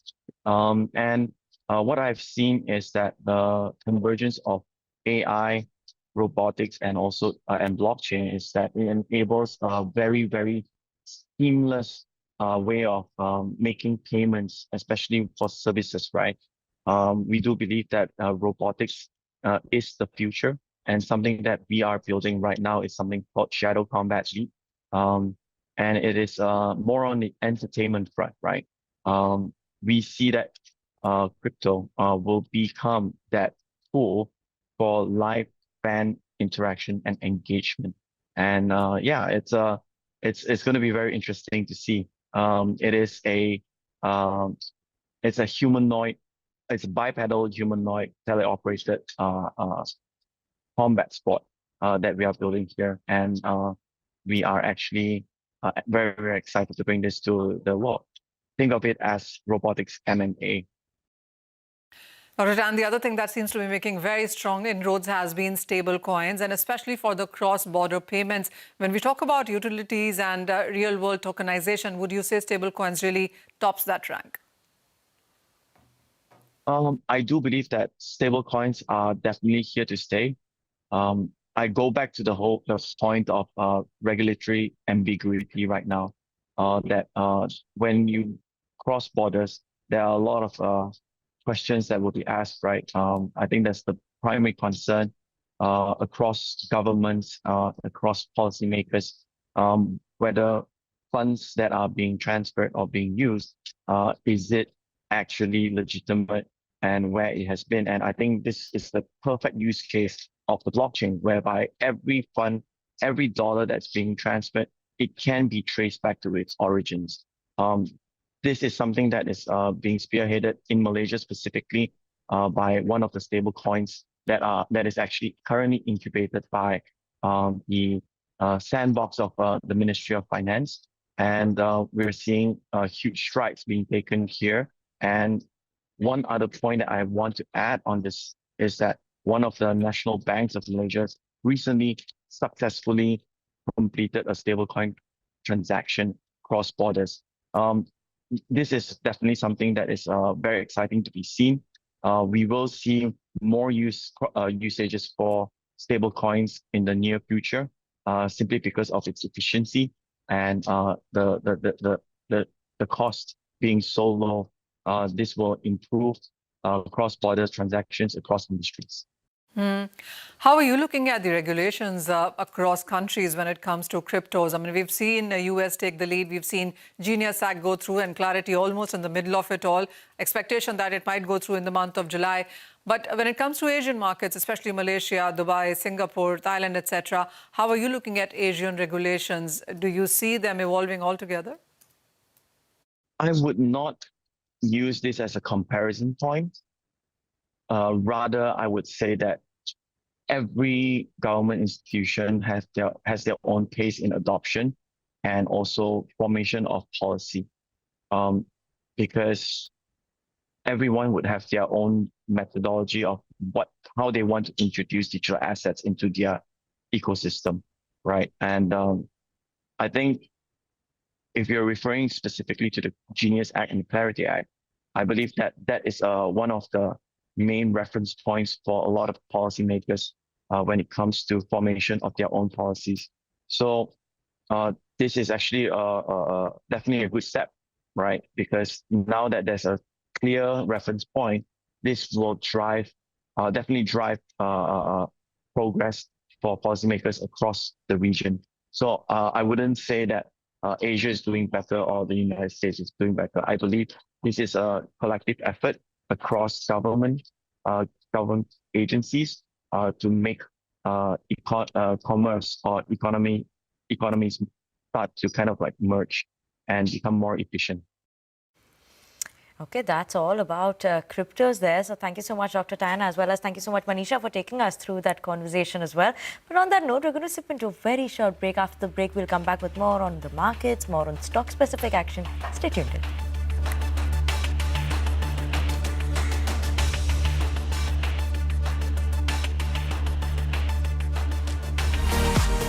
CNBC TV 18 presents Crypto Corner, powered by Binance.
Welcome back. You're still tuned into Halftime Report. For the markets, we continue to be above the 23,800 mark for now. At the day's high, Bank Nifty is, of course, pushing some of the gains that we're seeing from the lows of the day. Mid-caps too have recovered, up around 111 points right now. So look at that, up and away on the Nifty Bank, and a lot of moving parts in the Nifty.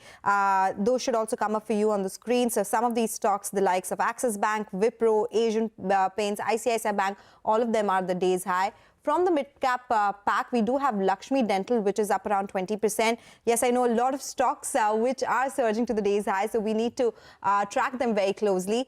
Mid-cap's doing well, so yes, we do have the likes of Manali Petro. There is Honasa as well, which is doing well. Sheela Foam is the other one, which is higher in trade today, up around 8.5%. RateGain up 7.5%. So a lot of moving parts in the broader markets. And as we speak, so much movement in the Nifty pack as well, with Nifty at the day's high, led by a lot of these big names in the Bank Nifty as well. But with that, we'll do one thing. We'll take your leave on this edition of Halftime Report. Do stay tuned. Business Lunch will take all the action ahead.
Stocks perk up, hoping for a US-Iran deal soon, even as conflicting reports keep the street guessing. Financials and consumer durables eke out gains, while healthcare and energy stocks drag.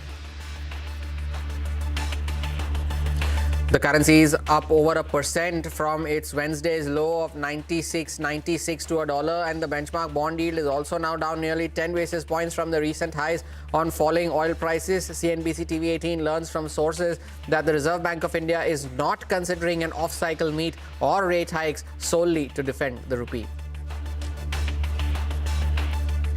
Max Healthcare reports a weaker than expected revenue and margins for the quarter as the share of the oncology treatments drop following discontinuation of select chemotherapy drugs. Its clinician costs too rise. The stock slides.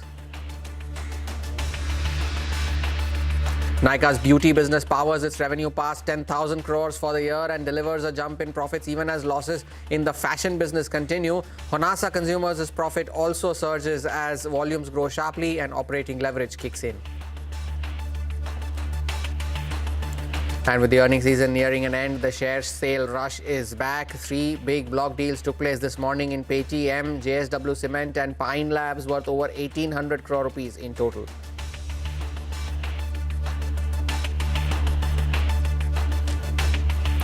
Good afternoon, you're with us here on Business Lunch. We are coming to you live from the CNBC TV 18 Motilal Oswal studios. I'm Hormuz Fatakia, and the final trading day of the week so far has belonged wholly and solely to the bulls. The index is at the highest point of the day, at the higher end of the trading range as well. 23,830 is where we stand. So we are nearing the recent swing high as well of 23,850 odd. So which was yesterday's opening levels of 23,860, and the index now 170 points higher. What's contributing to that surge is the banks, and almost every single heavyweight bank is contributing to the move on the Nifty today. The Nifty bank now is up 750 points, also at the higher end of the range that it finds itself in, also at the highest point of the day as well. So above the mark of 54,000 is the Nifty bank. You pull up any large bank, HDFC Bank, ICICI Bank, Axis Bank, Kotak Bank, all of them have done well, and they are the ones that are contributing to this move. ICICI Bank is nearing the highs of the day. Axis Bank is at the day's high, 2.5% higher on that one, and of course HDFC Bank too doing very well for itself. Of course, there are a lot of other companies that are also doing well. You pull up Reliance Industries, that has been one contributor that kept the index losses in check. That too has moved to the highs of the day, now 1% higher on Reliance Industries. It was the top contributor earlier in the week when the index recovered from the lows of the day, and now it is contributing further, now 1364 on Reliance, 1% higher as well. So ICICI Bank, heavyweight banks and Reliance contributing to the up move, and partly offset by, of course, ITC, some numbers, and Sun Pharma ahead of its results, which should be out in just a few minutes from now. But the other major talking point has been the currency, and after the record lows that it fell to against the dollar earlier this week, there has been a smart recovery on the currency as well. And in fact, it has now become one of the best performing currencies within the emerging market basket for the second day in a row. Now, the fall in oil prices and also hopes of more steps from the RBI in the upcoming policy are helping sentiments, according to the dealers. Lata is here with her editor's take on the currency. Lata. Well, the rupee, the dollar is costing less than 96 rupees. That itself is a positive. Rupee up 0.3% today, but if you take a 2-day period, the rupee is up 1% from the May 20th, that is the Wednesday low of 96.96 that $1 costed. Now, dealers say there are several reasons for this. One is, of course, crude prices have fallen from that 110 levels to 104 levels. That is a positive. More importantly, they are saying that foreign funds, foreign parties which were seen always shorting the rupee in the NDF market have actually stopped doing that over the past 2 days. In fact, overnight, even when there was that Iranian statement that we will not allow uranium out of the country, of course later tonight, but even during that somewhat nebulous period when rupee would have been shorted, there was no shorting of the rupee, is what dealers tell us. And the rupee has, the RBI could be taking advantage of this tailwind. It was seen supplying dollars today, according to dealer chatter. More importantly, dealers say that the market is now very sure that some steps to ensure more dollar flows in some fashion into the country or in some way to boost the rupee could come or will come in the upcoming monetary policy. So all this strengthening sentiment on the rupee. Interesting. And well, 95.86 now is where the currency is. Lata, please stay on because the bonds have also rallied with the 10-year yield now falling to 7.07 from 7.1 yesterday. Now, has it got something to do with your story that citing sources that the RBI is not doing any off-cycle meeting for the rate hikes just to defend the currency? Yes, the dealer community was telling me that the fall in the yields, the 10-year bond yield had gone as high as 7.15 again on Wednesday. Of course, the fall in oil prices and in the recovery in the rupee is also contributing to the fall in bond yields, because if the rupee is stronger, then inflation will not be so high. That is there, but the story, which is source-based, is also helping sentiment. What a source, top-level source, very close to the Reserve Bank, told me is that contrary to the wire agency, the Bloomberg story, that there could be an off-cycle meeting and that Reserve Bank will consider a rate hike, among other steps to defend the rupee, he said very clearly that there is no proposal for an off-cycle meeting. After all, the policy is next Friday, which is 8 days away. 2 weeks away, whereas the question of an off-cycle meeting. Also, he pointed out that at the moment, the RBI's inclination is not to use interest rate as an instrument to defend the currency. He pointed out that RBI's flexible inflation targeting actually primarily mandates the RBI to look at inflation, see that it is 4% plus or minus 2%, and also to look at growth. And what is the inflation? The last available number is 3.48% for April, and the forecast for the full year average is 4.6%. The RBI's monetary policy report says, build scenarios in the April report. It says that even if you take an average $95 for the current year, for FY27, the inflation average for the full year works out to 5%. So it is still very much within the range of 4% plus or minus 2%. And therefore, the expectation that a rate hike will be used and in an off-cycle panic mode to defend the currency simply does not seem to gel. Also, the Reserve Bank governor only on May 18th spoke at the IMF, made an intervention where he said that the central bank doesn't use rates when there is a price rise purely because of a supply side problem, which is what the Strait of Hormuz closure is. It's a supply side issue. And they will wait for a second round impact. If the rise in fuel prices leads to rise in wages, rise in transportation costs, becomes a generalized inflation, only then the central bank looks at an interest rate defense. So this statement also gels with the fact that even the April policy, when war was already 2 months old, the minutes of the meeting were quite dovish. So the tendency that the expectation that RBI will use a rate hike very quickly to defend the rupee seems unfounded, according to this source.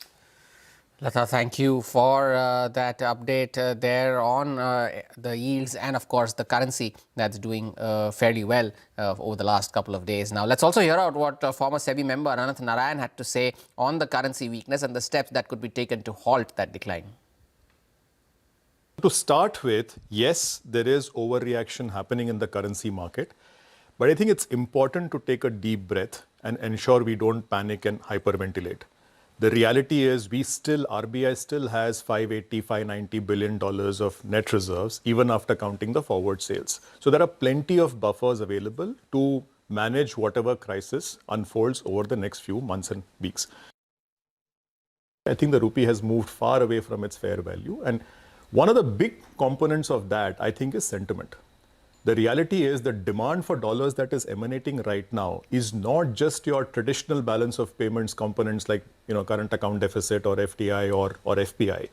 It is more the fear and greed trade also playing in terms of very negative sentiment, which is coming in and buying in dollars. We are talking about a current account deficit for FY27 of 2 to 2.5% of GDP. This is nothing. Yeah. We've lived with these numbers forever. So for one of the 4 decades. Yeah, the average, I think, since the beginning of the century is around 2% of GDP. So these numbers are not extraordinary at all. So one of the reasons why we should not be panicking is precisely this. It's about getting 2% of capital flows again, net capital flows again, which is not beyond us. Okay. So I think changing the sentiment, particularly with respect to capital flows, would be a big area of my focus.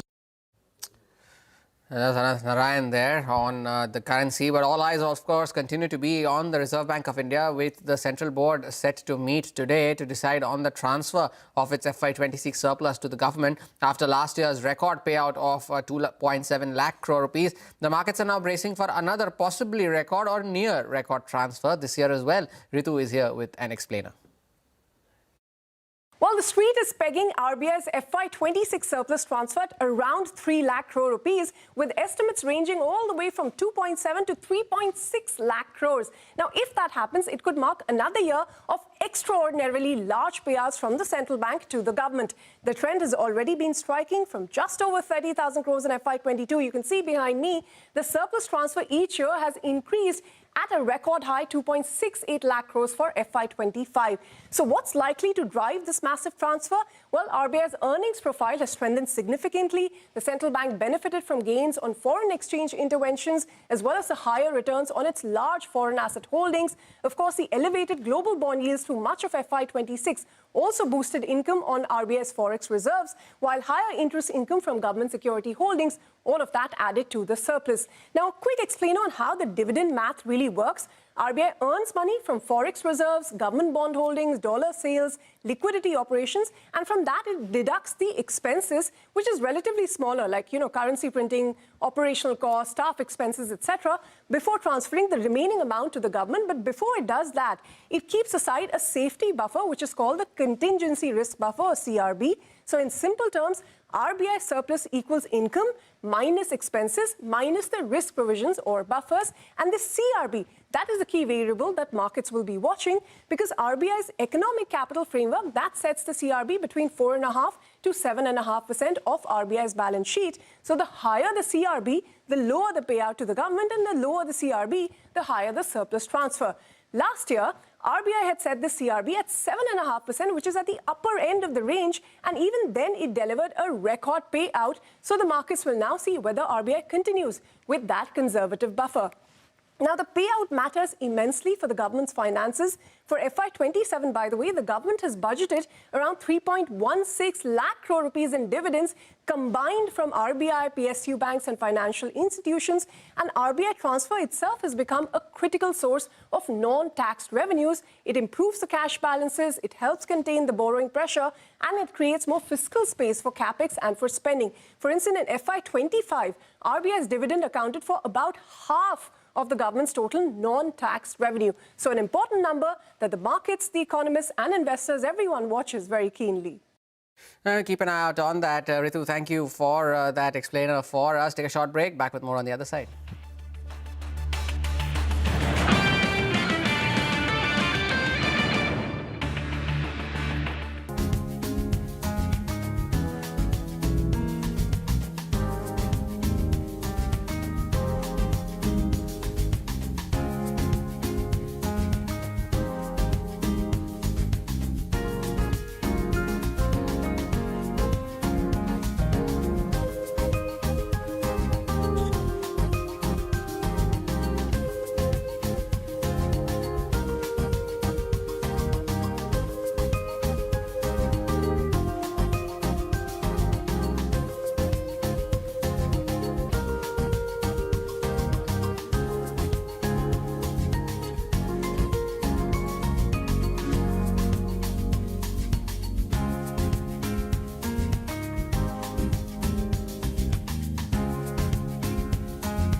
Back among the top losers on the index today, bucking the trend in an otherwise strong market is Max Healthcare, and the company put up a subdued quarter this time around. Revenues were lower than expected. Margins also contracted. Ekta was here with the fine print.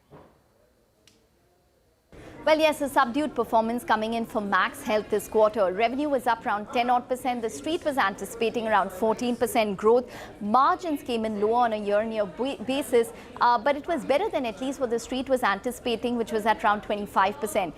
Profits were just about higher by around 3-odd% this quarter. The street was anticipating at least over 410 crores in terms of revenue. Now, in terms of the share of oncology this quarter, that shrunk further. It was at around 21% from 26% on a year-on-year basis and versus 24% sequentially. This is due to the discontinuation of select chemo drugs for institutional patients, which is something that we saw last quarter and continued into this quarter as well. Margins were lower because the clinician costs, for example, were up over 200 basis points year-on-year. The EBITDA per bed came in at around 73.4 lakh. That was an improvement on a sequential basis and just about flat year-on-year. Max Labs, which was another segment of the company, did well. It was up 14%. Max at Home, which is home healthcare, was up around 30-odd% on a year-on-year basis. So overall, it was a revenue as well as margin disappointment which weighed on the stock.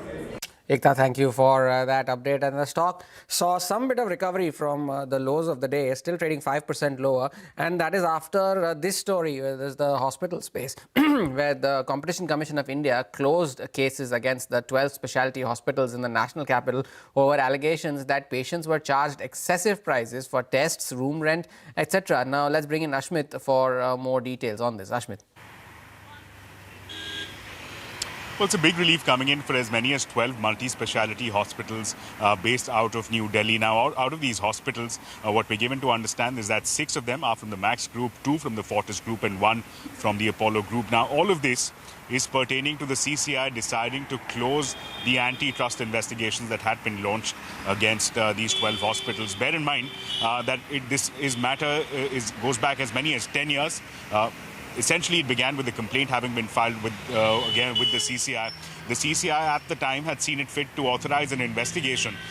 The DG, the Director General of Investigations within CCI, had alleged antitrust violations with respect to room rent, with respect to medical devices, with respect to consumables, with respect to medicines. That was the subject matter of this current case before the CCI. We've seen lengthy hearings, and at the end of those lengthy hearings, the CCI has concluded that based on the evidence that has been uncovered by the DG of Investigations, no case has been made out for abuse of dominant position. And with that, the CCI clarifying that this current case that was pending before the CCI now stands closed. So again, relief coming in for 12 multi-speciality hospitals. Again, for the benefit of our viewers, 6 from the Max Group, 2 from the Fortis and 1 from the Apollo Group. Thank you for that update there. Time now to take stock of some results. Even as Info Edge's numbers are flashing at the bottom of your screen, a 34% growth in its EBITDA from the same quarter last year. The stock has seen a bit of a spike after the numbers. Margins have also seen an expansion of over 500 basis points as well. So Info Edge now 3.5% higher. As we speak, numbers prima facie look better on a year-on-year basis. But for some of the other earnings reactions, Ria is here with a lot of them. Ria. Well, yes, let's start off with Honasa Consumer. Very strong set of numbers for the company in this quarter as operating leverage begins to show for them, and the company has reported its highest ever EBITDA and net profit since its listing, and the stock is up around 11% after these results. RCF has also reported quite a strong set of numbers. The stock has gone up around 4.5%. The adjusted net profit for the company has more than doubled in this quarter to 144 crores, and margins have also expanded by 100 basis points to around 5.8%. For LIC, for their quarter 4 numbers, quite a good set here as well. The total APE has gone up by around 21% compared to the previous year, with VNB margins also going up by over 690 basis points to around 25.6% in this quarter. For LG Electronics, it hasn't been a good quarter this time around. The revenue, although was in line with street estimates, but the EBITDA and the net profit were both below the estimates that the street was working looking with the quarter four revenue growth, however, of 8% was driven by demand recovery across segments, but the stock has still taken a hit in today's trading session, down around 3 to 4%. And the last one is Nykaa. They reported quite a good set of numbers with the net profit growing by around 4 times compared to the previous year. And the company has also crossed around 10,000 crores in revenue for the full year. But the stock has given up the earlier gains of around 3 to 4%. And right now it is down around 1% in the trading session. Riya, thank you for that update there. Info Edge is now extending gains with 99 acres and Jeevan Sathi continuing to gain market share, and a lot of other positive commentary also coming in from the management. The sectoral revenues were also higher on a year-on-year basis, so 5% higher now on Info Edge, the first result of what promises to be a long earnings day, one of the last for this season. Take a short break, back with more on the other side.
Welcome back. On to developments from West Asia. U.S. Secretary of State Marco Rubio says that there are some good signs as mediated peace talks with Iran are progressing, but added that U.S. President Donald Trump has made clear that other options are also available if a deal is not reached. Listen in.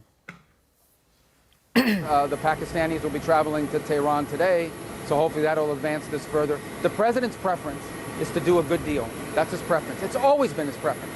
If we can get a good deal done, that would be great. I'm not here to tell you that it's going to happen for sure, but I'm here to tell you that we're going to do everything we can to see if we can get one. But if we can't get a good deal, the president's been clear. He has other options. I'm not going to elaborate on what those are, but everybody knows what those are. But his preference is always a deal. His preference is always an agreement. His preference is always diplomacy.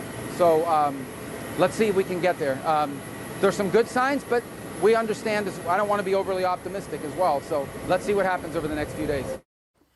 Take a leave on this edition of Business Lunch. The market still near the highs of the day, above the mark of 23,800. The bulls would hope that this sustains in the final 2 hours of the trading session. Mid-cap radar on the other side.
Good afternoon. Welcome to Midcap Radar. We are coming to you live from the CNBC TV 18 Motilal Oswal studio. I'm Sonal Bhutra. With me, as always, Vivek Iyer.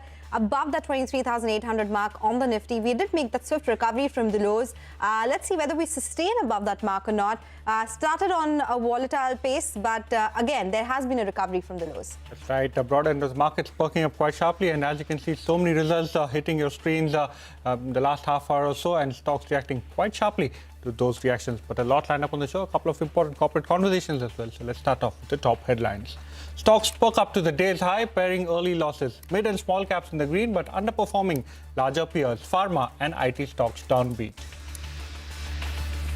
Earnings led weakness in Aurobindo Pharma on the back of a subdued show in the March quarter. US sales dropped 13% to well below 4,000 crore rupees, but growth in Europe tops 30%. Management issues a $400 million guidance for the US business. Dalmia Bharat sealed a 2,800 crore rupees deal to acquire part as cement assets of beleaguered JP Associates from the Adanis. Synergies include capacity expansion of over 54 million tons per annum and an expanded presence across north and central India. Stock trades with firm gains. 86 lakh shares or 1.3% equity changes hands in 197 Communications, or as we know it, Paytm, in a block deal. Owners of 13% stake in the company, SAF partners are the likely sellers. Government begins stake sale process in Central Bank of India. Centre looks to divest 4% in the lender via an offer for sale, along with an option to divest another 4% via the green shoe option. Stock falls in trade. Okay, all right. Those are the top headlines that we are tracking. Markets, of course, the big story above the 22,800 mark. Mid-caps also perking from the lows of the day. Every time there is a surge, it is getting sold into. So the big question is whether that sustains or not. For now, mid-caps continue to do really well in trade. Overall, a lot of moving parts, and we are towards the fag end of the earnings season as well. So a lot of small and mid-caps in focus. A lot of small and mid-cap stocks are reacting very sharply to results. You just saw TTK Prestige deliver its results and stock reacting up by almost 6%. But these names and a whole host of other stocks is what Ria has on her radar. She's standing by the wall to take us through all the mid-caps that are moving around in the session. Well, yes, starting off with the gainers first, there's Elcon Engineering as well as Deepak Fertilizers, both of which are seeing very strong gains in today's trading session, up around 6.5%. Dixon Technology is also up around 4.5% in today's trading session, and this is up around 10% just in the last 5 sessions as well. Even Endurance Technologies, that one is seeing gains of around 4% today and up 9% in the last 5 trading sessions. And MTAR Tech also perking up in today's trade after winning an order worth roughly 467 crores. And remember, this stock is up nearly 5 times just in the last 1 year. On the flip side, looking at some of the losers, there's Engineers India taking a big hit, down around 8% in today's trading session after reporting a weak set of numbers. Sun TV as well as Welspun Corporation, both also taking a hit after reporting weak numbers in Q4. Central Bank also down nearly 6.5% at this point in time after the OFS has opened and the government is looking to sell a stake worth nearly 8% in the company. And Welspun Living also down nearly 4% in today's session. Also looking at some of the volume buzzers in today's trading session, the likes of Nykaa as well as LIC, both trading with volumes nearly 6 to 7 times the average 30-day volumes. JSW Cement as well as Central Bank trading with strong volumes of nearly 16 to 17 times their average 30-day volumes. And Honasa with the biggest move, this has around 65 times the average 30-day volumes traded in today's session. Okay, all right. Thank you so much, Ria, for joining us. So those are some stocks in the broader markets which are moving around. With that, let's move on and go to the first management joining us on the show. WeWork India reported a good Q4. Adjusted for NDS, revenue and EBITDA witnessed strong growth, while the company also reported 80 crore profit compared to a loss last year. We're now joined by Karan Virwani, the MD and CEO of WeWork India, to take a few questions. Karan, good afternoon. Thank you so much for joining in. Occupancy for the company is already at an all-time high. You are at 86.9% at portfolio level. You're looking at 88.9% for mature centers. Also talking about more seat additions, more client additions as well. What kind of occupancies will you see in FY27 and what kind of seat additions are you targeting? There is already a big chunk of logged-in revenue coming in that you've spoken about. That's right. Thank you, Sonal, for having me. And we, are really proud to have closed out the year and the quarter extremely strong. So occupancy levels are high, which has been driven by, all of the demand that we saw in this last year.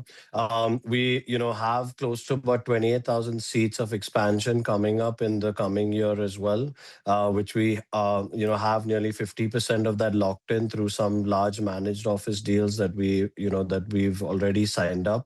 And some expansion sort of coming in Q1 as well, which will add to that. So looking forward to a good Q1 and the occupancy levels in FY27 sort of remaining the same. Okay, so you're speaking about a better Q1 compared to how it was as far as Q4 was concerned. You've spoken about operating leverage kicking in strongly. So try and quantify all of these numbers for us. Q4 EBITDA margins closed a little over 23%. Going forward, sustainable EBITDA margins with all of the new facilities coming into place? Yeah, so if you see how our ramp of the margin worked in this year itself, right? Q1 was at roughly about 15%, and then every quarter we saw an expansion in the margin, and we ended with a record high of about 24% in Q4. You'll see that we have some capacity coming in Q1 again, like I mentioned, but unlike last year, I think this time a lot of that capacity is actually demand backed with large managed office deals. So we don't see the margin to, sort of like go down as much as it did in the last quarter of this year, the first quarter of this year. And with the margin expansion, with the higher occupancies, you'll see that the average margin for FY27 should be higher than the margin it was this year in FY26. Okay, so a two-part question on the margin, Karan. Will it be driven by better pricing? Are you able to see better pricing on existing contracts or new contracts as well? And managed offices, you spoke about it, they are becoming a larger part of the mix as well. 40% of capacity additions coming from managed office formats in Q1.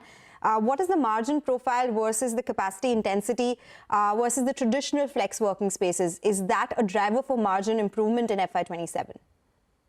Yeah, today all parts of the business are driving up margin. WeWork spaces as well as the managed office spaces. Our WeWork spaces, as they reaching maturity, as well as the managed office spaces, are delivering at a center level today about 31% margin.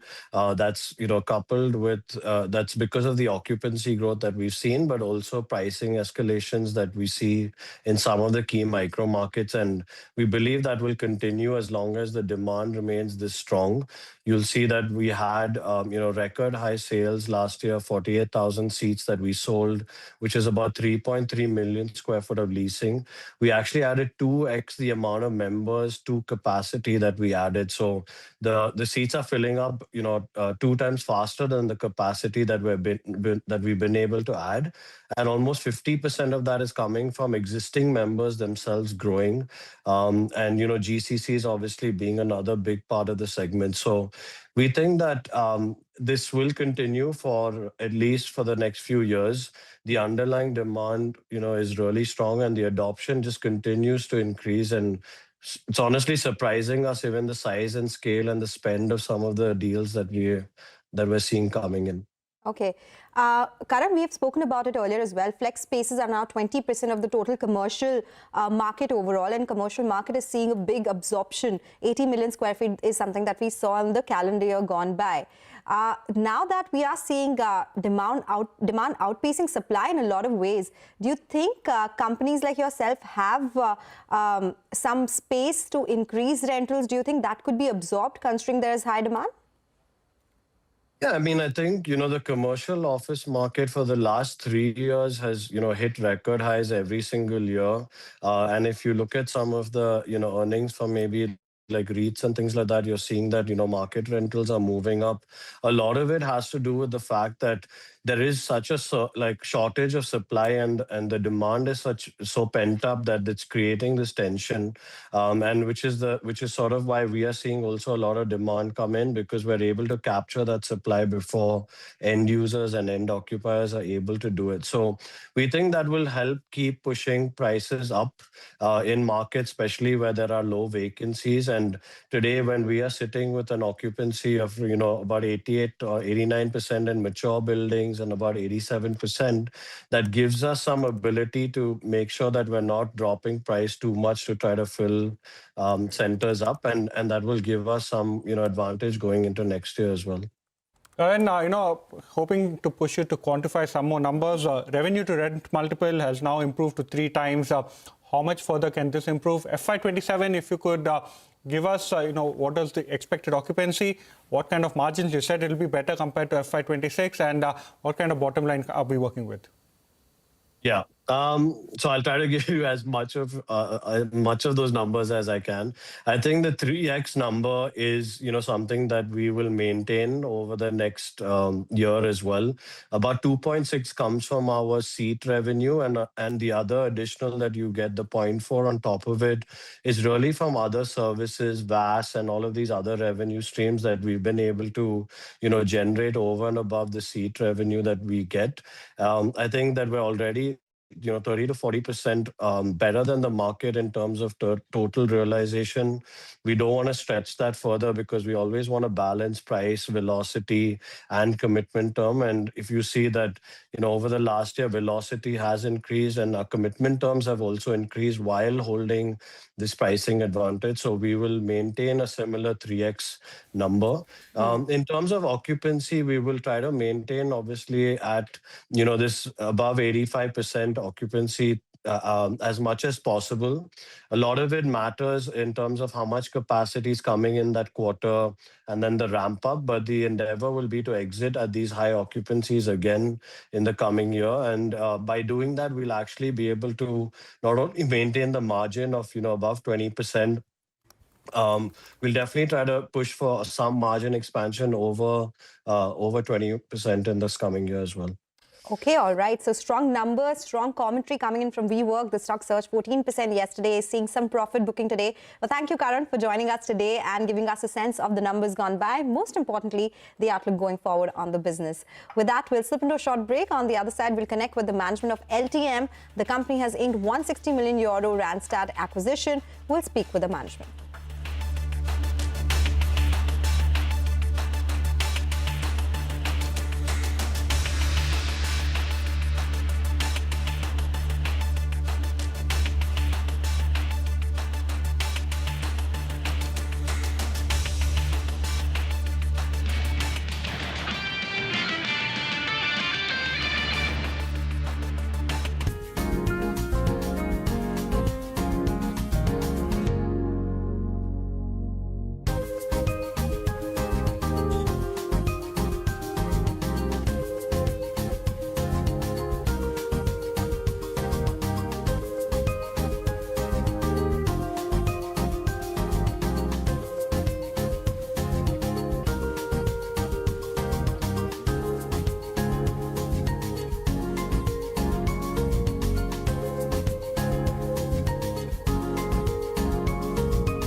Welcome back to Midcap Radar. Well, earlier today, LTM announced a strategic move to scale its domain-driven solutions and AI services business by issuing an offer to acquire Randstad's technology and consulting services. To discuss more, we are joined by Venu Lama, MD and CEO at LTM, and we're also joined by our IT expert, Rima, as well, who will be taking this conversation forward.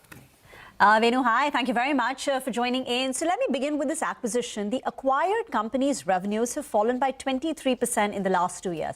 From €600 approximately in 2023, it came down to €470 million. Can you explain that? Is that a concern? And will this continue? Yeah, firstly, Rima, thank you for the time and glad to be back here. Look, I think the revenue decline was, primarily around three factors. The first one was that the macroeconomic aspect in the sectors that they were operating in the, couple of years back. So that was one reason. The second reason was that whole of last year in FY25, the parent company, the group company, which had an interest to divest this part of the business, I made a conscious effort of trimming down the tail accounts. So there has been an exercise of trimming down the tail accounts. So that is also the reason, that has contributed to the decline. And that was a conscious part of the decline. And the third one was that I'll give you a bit of a statistics, right? So, the entity that we are proposed to acquire as part of this very creative deal structuring has 65% of the revenue in Europe coming from top 25 accounts. In Australia, 80% of the revenue comes from the top 10 accounts. And that concentration of accounts was achieved by trimming down, the tail accounts of these customers. And lastly, these customers where we have 65% and 80% between Europe and Australia, have a huge appetite for global delivery adoption, more so in terms of, how we can complement the GCC, how we can build, the scale solutions in offshore and so on. And that capability was a subscale in this entity. And with LTM coming in, it'll be a big headroom to grow in that part. So, we have done the analysis. I don't see any big concern. This fits in very well, with our strategic aspirations of doubling our revenue in 5 years. I've been very clear about it as part of the 5-year strategy, and it's, pretty well fits in. Most importantly, it gives us an opportunity to create a very balanced portfolio, across all our lines of businesses. Okay. You said the reduction of tail accounts will continue. So how much lower do the revenues get from the current €470 million? And also valuations look very attractive, just 0.3 times EV to sales. In a way, was it distressed valuations? What are the margins of the acquired company? Consolidated, what would it look? Will it be EPS accretive from year one? Yeah. Firstly, it is important to look this in the context of the 360-degree deal that we announced, right? So it's not just an acquisition. So it's a very unique deal. I would actually say one of the first in the industry, especially in the recent times. And these are the kind of deals that the clients are interested on, right? So in terms of how do we create a win-win partnership? If you look at the three contours to the deal, the first aspect of it is the acquisition of Randstad Technologies and Consulting business. Close to $500 million plus of revenue in Europe and Australia, especially in those markets, which is completely white space for us, right? Both the market is white space, the capability is white space, and the kind of talent that we get, the skill set we get is completely white space. So it's hugely complementary on that. So that's a deal one part of it. The deal two part of it is, how do we help Randstad to accelerate their GCC ambition in India, both for their enterprise IT and also for any requirement that may come about in any of their global markets. So that's the second thing. And we're starting with a 5-year IT relationship over there. The initial contract value itself, or the phase one part of, that scope is about $55 million, on the deal two part of it. So, again, there is a revenue and there's a profit attached to it. The third one is about, we have a decent amount of spending on subcon. And there's always an opportunity in terms of how well we optimize the subcon spend within our ecosystem, within LTM globally, and what is the kind of savings we can derive out if we had consolidated, multiple vendors. I mean, we have so many vendors who provide the subcon to us. So, it is our vendor consolidation strategy on our spend that we are outsourcing it to Randstad, and in return they will be committing savings to us on our subcon spend. So there is a value creation in each of the aspects of the deal. So it's a 360-degree deal is what we should look at it, not just look at the purchase prices consideration. So there is a win for Randstad, there is a win for us, and and there is a win for the employees of the entity who will find a new home with us at LTM. So just on margins and EPS, and also if you could tell us now, you spoke about white spaces being added on and filled in with this acquisition. What will be the revenues of Australia and Europe now with this acquisition? So in all four, margins, EPS accretive, Europe and Australia. Yeah. So look, I think our hypothesis is that there won't be any material impact to the margin for this year, so our plans of what we wanted to commit towards our both the growth momentum and margin momentum for FY26, that we have been talking about will continue. So there is no material impact with regard to the margin for this year.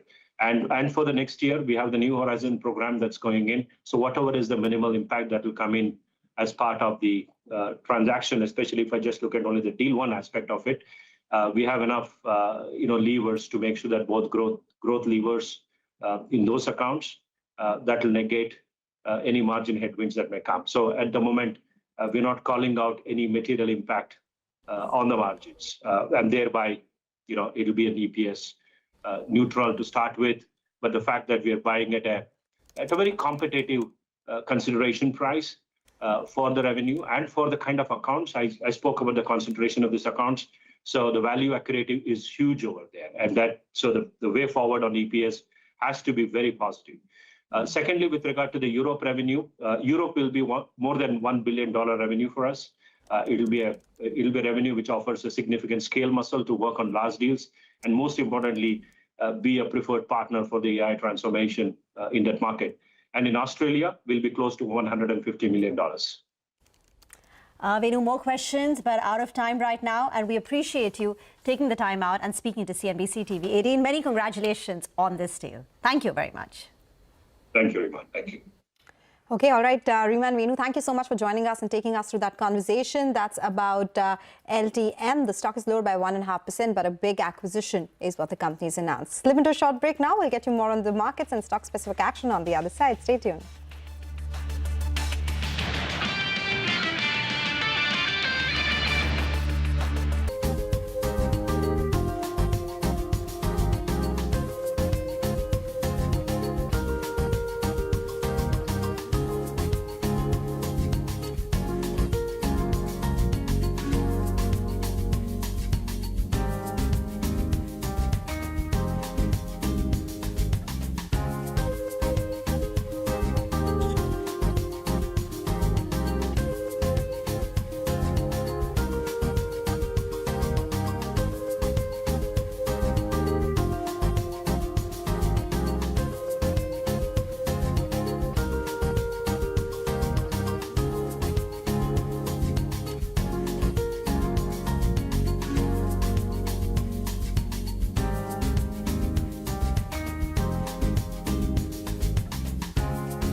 Welcome back to Midcap Radar. Well, the Nifty Bank is the one that continues to lead the market higher, and that's a clear outperformer in a session like today. But a lot of pharma stocks and healthcare, as well as hospital names, taking quite a bit of a knock in today's trading session. Aurobindo Pharma has seen a sell-off. Max Healthcare, too, saw quite a bit of a sell-off. Remember, it put a subdued show for the March quarter, where revenues came in lower than what the street was anticipating, and margins, too, contracted.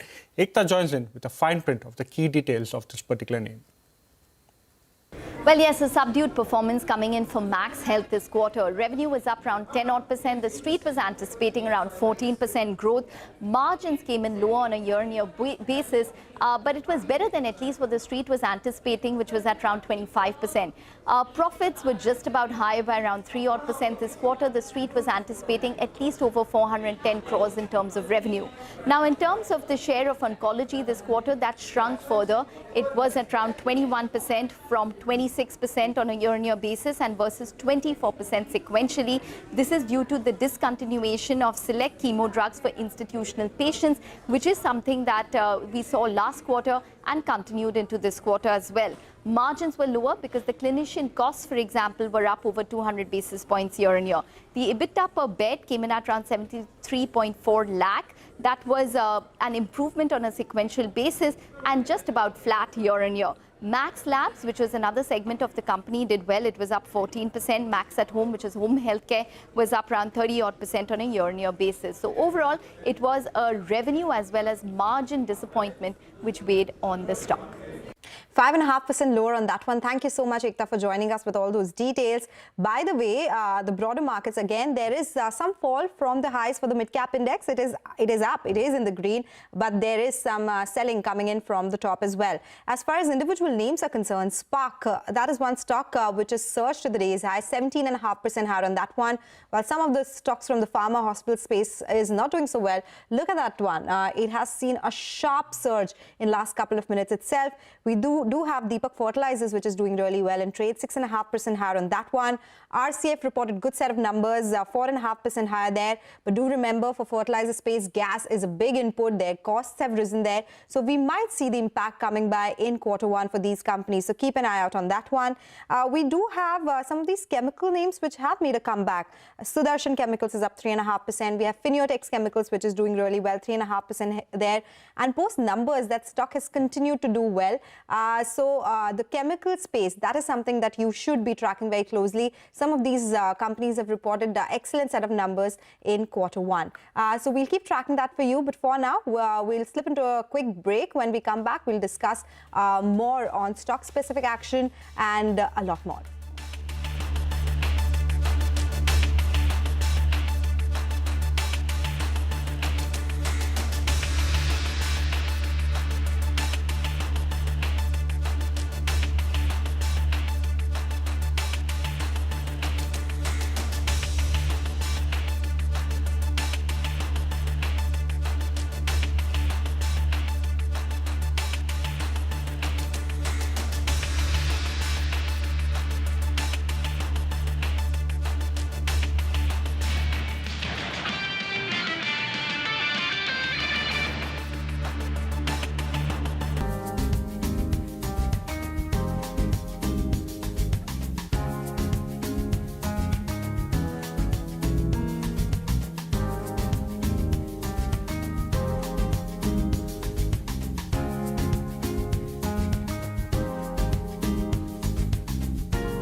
Welcome back. You're still tuned in a mid-cap radar. It's a day of a lot of mid-cap earnings, and that continues to be the case. SMS Pharma is the fresh one, 6.5% lower on this one.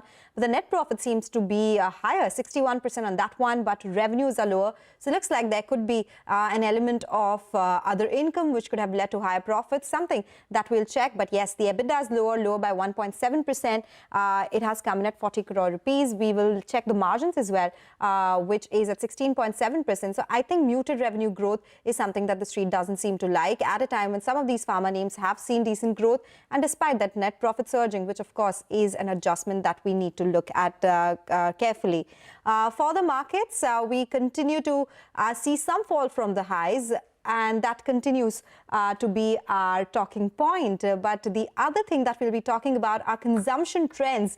Let me do one thing. Let me toss across to our colleague Mangalam Malu. This is a special conversation on consumption trends. Mangalam, over to you.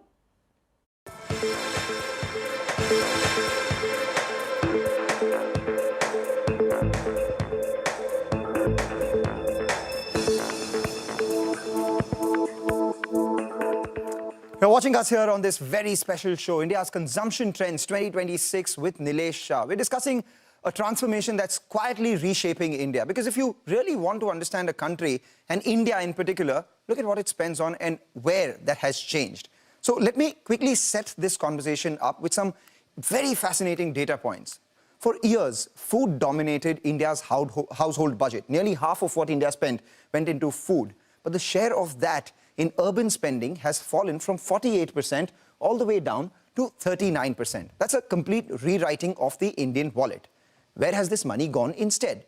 It's gone to mobiles, OTT, eating out, rent, experiences, and automobiles. In many ways, India's new essentials are data, devices, deliveries, and experiences. And perhaps no statistic captures this shift better than this. Apple India is now projected to generate revenues of 1.5 lakh crore rupees, which is nearly 2 times that of HUL. Over the last 5 years, Apple India has seen a revenue growth of 6.5 times versus HUL just 1.5 times, which raises an important question. Is India becoming a premium consumption economy? Even smartphone volumes, they're largely flat, but the premium share of smartphones has increased from 20% to 26% over the last 5 years. Urban wealthy incomes have grown at roughly 18% CAGR, whereas urban mass income has grown at just 6%, which means India's consumption story is increasingly becoming K-shaped, something that we speak about. Affluent India and mass India are moving very differently. We're also becoming an experience economy. Concerts, travel, dining out, OTT. Foreign travel spending alone over the last 8 years has increased by 450%. The Indian wallet is becoming increasingly premium, both digital and global. But beneath all of this sits another reality. India's data bill has grown much faster than our wage bill. That's not all. Retail F&O traders have lost nearly 3 lakh crore in the last 4 years, 91% of total losses.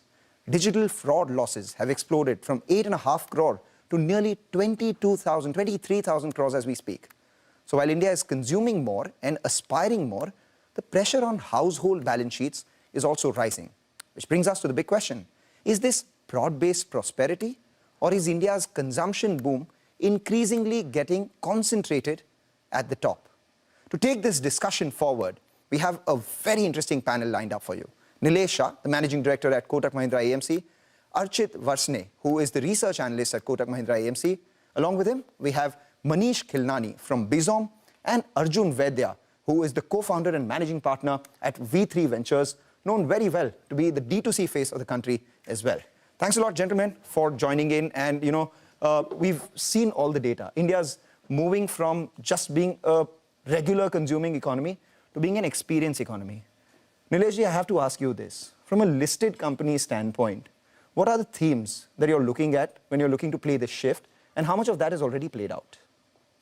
So one, we have seen that consumer staple is not growing as much as the consumer durable. This is also reflected into listed space, where consumption of staple is not growing and hence not getting same valuation as, let's say, consumption of durables. The second side effect I will call that investors continue to lose money in speculation, in digital fraud, in Ponzi scheme. And that amount over last 3 years could be upwards of 5 lakh crore.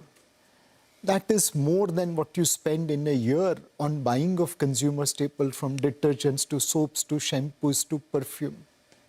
Now, if there is a way in which we can plug that leakage, we can educate speculators not to lose so much money but spend money for their family, then suddenly we will see a trade where consumer staples, consumer durables will do better and capital market related entities may not do as well.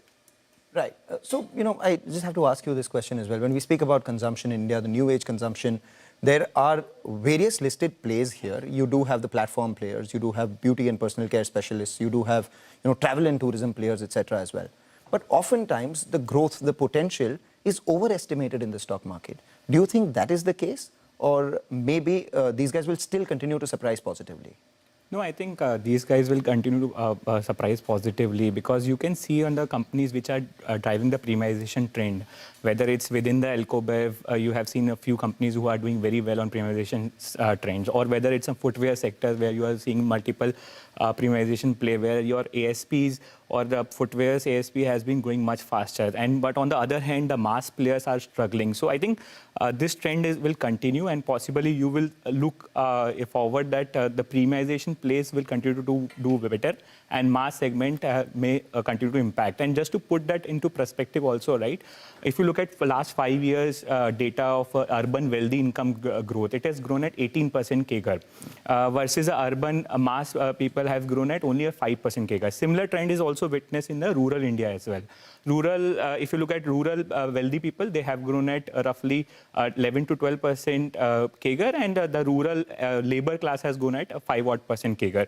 And I think this differential will expected to continue as well in futures. And we think that premiumization as a trend will continue, and there will be few companies which will be beneficiary of that, and there will be few companies who will be at the receiving end of the debt. Yeah. The K-shaped recovery, we're not sure whether that's good from a societal standpoint or not, even if it is from the premiumization standpoint. But, I have to ask you this, Manish, you track the sales data of all the consumer companies very closely. What have been the major shifts that you've noticed over the last few years? I think the biggest shift that we have seen over the last 5 years is this whole consumer wallet changing from largely pulses, going beyond pulses to categories which are far more aspirational, far more lifestyle-based, far more wellness in general. Earlier, when we used to see a lot of your household spends were spent on pulses and basic essentials in general, today we see a lot of spends happening on premium personal care. A lot of them have spent on premium home care items in general, right? So those are a couple of trends. Premiumization for sure has been around for past couple of years now. Indian consumers are clearly willing to spend a lot more today. Specifically on, say, for example, the data that we recently saw is around dairy. Dairy has been growing at about 18 to 19% from past 3 years uniformly. Largely around products like your curds, yogurts, as well as value-added products in general, largely because of this whole protein favoritism in general. Premiumization has been growing largely around your healthy lifestyle changes in general. As the person who's been tracking all of this from the closest quarters is Arjun out here, and this is where it's important, because when you say that staples aren't growing and a lot of the larger players aren't growing, we are premiumizing, etc. A lot of the incremental share over the last, I think, 5 or 6 years has gone to D2C companies, new age companies, and you've been tracking that. Among the earliest investors, I remember in something like a Lahori Zira as well. So what have you noticed about India's consumption patterns, and more importantly, what is the next billion-dollar category according to you? Look, I think firstly I really enjoyed reading the report, because that 2000 number was when I was in school, right, which was 48-50% GDP spent on food, and then to see it come down. The other very interesting stat was the iPhone stat. If you asked me 5 years ago, I would have still said India is an Android market. So I think there is change, there is aspiration. And I think that aspiration is coming out now in a lot of categories, not just in food. Like in food, of course, consumers are trading up. He talked about protein, etc., all of that. I've come on Mangalam show, so I had to wear shoes. But I'm wearing shoes from an Indian brand that costs 6,000 rupees. When the business pitched to me 2 years ago, 3 years ago, I said nobody will buy it. But now whether it's shoes, watches, sunglasses, apparel, even personal care. I'm an investor in a bunch of personal care companies. India's always been a hot country. But sunblock and sunscreen has gone through a massive uptick in consumption. And that's because people care about their bodies and their selves so much that they're having this. So I think you're seeing the customer becoming more discerning. The customer with digital payment becoming a little bit more flexible on their payments. But the important thing to talk about with the iPhone stat as well is a lot of this consumption is also being funded by EMIs, right? And so it may not necessarily be just prosperity, but maybe when I went to the US, I remember growing up, I would only see loan ads on TV. And I'd come back to India and say, this is not the case. But today, a lot of the appliance consumption or the luxury consumption, even travel consumption is being funded by income that's not necessarily yours. So that could be something that in the future may be a problem for us as well. No, that's a great point that you made, and that actually sets us up for the next question as well. Up until now, Nilesh ji, the going was good. As the old cricket ad said, when Yuvraj Singh said, "Jab tak balla chal raha hai, sab sahi hai." But now, the last couple of years, the market hasn't given the sort of returns that it did in the previous 2 years. No other asset classes have given those kind of returns. And there is this fear of inflation in the very near future. Do you think this premiumization trend, which has accrued over the last few years, will continue, or at some point it will start hitting demand as well? Because in the same report, we've seen savings come down and loans as a proportion of people's spending increase. So undoubtedly, Mangalam, we are at a crossroad. On one side, EMI burden is increasing at a faster pace than the income. That's why savings on financial side are falling. But it is a case of P&L weakening, not the balance sheet weakening. Indians are sitting on the highest amount of gold. Gold now is 125% of our GDP, or even more. Will people convert gold for wealth effect or not? जब share बाजार ऊपर जाता है तो real estate में तेजी आती है. गोल्ड के दाम ऊपर जाते हैं तो क्या होता है वो आज तक किसी को नहीं मालूम. So if households convert wealth of gold, silver for consumption, we will see demand continuing. But if they keep that as a holy cow, then we will see some moderation in demand because one, inflation will rise. Second, interest rate could rise, which will have adverse impact on the EMI burden. Right, we take that point. In fact, you've given us a bit to think about. What we'll do is we'll take a short break, come back, continue this conversation with the expert panel that we have on consumption.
back. You're decoding India's consumption trends 2026 with Nilesh Shah. We have with us Archit Vaishnav. We also have with us Manish Khilnani and Arjun Vaidya. We've been discussing, how the setup has been so far. Premiumization is good, but you touched upon a couple of points. One, the fact that, currently there may be an impact on demand because of inflation. And secondly, a lot of this is funded by private credit. So let's discuss what could go wrong from here on. Because, as we speak, a lot of people, he was saying that, a stat that you had with the salaries of people and the phones that they have? Yeah, I think back when I was running a retail sales team, I did an exercise, and that time it wasn't iPhones, it was more Android. But I had 22 sales reps, and I benchmarked their monthly salary versus the price of their phone, and it was 2.5 times their monthly salary spent on a phone. But India's leapfrog laptops and our entire lives live on our phones, so I guess people are flexing their phones or having expensive phones. And what was your stat here? I think, so about 4 lakh people use Bizom application every day for punching their orders. So we continuously also try and monitor what phones they are using, what is the battery percentage usage and stuff like that to ensure we optimize that. Right from 2018, we had looked at about 3% of users were iPhone users. Till 2026, we look at about 17 to 18% of users have been grown to iPhone. 6x growth. Absolutely. That's a 6x growth. And these are people who are actually funding this via EMIs, etc. Do you think that could at some point come and become a bit of a tension part for the market? So in some sense, it's a cycle. More consumption will create more jobs, more demand, and so on and so forth. Overheating is not warranted because then the cycle breaks. Underheating is also not warranted because then the cycle doesn't gain the momentum. We need that perfect pace at which EMI burden is not crushing, pace at which consumption doesn't slow down so that no new jobs will be created. How do we achieve that equilibrium? For India, every problem there is a solution. We should explore it. The one solution which is important is the amount of losses Indians incur in speculation, in digital fraud, in Ponzi. In last 3 years, 22 to 25, collective losses, some reported, some unreported, is 5 lakh crore. This money in 3 years is more than what 145 crore Indians spend on buying toothpaste, shampoo, detergent, and perfume. So basically you're saying that do not gamble, do not speculate, do not do anything. Spend on your family. Spend on your then family. Consumption is perfectly fine. That's interesting. Good old Indian values. I have to ask you this question because, you are tracking this space very closely. Everyone's talking about discretionary versus staples right now. Staples have underperformed for a while. And now with the inflation cycle coming in, a lot of people believe that maybe staples are the place to be. Where do you stand on that? No, absolutely. While it doesn't, I don't want to choose between staples and discretionary, but I think both the segments will do well. There will be few companies within staples who will do well. There will be what would they be? No, I think I'm not allowed to speak names, but I think there will be particular companies who are following the trend of, let's say, premiumization. There are companies who are following the trend of what he was saying, that face wash or sunscreens have taken up. So there will be few D2C listed or, let's say, beauty companies who are expected to continue to do well. And I think there is a separate section of the society. So to just give you two things in that perspective. One, so if you look at the tax filers growth over last decade, they have gone from 4 crores to 8 crores, right?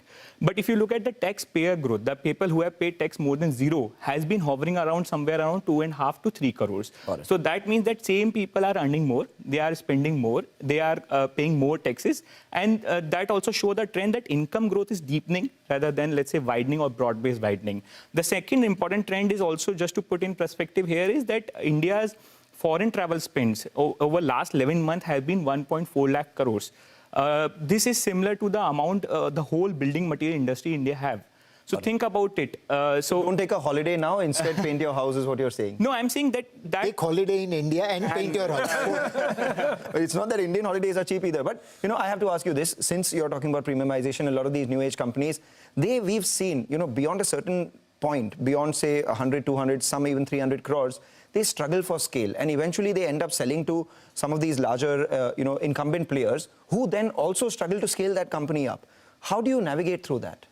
See, I think when I was building 2016 to 21, that number was 100 crores. And we would get 100 crore was like this thing that we would chase and not be able to get. That 100 crore has now become 250, 300 crore. I think as the market cycle progresses, it is very easily believable that you will create 1,000 crore type companies. If you are taking a sliver of the market or a niche in the market, don't expect to create a 10,000 crore business. If you're doing premium shoes or premium handbags or premium luggage or premium ice cream or some sliver of the market, don't expect to get 10,000 crores. But is it believable that the company can reach 500 crores, maybe 800 crores soon? Yes, that is true. On the point of getting acquired and then the legacy company not being able to run it, I think that is a function of this company or these companies getting the capabilities to be able to run new age businesses, which they will get. So I think when I sold my business, I thought 100 crore was the ceiling. 100 crores not the ceiling. The ceiling may be 300, 400 crore today. But 1,000 crores not so far away. That's too small a check for someone like him to write, right? We had to write those checks. You have those these companies which are doing extremely well.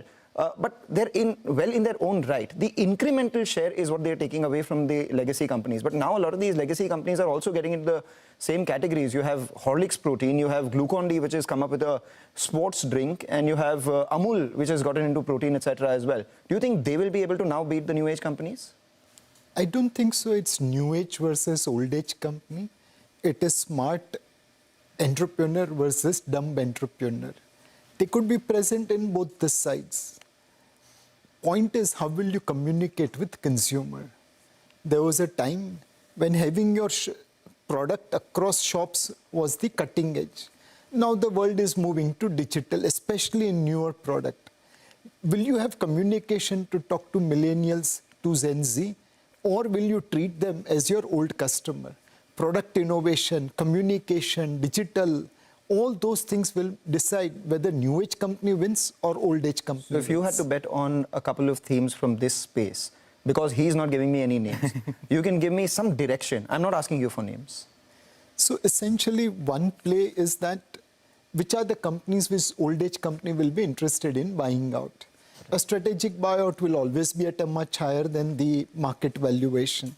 So think from a buyout point of view. The second thing could be some of those categories where margins are very high. For example, perfume. Now, traditionally, it has been a category which has been dominated by multinational company. They charge higher premium. But we have seen in some of the food businesses, local companies have outwitted multinational company. Could there be a local company in that space which can do better than the multinational Titan company? having a... I'm not recommending. No, I'm just thinking what you're saying. But just a final point from all you guys. Consumption is a function of the income that people make. If not an income, it is probably potential future income, which is why EMIs, etc. On the one hand, you've said that people should stop speculating, and that's one part of the income, which is perhaps can be driven towards consumption. But on the other, there is artificial intelligence, because of which employment is not increasing at the pace one would expect. And a lot of the IT jobs are, not seeing the kind of income growth at the pace that it was earlier. Do you think that could impact consumption, premium consumption at the urban end at least? So my feeling is that if you look at IT engineer at entry-level salary, that has grown at 1.5% since 2000. Yeah. There's hardly any big handle difference between what you get in 2000 joining an IT company and 2026. The jobs are coming from the Global Capability Center. Now, if we can leverage AI in GCC, we'll end up creating far more higher paying job than what IT sector is creating. So AI is an opportunity of a lifetime or a threat of a lifetime. I'm not sure which side India is leaning towards. All right, just as we wrap up, let's ask everyone for their final word, a one-word answer. What do you think is the next billion-dollar investment idea in India? D2C brands. D2C brands. Which sector, which category? Yeah, I think health, wellness, sports, nutrition, lifestyle, that's fragrance, sunglasses, watches, etc. And pets is going to be big, but it'll take some time. All right. What's the one category where you've seen the maximum growth in the last 2 years? Wellness, pharmacy and wellness is something which Pharmacy and wellness. What about you? I think Alcobev is one of the premiumization trend which is happening, creating a particular D2C brand. There is no one present it. Can be a billion-dollar opportunity. A D2C brand in Alcobev. This is so interesting. Wellness, pharmacy, and then from Dawa you've gone to Daru directly. What about you? I'll give you the last word. I'll back my analyst. Analyst. All right. On that note, ladies and gentlemen, thank you so much for decoding India's consumption shifts and trends in 2026. This is the start of a conversation as we progress towards 2026. Look at the next few years. We'll continue to have these conversations periodically. Thank you for watching.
Market headlines. To understand the reasons for the day's movers and shakers. And get your portfolio ready for tomorrow. Beaming live from the CNBC TV 18 Motilal Oswal studio.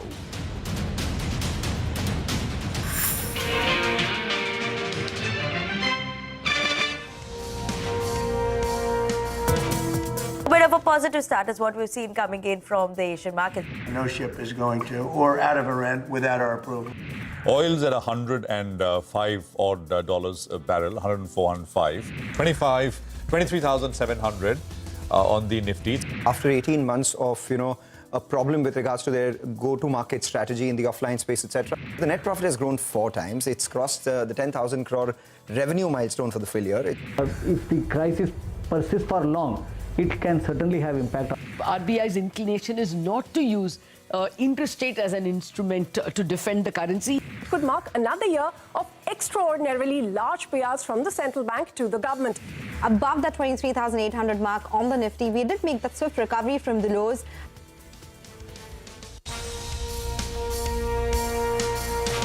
Well, that is the day so far. Markets, of course, are looking a lot better. Rupee's looking a lot better as we wrap up the week. We are coming to you from the CNBC TV 18 Motilal Oswal studios. There is, I guess, a little element that you don't want to go in too negative, because the week, as we came in this morning, the Nifty was about 5 points higher. And of course, I mean, the market generally has been pretty large amounts of shorts in the system. So you may be seeing a little bit of covering as you go into the weekend. Headlines with regards to Iran, etc., may cause a bit of a flutter, may cause a bit of a move. I guess the risk is if you're short, you're stopped out or you lose. So I guess that short covering element at play, 0.4% on the Nifty. I'm Prashant. With me, my colleagues Nigel and Reema. Guys, hi. Hi, afternoon. We were actually trending very nicely till about 1 o'clock. Yeah. The Nifty had crossed that 23,800. It's just in the last 1.5 hours.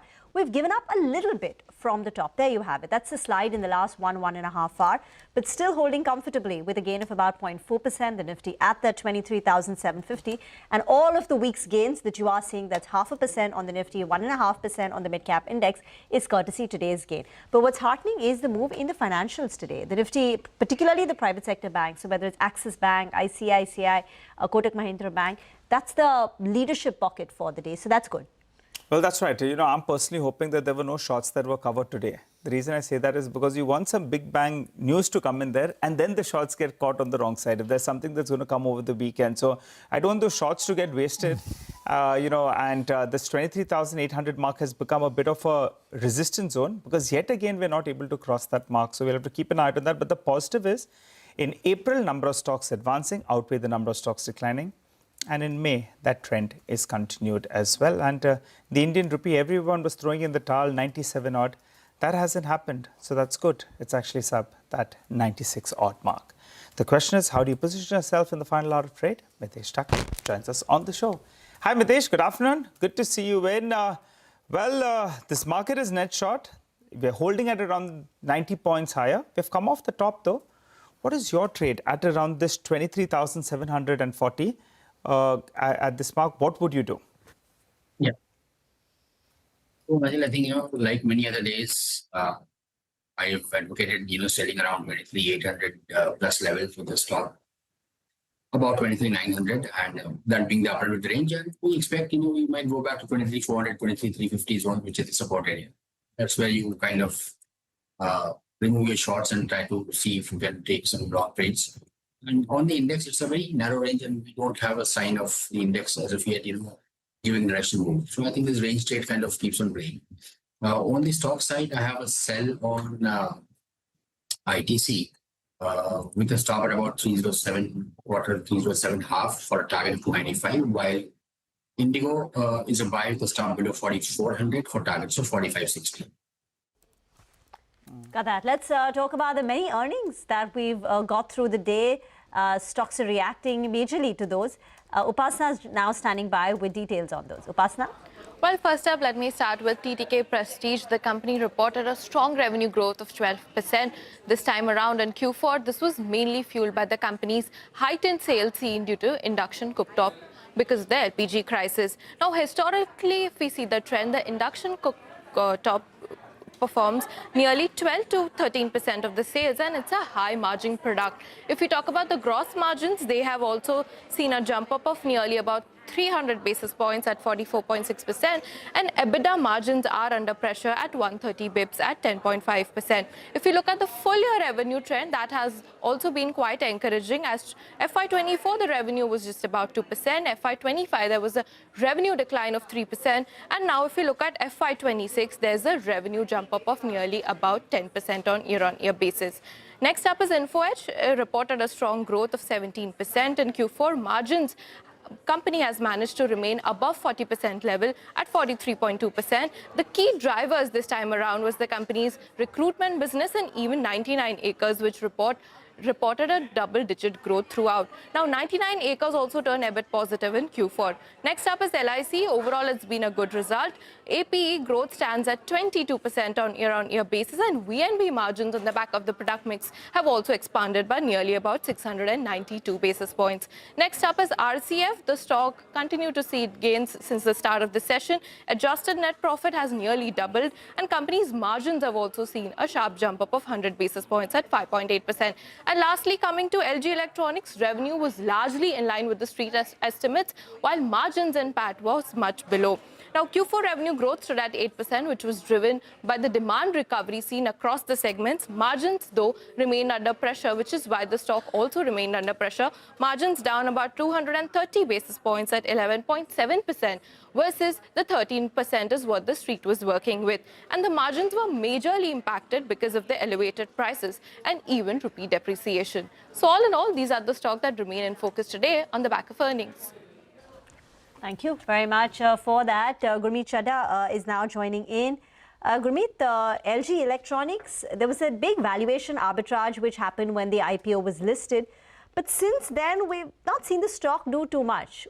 At current juncture, with the kind of earnings they've reported, what is your own view? So yeah, I think pre-IPO and the falling quarterly earnings were pretty good. Since then, I think it's been, although the premium segment continues to do well, they hit a benchmark of all the million ACs they did, with AC penetration just being 13%, and its portfolio is less cyclical, let's say vis-a-vis, the other guys like Voltas, etc., because they are across the segments. But I think with this input cost pressures, supply chain disruptions, you probably won't see much price action over the next few terms. I think the market is more looking at discretionary consumption names where there is good volume growth coming with margin expansion, and it's rewarding. So look at, for example, not comparable, but let's say Honasa numbers which came, some of the other consumer companies numbers came. So it's clearly market going towards growth, and rewarding growth versus the things likely to get better or future growth stories.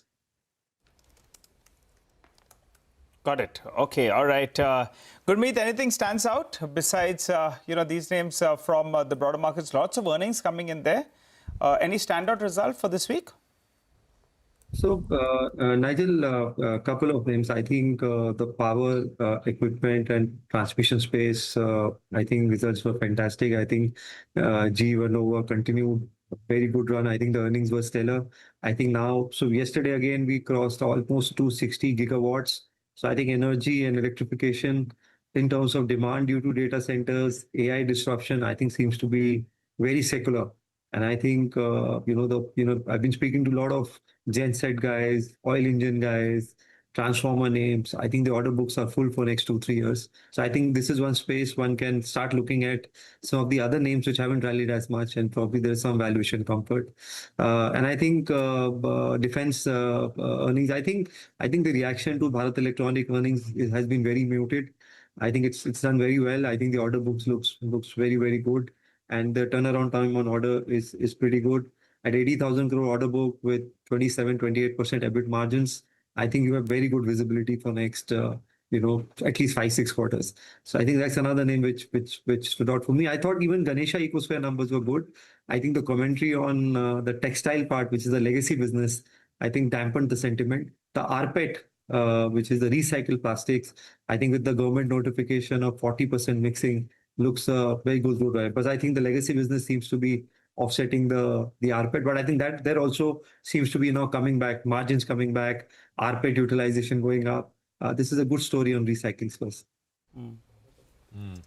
Gurmeet, have you looked at TTK Prestige in detail? I mean, it's actually not done anything for many years in that sense, and there are those who believe valuations, etc., pretty attractive now.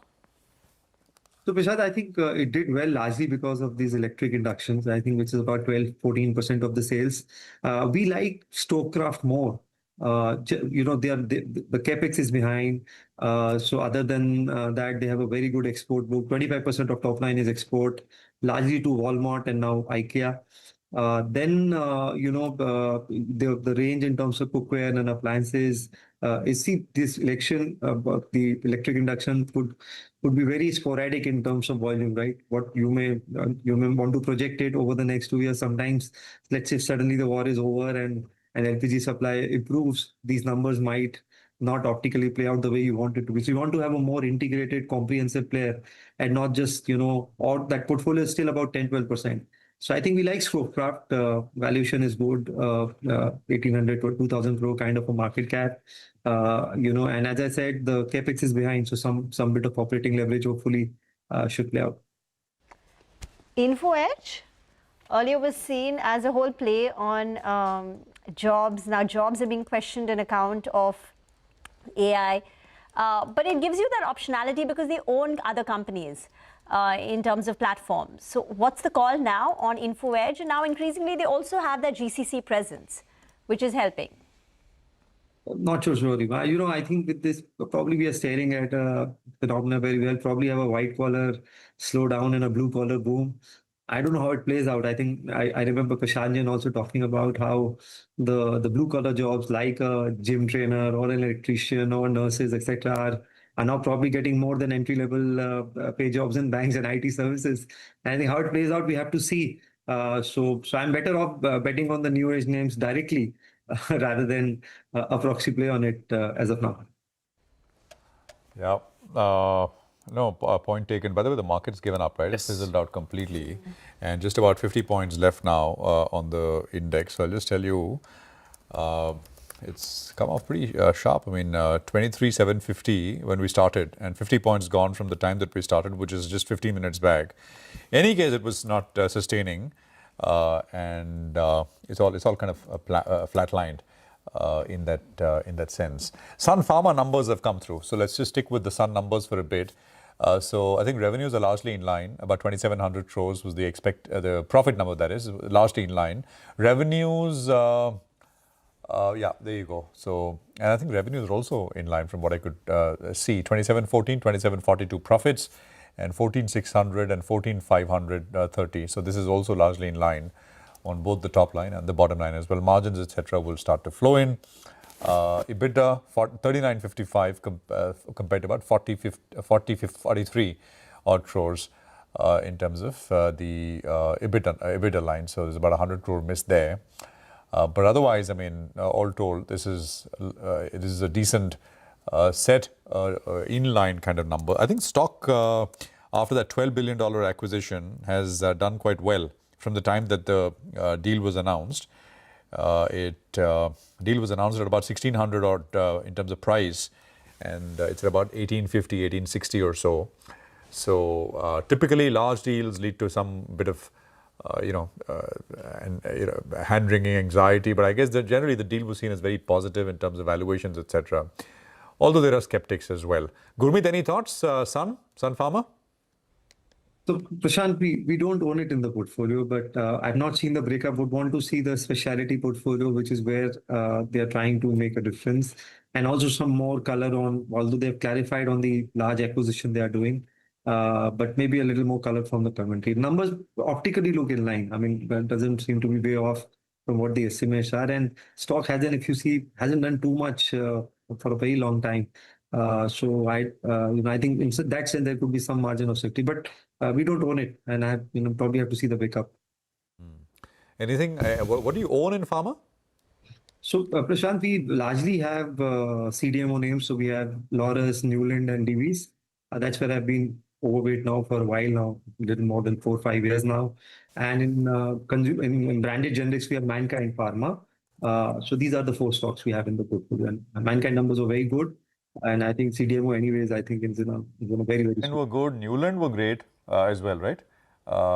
And I think Laurus, of course, were pretty good as well. So Pharma's doing well for you. And Newland, I mean, what a stock's done very, very well. I mean, actually, so is Laurus. Mankind, perhaps, is the underperformer amongst at least, I mean, the stocks that you mentioned.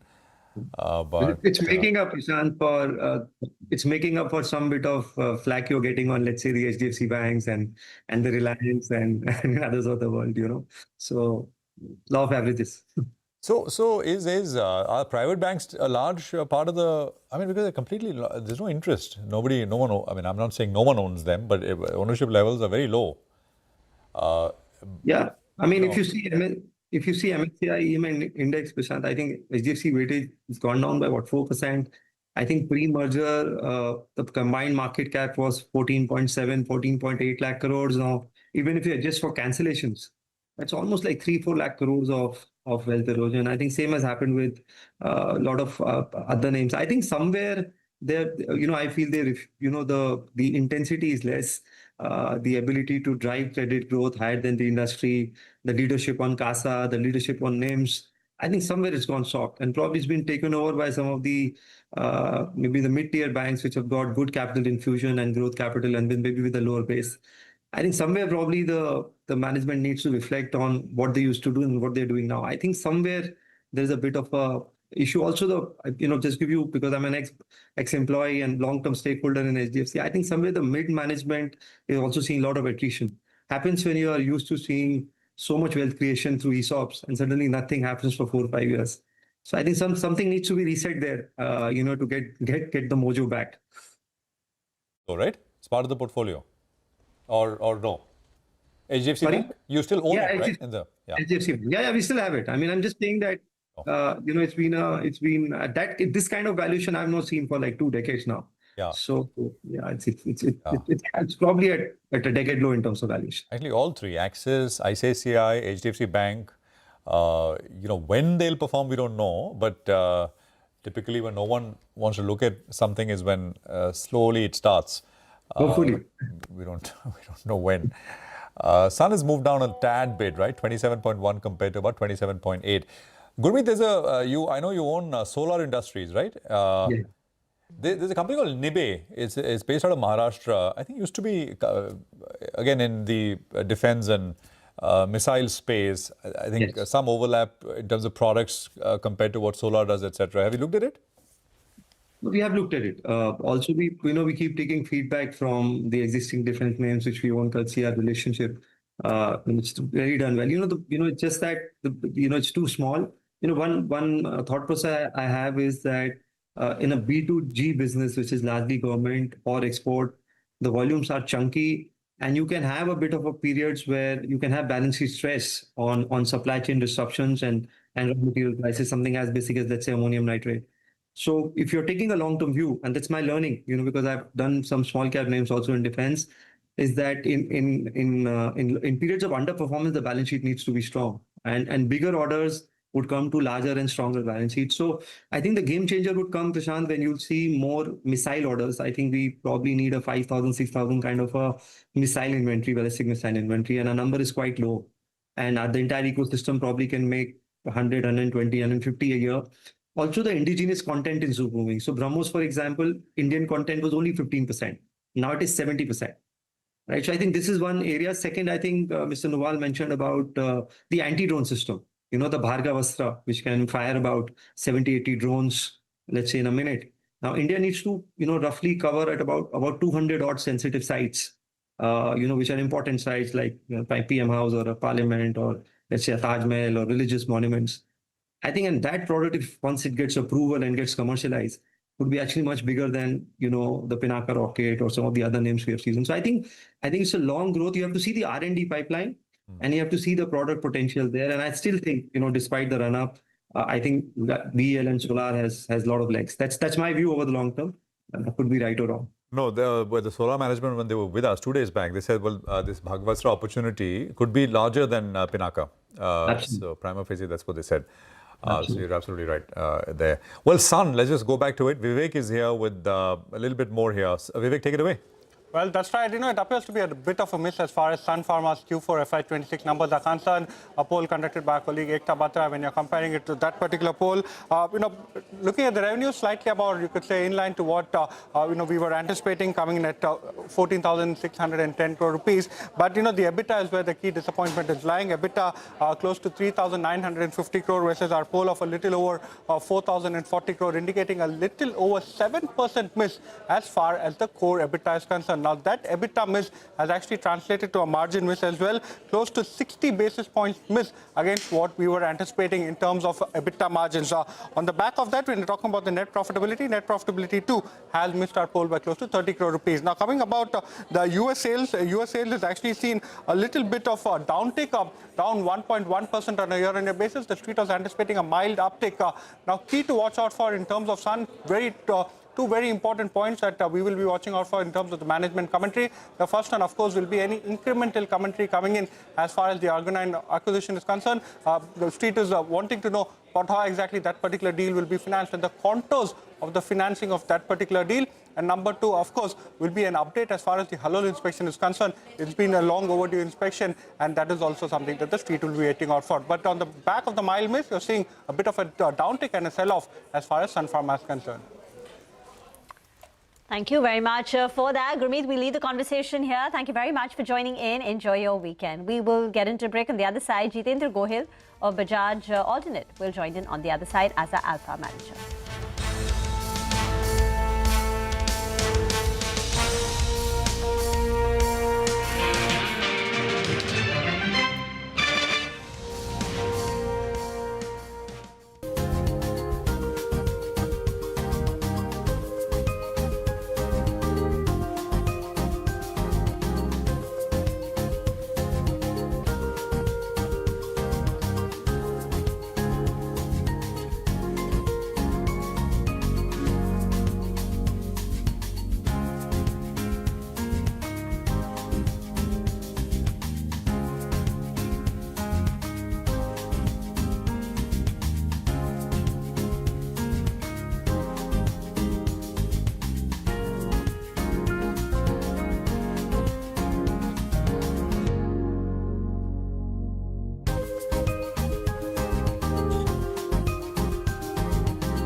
Okay, welcome back. 65 points on the Nifty, 23,700. Jitendra Gohil is with us, Chief Investment Officer, Listed Equities at Bajaj Alternates. Jitendra, good to have you with us here. Thanks for joining in. So just sort of give us a sense of what you have been doing. What kind of positions have you been running? Overweights, underweights? And I'm assuming you can do long short, right? No, only long. Only long. So just tell us overweights and underweights. Yeah, hi Prashant. So thank you for inviting me on your show. So first of all, how we look at this market, a lot of concerns on the macro front that India's current account deficit is going to widen. So I think these macro challenges will offer actually very good opportunities.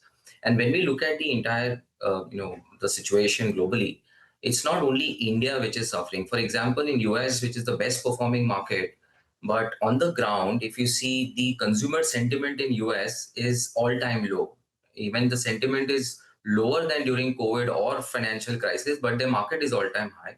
Similar situation in South Korea, where the market is pulled up by a couple of stocks.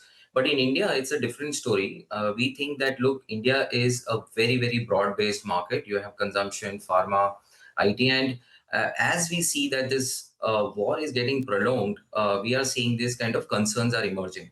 But on the other hand, we see that there is significant opportunities are emerging in certain sectors where government is trying to nudge the industry to invest. For example, let's say shipbuilding sector, where we think that from a 2 to 3 year perspective or even longer term perspective, there's a good theme emerging out of this shipbuilding and ship maintenance sector. Just to give you perspective, the overall incentive that government is planning somewhere around 70 odd thousand crores, while the total top line of all these shipbuilding companies, all top three, is somewhere around, it's actually 4x of all these companies' top lines. So that is one sector, I think, that is looking extremely attractive to us. Second thing that we look at is the EMS space. Now, you have seen that the EMS sector has been doing pretty strong over the past few years and so, and we think that there could also be a buying opportunity because Q1 is going to be a little weak for the sector.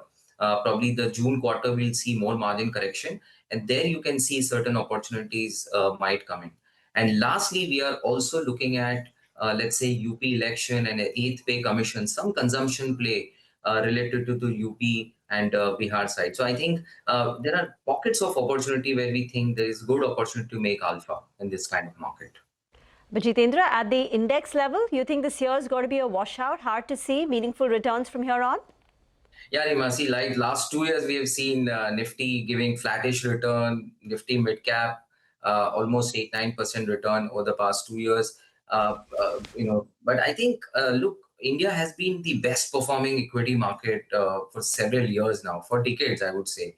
Right, our ROEs are the best in the world, almost 16%, just below US, which is somewhere closer to 18%. Our margins are at all-time high. So, from fundamental perspective, from balance sheet perspective, I think India is doing pretty okay. It's just the patch that I feel that it has come on our way, where market is on the sideline, and probably we will see very, very negligible return this year. We are not very bullish saying that the market will bounce back sharply on an index perspective.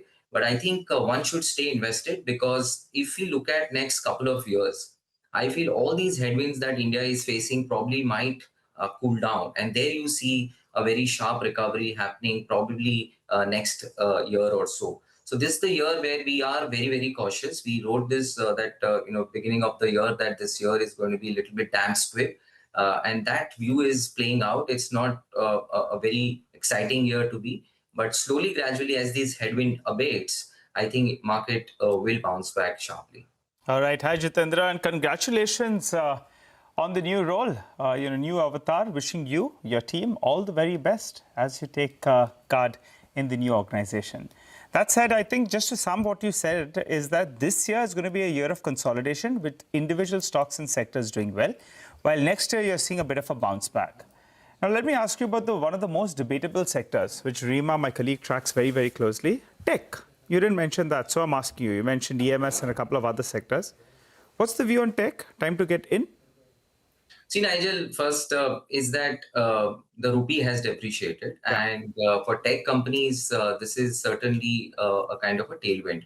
So from that perspective, tech becomes like a safe haven in terms of parking when the rupee falls. But as of now, the valuation for tech companies have come down massively. So I think they peaked sometime in 2024 end. From there to now, the tech index is down in terms of P ratios are down 50%. So there's a massive consolidation happening. Obviously, AI is going to take away a lot of businesses for them, but they are also investing in new areas where we see that the businesses opportunity might come in. But from tech perspective, we are a little bit underweight and negative. However, there are certain pockets like digital opportunities, especially in the travel tourism sectors, in advertisement, digital ad. I think from tech, if you look at overall, I think mid-cap tech companies, there are certain opportunities that we are looking at. So would they be the outperformers like a Persistent, Coforge, or have the ER&D companies started looking attractive after the recent underperformance? Yeah, certain. So we go stock by stock, and we think that certain companies which are into digital advertising, that is one of our topics. We are also looking at some platform companies. We won't call it as exactly the tech companies, but platform companies where Q-commerce related companies. We believe that there is a good opportunity for these sectors to do much better than where the overall index is heading. So I think there are pockets of good opportunities in the platform-based companies and tech, mid-cap tech companies especially. Jitendra, always a pleasure talking to you. Thanks for stopping by, giving us your views. All the best in the new role, and we catch up soon as well. Thank you much, Nigel. Thank you, everyone. Thank you.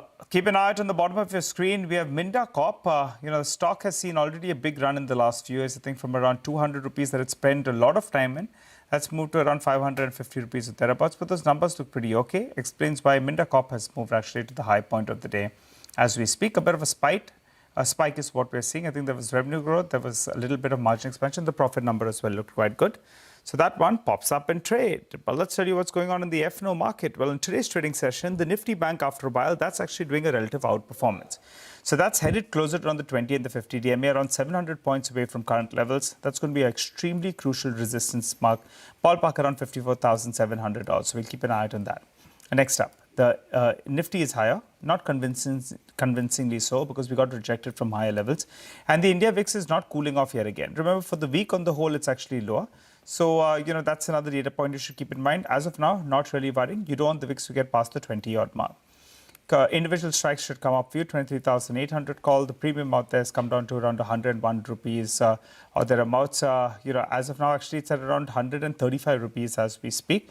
So that one started the day, apologies, at around 101. That's moved to around 135 approximately. On the flip side, you also have the 23,700 put out there. The premium has come down to around 138 rupees from around 204 rupees or thereabouts.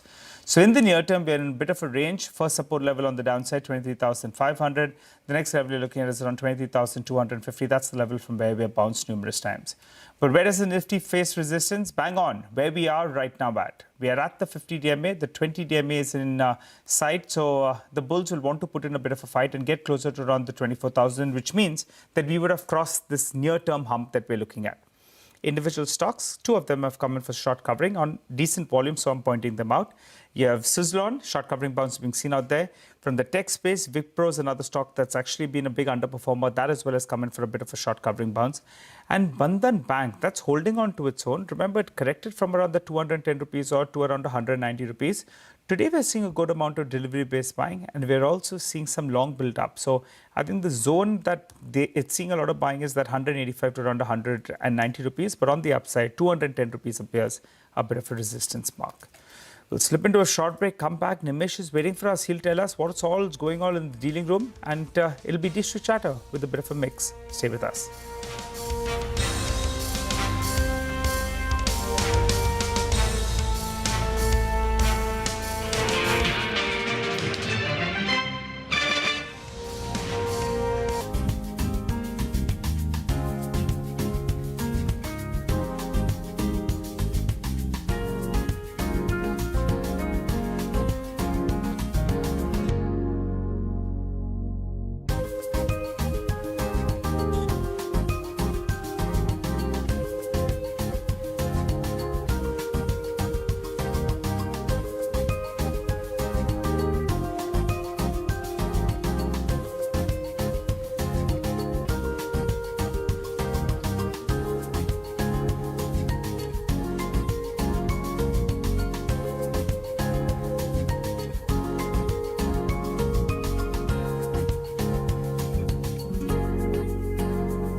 Welcome back. Well, we've come off a little bit from the top and from the broader markets as well. There's quite a bit of action that we're seeing out there. Honasa actually is facing some resistance at around 400 rupees odd because that level has quickly got rejected. So that one should come up for you on this screen.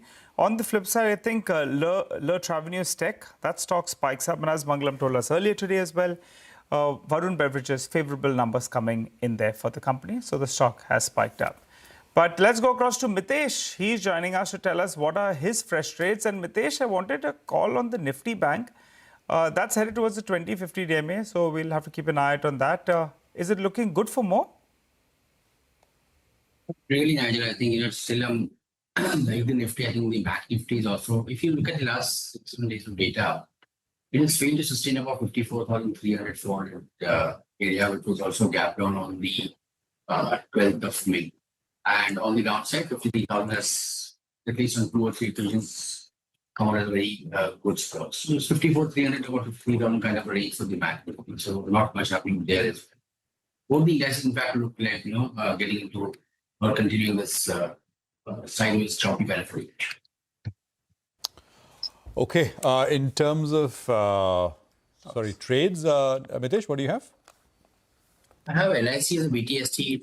Came off after a strong opening, but there's still a price gap which is pending, and I think that the stock pattern does look like it's improved slightly. So keep a stop below 810 and look for a target of around 825, 828 for tomorrow. That's on the long side, and the other one is MFSL. It's done well today. It's given a good price and volume breakout. So that's a BTST with a stop at 1665 for targets in excess of 1700, 1705. Okay. All right. Thanks very much for that. So sideways consolidation, Mitesh's view from the morning earlier today as well. Well, let's go across to Nimish now on the D Street chatter segment. Nimish gets us a sense of what the chatter is. Nimish, take it away. Hi, Prashant. So a decent day of trade, largely led by the financials. To me, it looks like there's a bit of short covering rally as well in the private bank names. The Nifty Bank is up nearly 1%. I guess there is a bit of anticipation on what to expect in the RBI meet as well today evening.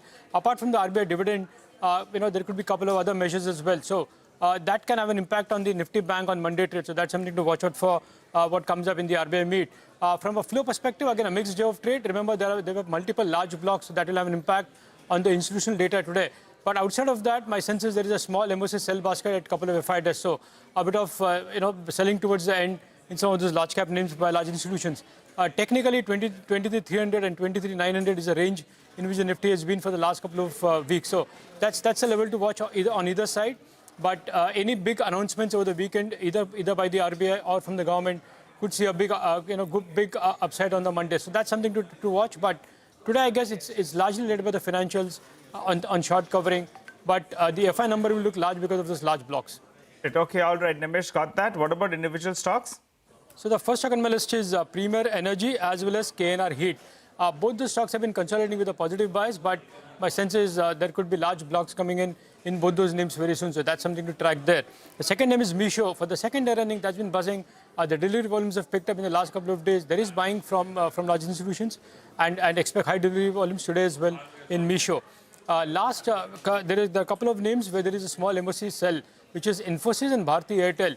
A very small figure, but apart from large cap names, these are the two names where there is a small MOC sell as well in today's market. So that's something to track as far as the flows are concerned.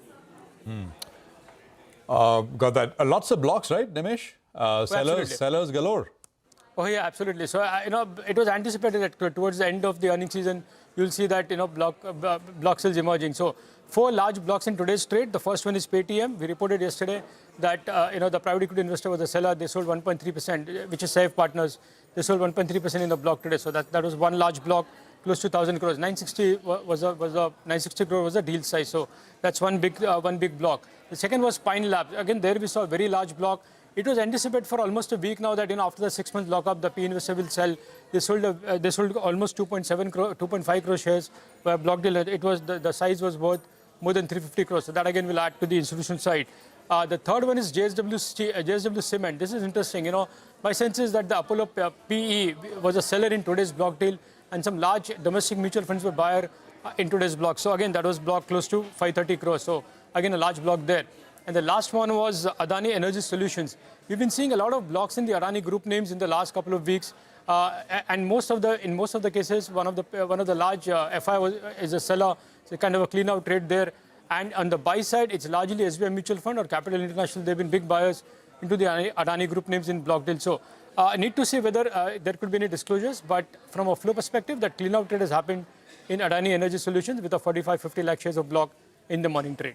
Got it. Thanks a lot, Nimish, for that. I think JSW Cement as well, I concur on that one because I was tracking that rather closely. Hopefully, we get the management on the channel to talk with regard to business on the way ahead. 2 sessions, stock up close to around 15%. Still 10% off the IPO price of around 150 rupees or thereabouts. But the big story right now is the Indian rupee. Pull up the intraday chart out there. That one has, in fact, pulled back quite strong. From almost 97 yesterday, it's come back down to around 95.8, which is good news, brings some stability. We had a one-way slide, so it's pulling back some of the lost ground. That's good. That'll be heartening to see. Remember, that's ahead of the RBI meet as well, so keep an eye on that. And the other one that I'm looking at is Minda Corp. We briefly covered those numbers. There was some growth on the top line. There was some margin expansion. The profitability did balloon up. But that one suddenly got some legs. As we speak, up close to around 8%. So massive move out there. We just highlighted the stock around 10 minutes or so ago with regard to its numbers. I think it was $550, $560, and suddenly it's taken off. So volumes picking up on that one. Anand Tandon joins us on the show. Hi, Anand. How are you feeling about the markets? And fill us with one idea that that you liked. Something that caught your attention during the course of the week. Well, I'm not sure I can offer ideas at this stage, but in terms of, the places where there is still kind of potential for upside, to me, still remains the banks. The market doesn't seem to think so, but, we are not looking for trading ideas. So I would think that if you are looking for something to stock up on, that would be the place to buy. There is a rationale for it. There is a growth that is visible, and there is valuation comfort. Almost every other sector that you can think of is trading at valuations which still do not provide you any margin of safety. So private sector banks is what you would go for. The larger names? Well, that's right. The larger names have the best opportunity. I mean, there are other things like, for example, you look at the valuation of LIC. It is trading at, less than. But if you think of it just as a mutual fund, for example, it is trading at less than half the value of the stocks that it owns. I mean, in the sense of the EV, the embedded value that it has. So it's trading at half the embedded value. Surely there cannot be much downside from there. So there are stocks which you could find from that kind of perspective, but these are not strong growth companies where you would expect that, frankly, the incremental business for LIC will not move the needle in terms of the earnings that it has. So, obviously, it's not going to be a rocket. What about special situation, something like, say, Saman Capital, right? The owners are out and they've taken a big write-off. They've got a strong backer from the Middle East now. So it's complete, they got a new name earlier, and now, of course, the old, I guess, I'm assuming the pain is all flushed out. Available at 0.8, 0.9 times earnings. Well, there is no particular reason why one should not look at it. However, in my experience, what happens is that unless there is also a change in the management, it becomes a bit of a problem. So ownership is one thing. I would have been happy to see the existing management change as well in terms of the CEO. That, to my mind, would have given you a lot more comfort. But that said, the fact is, as you said, after a cleanup, it is probably trading below book. So therefore, not much to lose there. Right. I think there is, stay with us, there is there's a Reuters reporting that 35 ships, including oil tankers, container ships and other commercial vehicles passed through the Strait of Hormuz in the past 24 hours. So I think it was yesterday or day before yesterday, we got a number of 26. It's 35 now. So increasingly, it's looking like without too many people making too much hullabaloo around it, there is more and more passage happening through the strait. So, a bit of a normalization, but not in the spotlight in that sense, because, both sides don't want to give up the narrative as well.